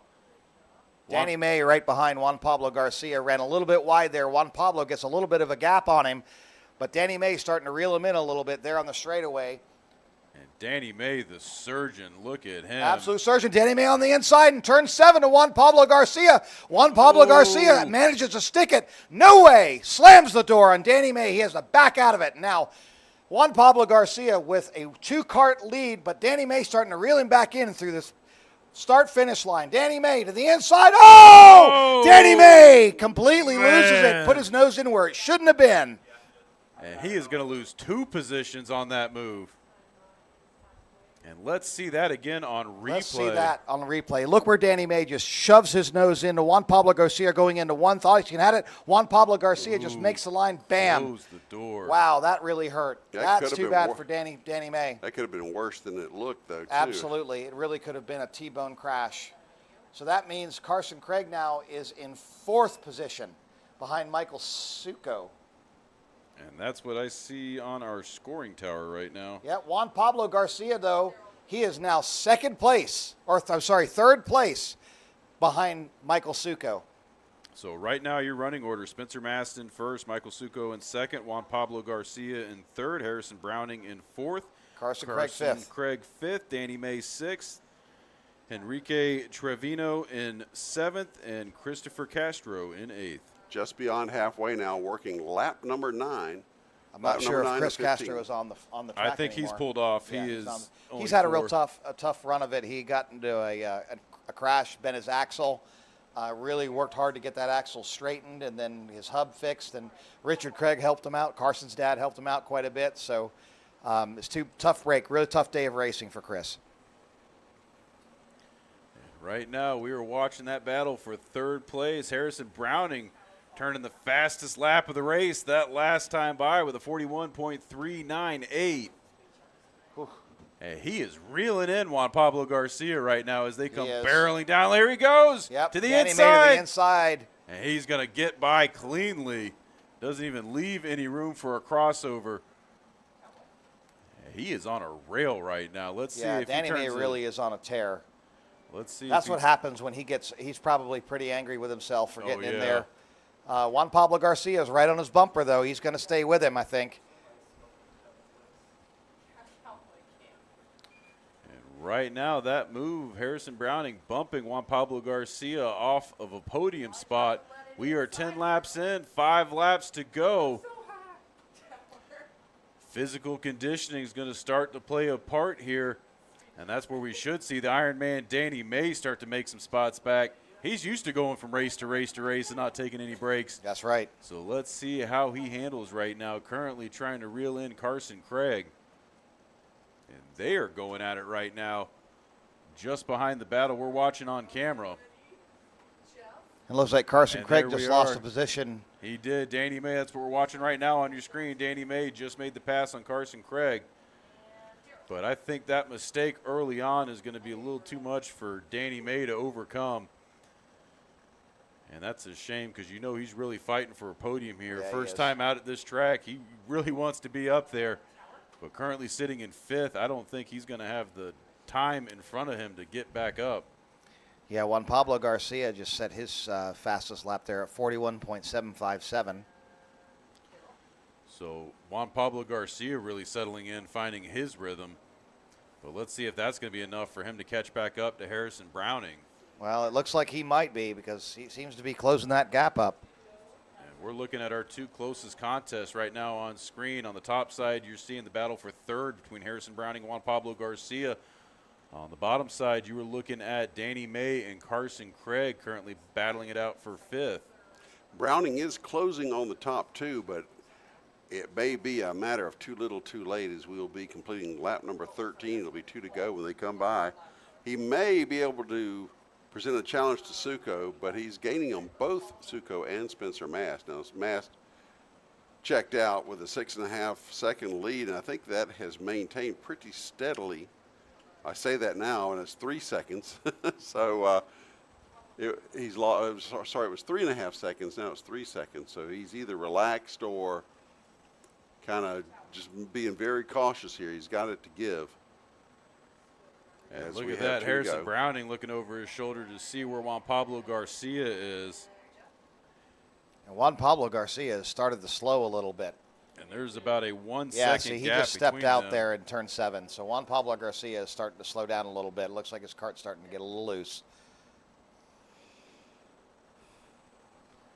White flag this time by for leader Spencer Mast. He's maintaining a 3.2 second gap, so he's starting to stretch it out a little bit more. And Michael Suko's got some breathing room as well. He's got about a 2 second gap over third place Harrison Browning. And Browning with about a 1.5 second gap over the fourth place of Juan Pablo Garcia. So your top 3 sitting kind of comfortably right now. Just got to run a clean lap. Just run a clean lap. Don't mess it up. And that should secure the podium for them.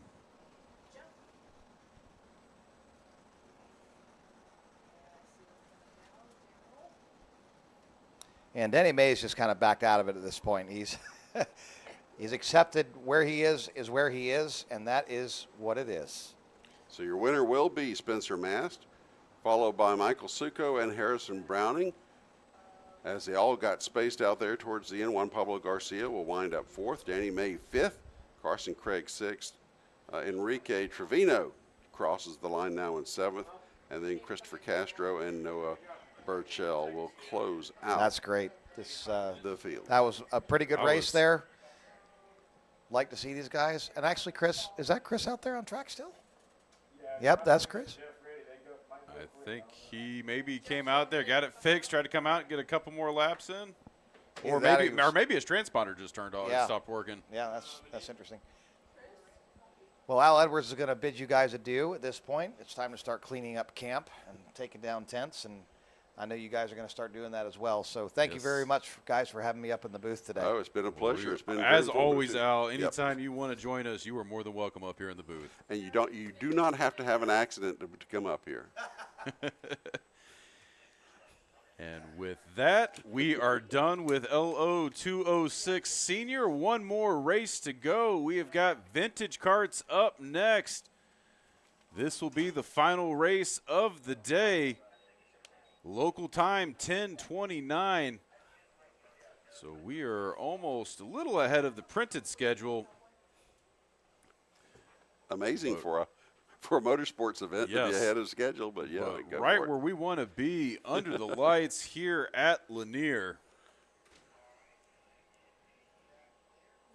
And such a special night here at the track. First time event of its nature running here. You know, they run the rental karts here all the time on a track very similar to what we're seeing right now. But they don't run karts this fast or this competitive out on track. And so it is fun to watch. You know, we're used to watching these guys duke it out up at AMP. So much fun to be able to bring this program down here to Caffeine and Octane Lanier Raceway and really just seeing what the drivers do with it. You know, we came up with a course design. We tested it. We had a 3-day event. We had practice on Thursday, practice on Friday, race day on Saturday. So we tried to give them enough time to get ready. I think the product came out pretty well. And it looks like we are ready to go trackside with Chris Conowall.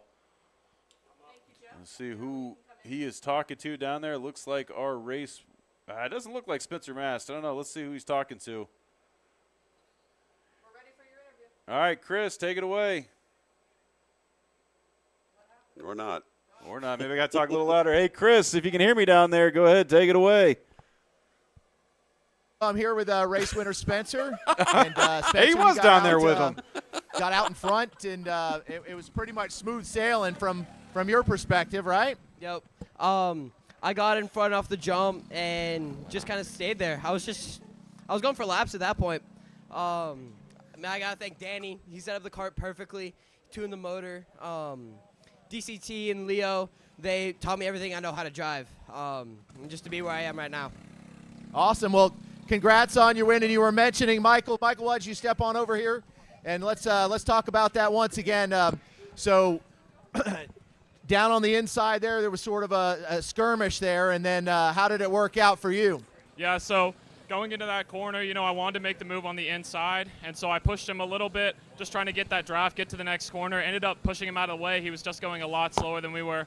Ended up making that move around the outside, and then it was just a matter of keeping it going, putting in consistent laps, and to the point where I would end up catching Spencer. But by that time, you know, we had already had our tussle, and Spencer was gone, so I just had to keep it together, not do anything too risky, and save the car for another day. Yeah, speaking of, so we're looking forward to seeing lots more out of you.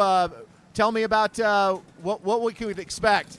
Yeah, so now just started racing KA as well as Lo206, but moving out of that, you know, I've done some testing in some USF junior cars with VRD, looking to do more of that. Not sure where I want to go right now, but looking at some other stuff. Definitely want to move into cars, but we'll see how it goes. Okay, well, we appreciate it very much. Good luck in your endeavors, and we'll see you at the podium. All right, sending it back up to you guys. All right, thank you, Chris. And speaking of saving a cart for another day, here are our vintage carts for their feature. I know it just gets weaker and weaker as we get.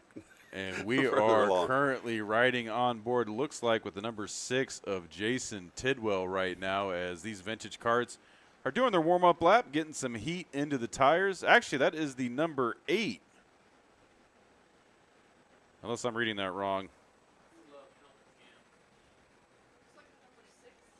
Maybe it is the number 6. Yeah, it is the number 6. I am slightly blind up here in the booth. But great camera work from our on-track camera operator, Ethan Denny, getting that tight shot so we could verify which cart that was.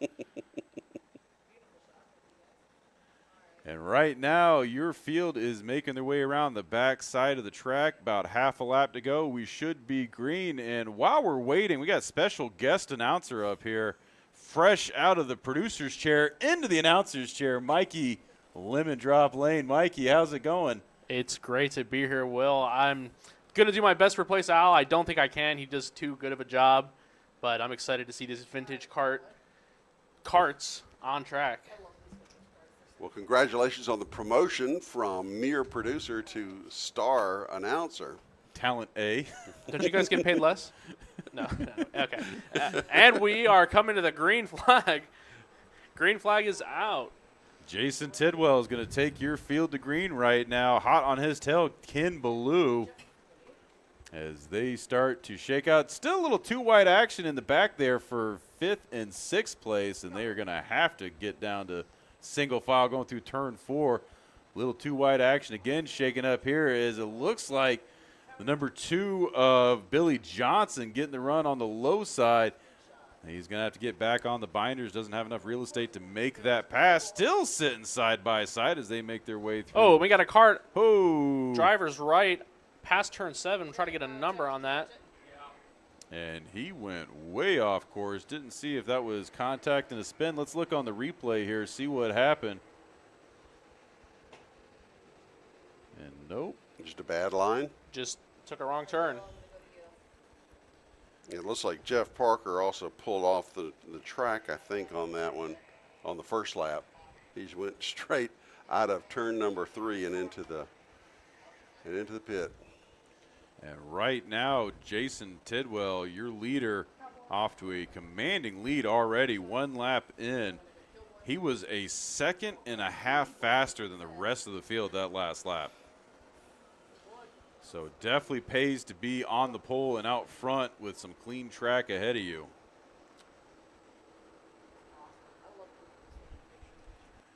As he makes his way across the stripe to take off lap number 2. Yeah, it looks like they pretty much paired off in between Tidwell and our. And you can see what a rough ride that is coming through turn 4 on that picture-in-picture in-cart camera right now. Those things really starting to shake when they go into the turns. You can see how much work it is just to wrestle those carts and keep them under control. It looks like Eric McMillan in the number 30 creeping up on Billy Johnson. And we might have a battle for 2nd place heating up on our hands right now. Don't count out Billy Johnson. He was a podium sitter at our last race at AMP. But EMAC is chasing him. I think I remember that from the interview. Is chasing him down. But really, Puddin is who they got their eyes on right now. That's who they're trying to reel in. The number 6 of Jason Puddin Tidwell. So we got Puddin, we got DQ. Man, is this over yet? So I can go get some. Do vintage nicknames part of the? Ladies and gentlemen, part of make the culture. sure you check the concession stand. Really? Stop by. As we are 4 laps complete. And right now we're watching Tommy Jernigan battle it out with Todd Breedlove for the 4th position. That is your closest contest on track right now. That number 11 kart doing everything he can to fend off the number inside, 12. Pinched him down to the line, was able to maintain that position. They've been the closest battle pretty much this entire race. Ooh, deep into the braking zone. Todd Breedlove right on the back bumper of Tommy Jernigan. And we will be halfway this time by. And keep in mind, folks, this is only a 10-lap feature. These vintage karts don't run quite as long as the rest of the field. And so they should get the halfway sign as they do that time by. Whoa, look at that. Todd Breedlove shooting it to the inside, makes the pass in turn 2. So that's going to put Todd up in 4th position. So now he's looking to take down EMAC and get that final podium spot. He's got plenty of time to do it. And let's see if he's going to be able to get him reeled in as they are making their way through turn 7 right now. Meanwhile, on the front stretch, the battle for 2nd place is heating up. Yeah, Billy Johnson and Eric McMillan. They are only 0.3 of a second separated them at the line last time by. So heading to that backstretch off that sweeping turn, using all that banking in that turn to get as much speed as you can into that heavy braking zone. We've seen a lot of action right before turn 7.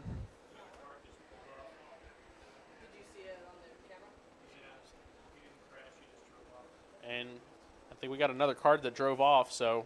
That was probably, looked like Jernigan. You think with these vintage carts, maybe, they don't run as long, and rather than risk causing an incident, it's just easier to pull off and save it for another day. It's probably easier to pull off than it is to find parts for these things. Probably, yeah.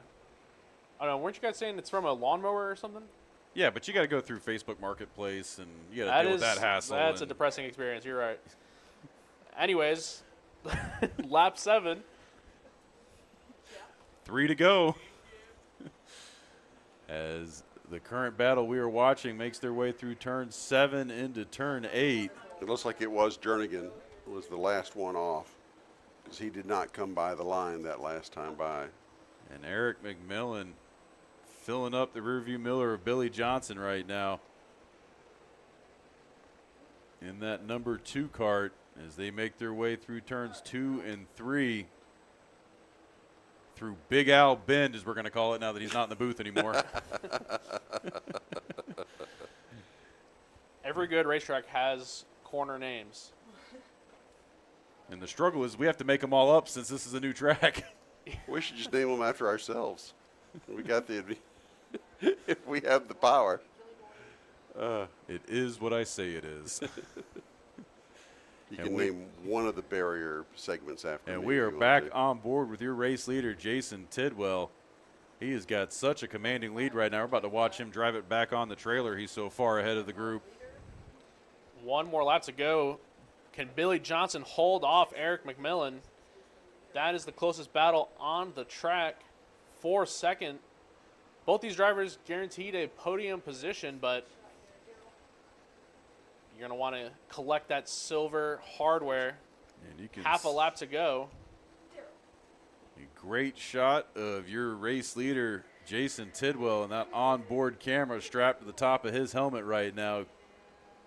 Great shot watching him come through the final from the final time through turn 9. And he is going to go on to the front straightaway and take the checkered flag. And then Billy Johnson and Eric McMillan will finish. That will round out your podium, first, second, and third.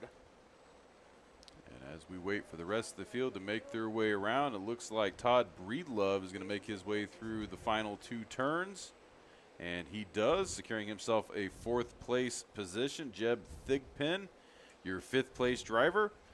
And with that, those are the final remaining karts on track. Tommy Jernigan pulling off early. And that will wrap it up here for racing here at Caffeine and Octane Lanier Raceway, our first ever Formula Karting event. I'll tell you what, all in all, I think it was quite a success. The product on the track was very good. I think it could only improve by just getting more participation, but word will get out. And what a great facility this is for these Formula karts. So I can't wait to see the next one. I think it's a simple formula. You put cars on track and under the lights at Lanier, and you're just going to have a good time. As long as the racing action is that exciting, it's always going to be a good show, and it's always something to build upon. I mean, it took us, up until 2 years ago to get this many cars on or this many karts on track at Atlanta Motorsports Park, and the fact that we're already here, first event in, that is a good sign. So, this being a one-off event right now, hopefully we'll get another one on the schedule. We don't know whether it's going to be this year, whether it'll be next year. I know we've got plans of talking about doing the GSKA series between Lanier, Barnesville, and Atlanta Motorsports Park. So that looking to expand from a 4-race to a 6-race series next year. But right now it looks like we've got Chris Conowall down on pit road in victory lane with your race winner, Jason Tidwell. Chris, go ahead, take it away. Thank you, Will. I'm here with Jason Tidwell. Puddin'. Yeah, we were watching the Puddin' Cam, and you were out there sailing into victory. Tell us about it. Putting on a show. Once again, the kart just hooks up and handles excellent. I can't ask for a better engine builder, goalie performance. I'm so pleased with the kart, and this event y'all held today, I could have been at Barnesville racing for the points, but I wanted to come here just to put these vintages on the map. It's a great program we got going, and thank y'all very much for holding this program. That's really all I can say is, like I say, I'm out of breath right now. Well, listen, Puddin', did you get your nickname from this fine fellow over here? Come over here. Who's this gentleman stepping into the camera right here? Who's this? Dad. This is his dad, Philip. Yeah. Philip, step over here. How did he? Are you responsible for the nickname Puddin'? No, Joey, our engine builder, gave him that. We got another one called Tang, and this is Puddin'. And so, I couldn't be more proud of my son. Just could not be. We haven't been back in it long. We just started last October, November. We have learned so much from so many people, and their experience and wisdom has brought us to this point to where we're ready for some money races. We want some money now. Tired of the ribbons, we want some money. All right. words of a true wise dad. And so, Puddin', last word to you. You're going to be taking the podium here in just a minute. You took the checkered under the lights, so we'll send it off with you. What do you got to say? Thank you, Amp, and Octane and Caffeine and Octane. Thank y'all for holding this event, and I will be back. Let's do it again. All right, you heard it there, Will. He will be back. We will be back. Just want to say thanks from Victory Lane here with Puddin' and Philip and everybody else. I'm going to send it back up to you. Good night, you guys. And we will be back with you back at AMP on September 9th. We've got that big double race day coming up, main track and kart track going on at the same time. And we will be back here with you guys at Caffeine and Octane. We'll be back here with my co-announcer, Bill, next weekend for the Legends at Lanier event. So, folks, if you like racing, it is a good time to be alive and be in Georgia because we've got plenty of it coming up.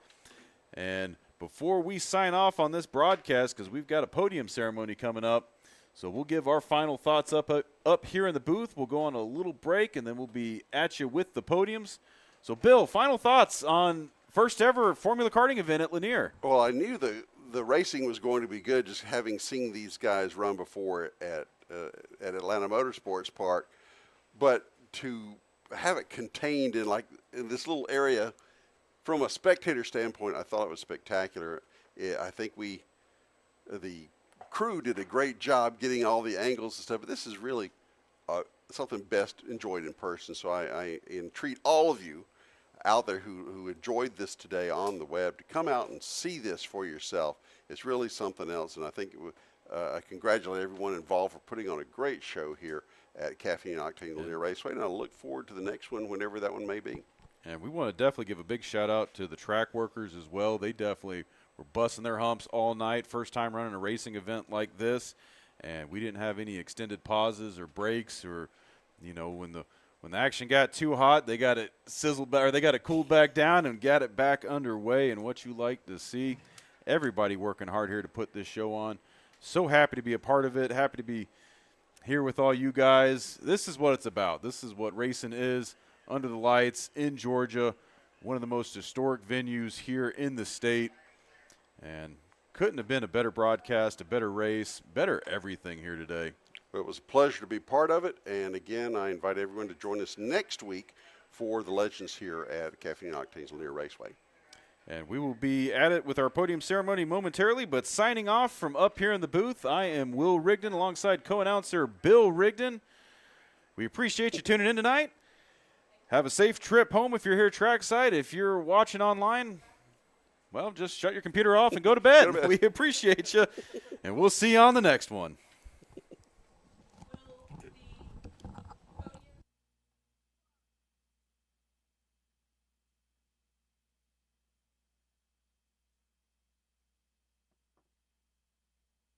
Everything y'all do for us and supporting our program from Atlanta Motorsports Park, even traveling all the way to Caffeine and Octane to make this happen.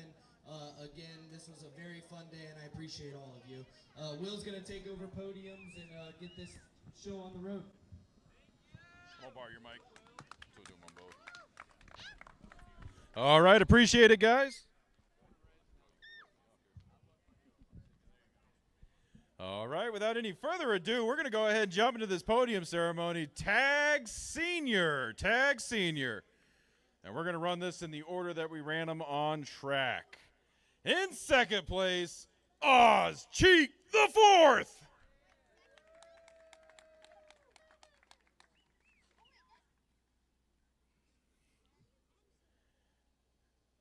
And your winner in Tag Senior, Oz Cheek the Third.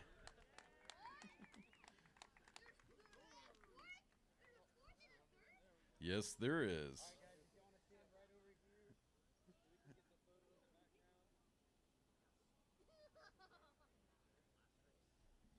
Good job, guys.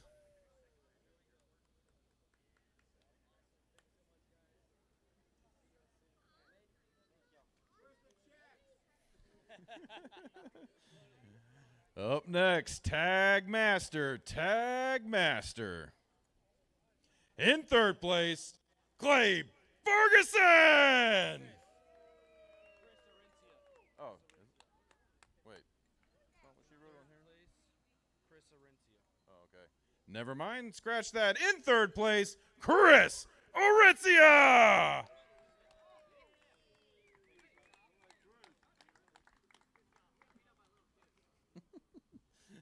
In second place, Kyle Clark.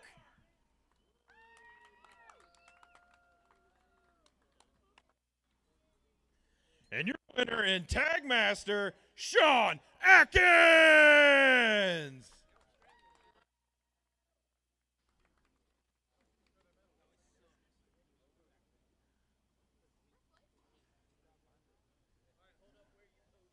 All right, good job, guys. Good job. Smile, you're on the big screen.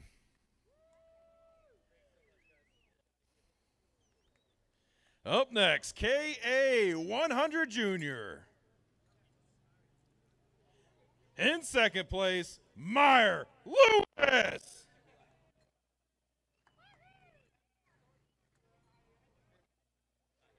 And your winner in KA100 Jr., Talon Octane Lanier.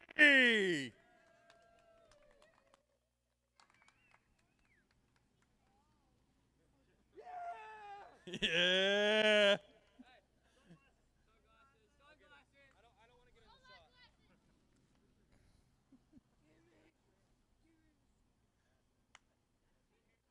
All right, congratulations. Up next, Lo206 Master. Lo206 Master.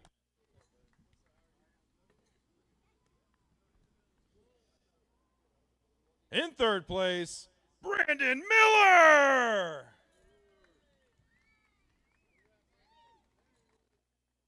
Where's he at? Hard Charger Award right here for this guy. Spun out, managed to climb back to the podium. In second place, David Fusco.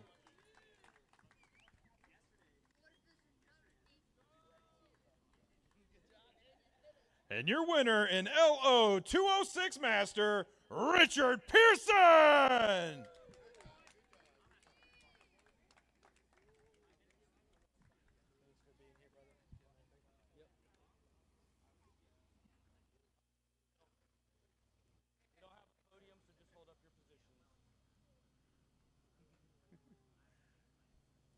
All right, good job, guys. Good job.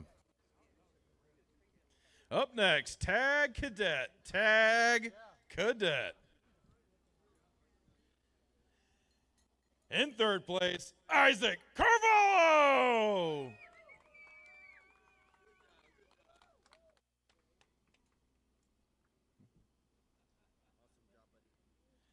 In second place, Camila Canache.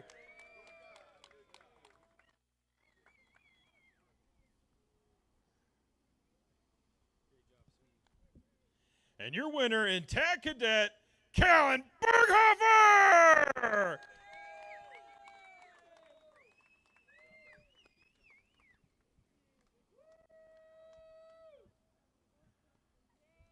Good job. Awesome. Good job, guys. Up next, Tag Rookie. Tag Rookie. In second place, Isaiah Williams.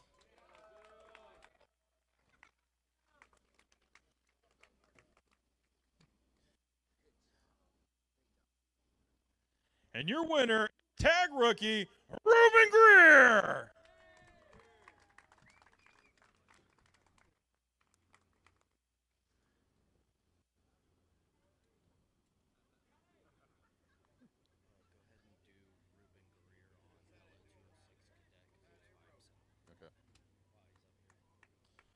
All right, real quick, Ruben.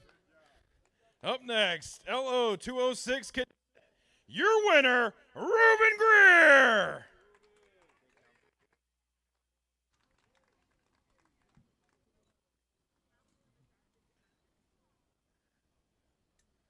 All right, good job.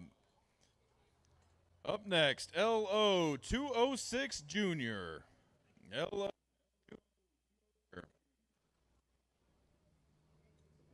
In second place, John Mark Nunnally.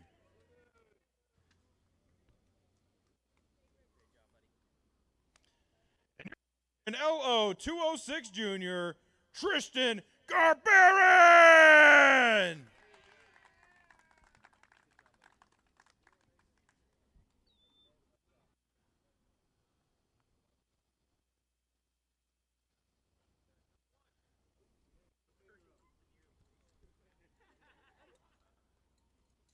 All right, good job, guys. Good job. Up next, Lo206 Senior.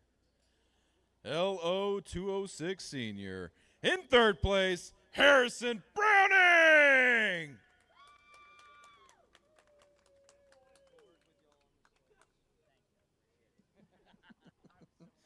In second place, Michael Suko.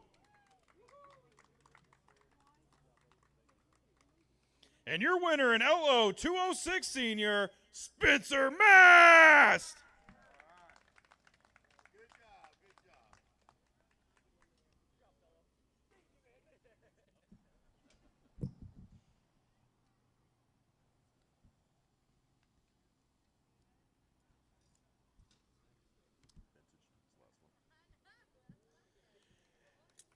And your final podium of the day, Vintage Kart.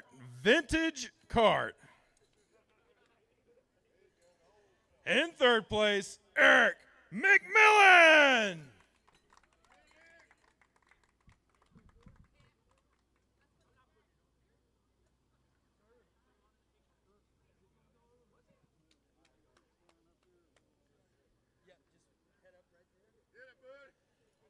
In second place, Billy Johnson.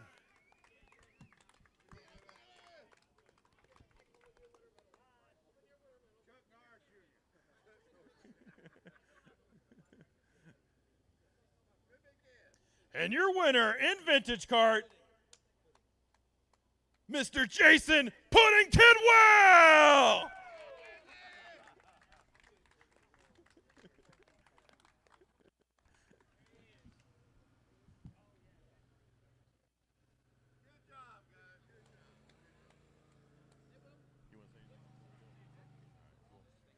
All right, good job, guys. We appreciate everybody for coming out tonight. Thank you for supporting us. Thank you for supporting the track. We will see you again on September 9th. Thank you. Have a safe trip home. We will see you on the next one. So long, everybody.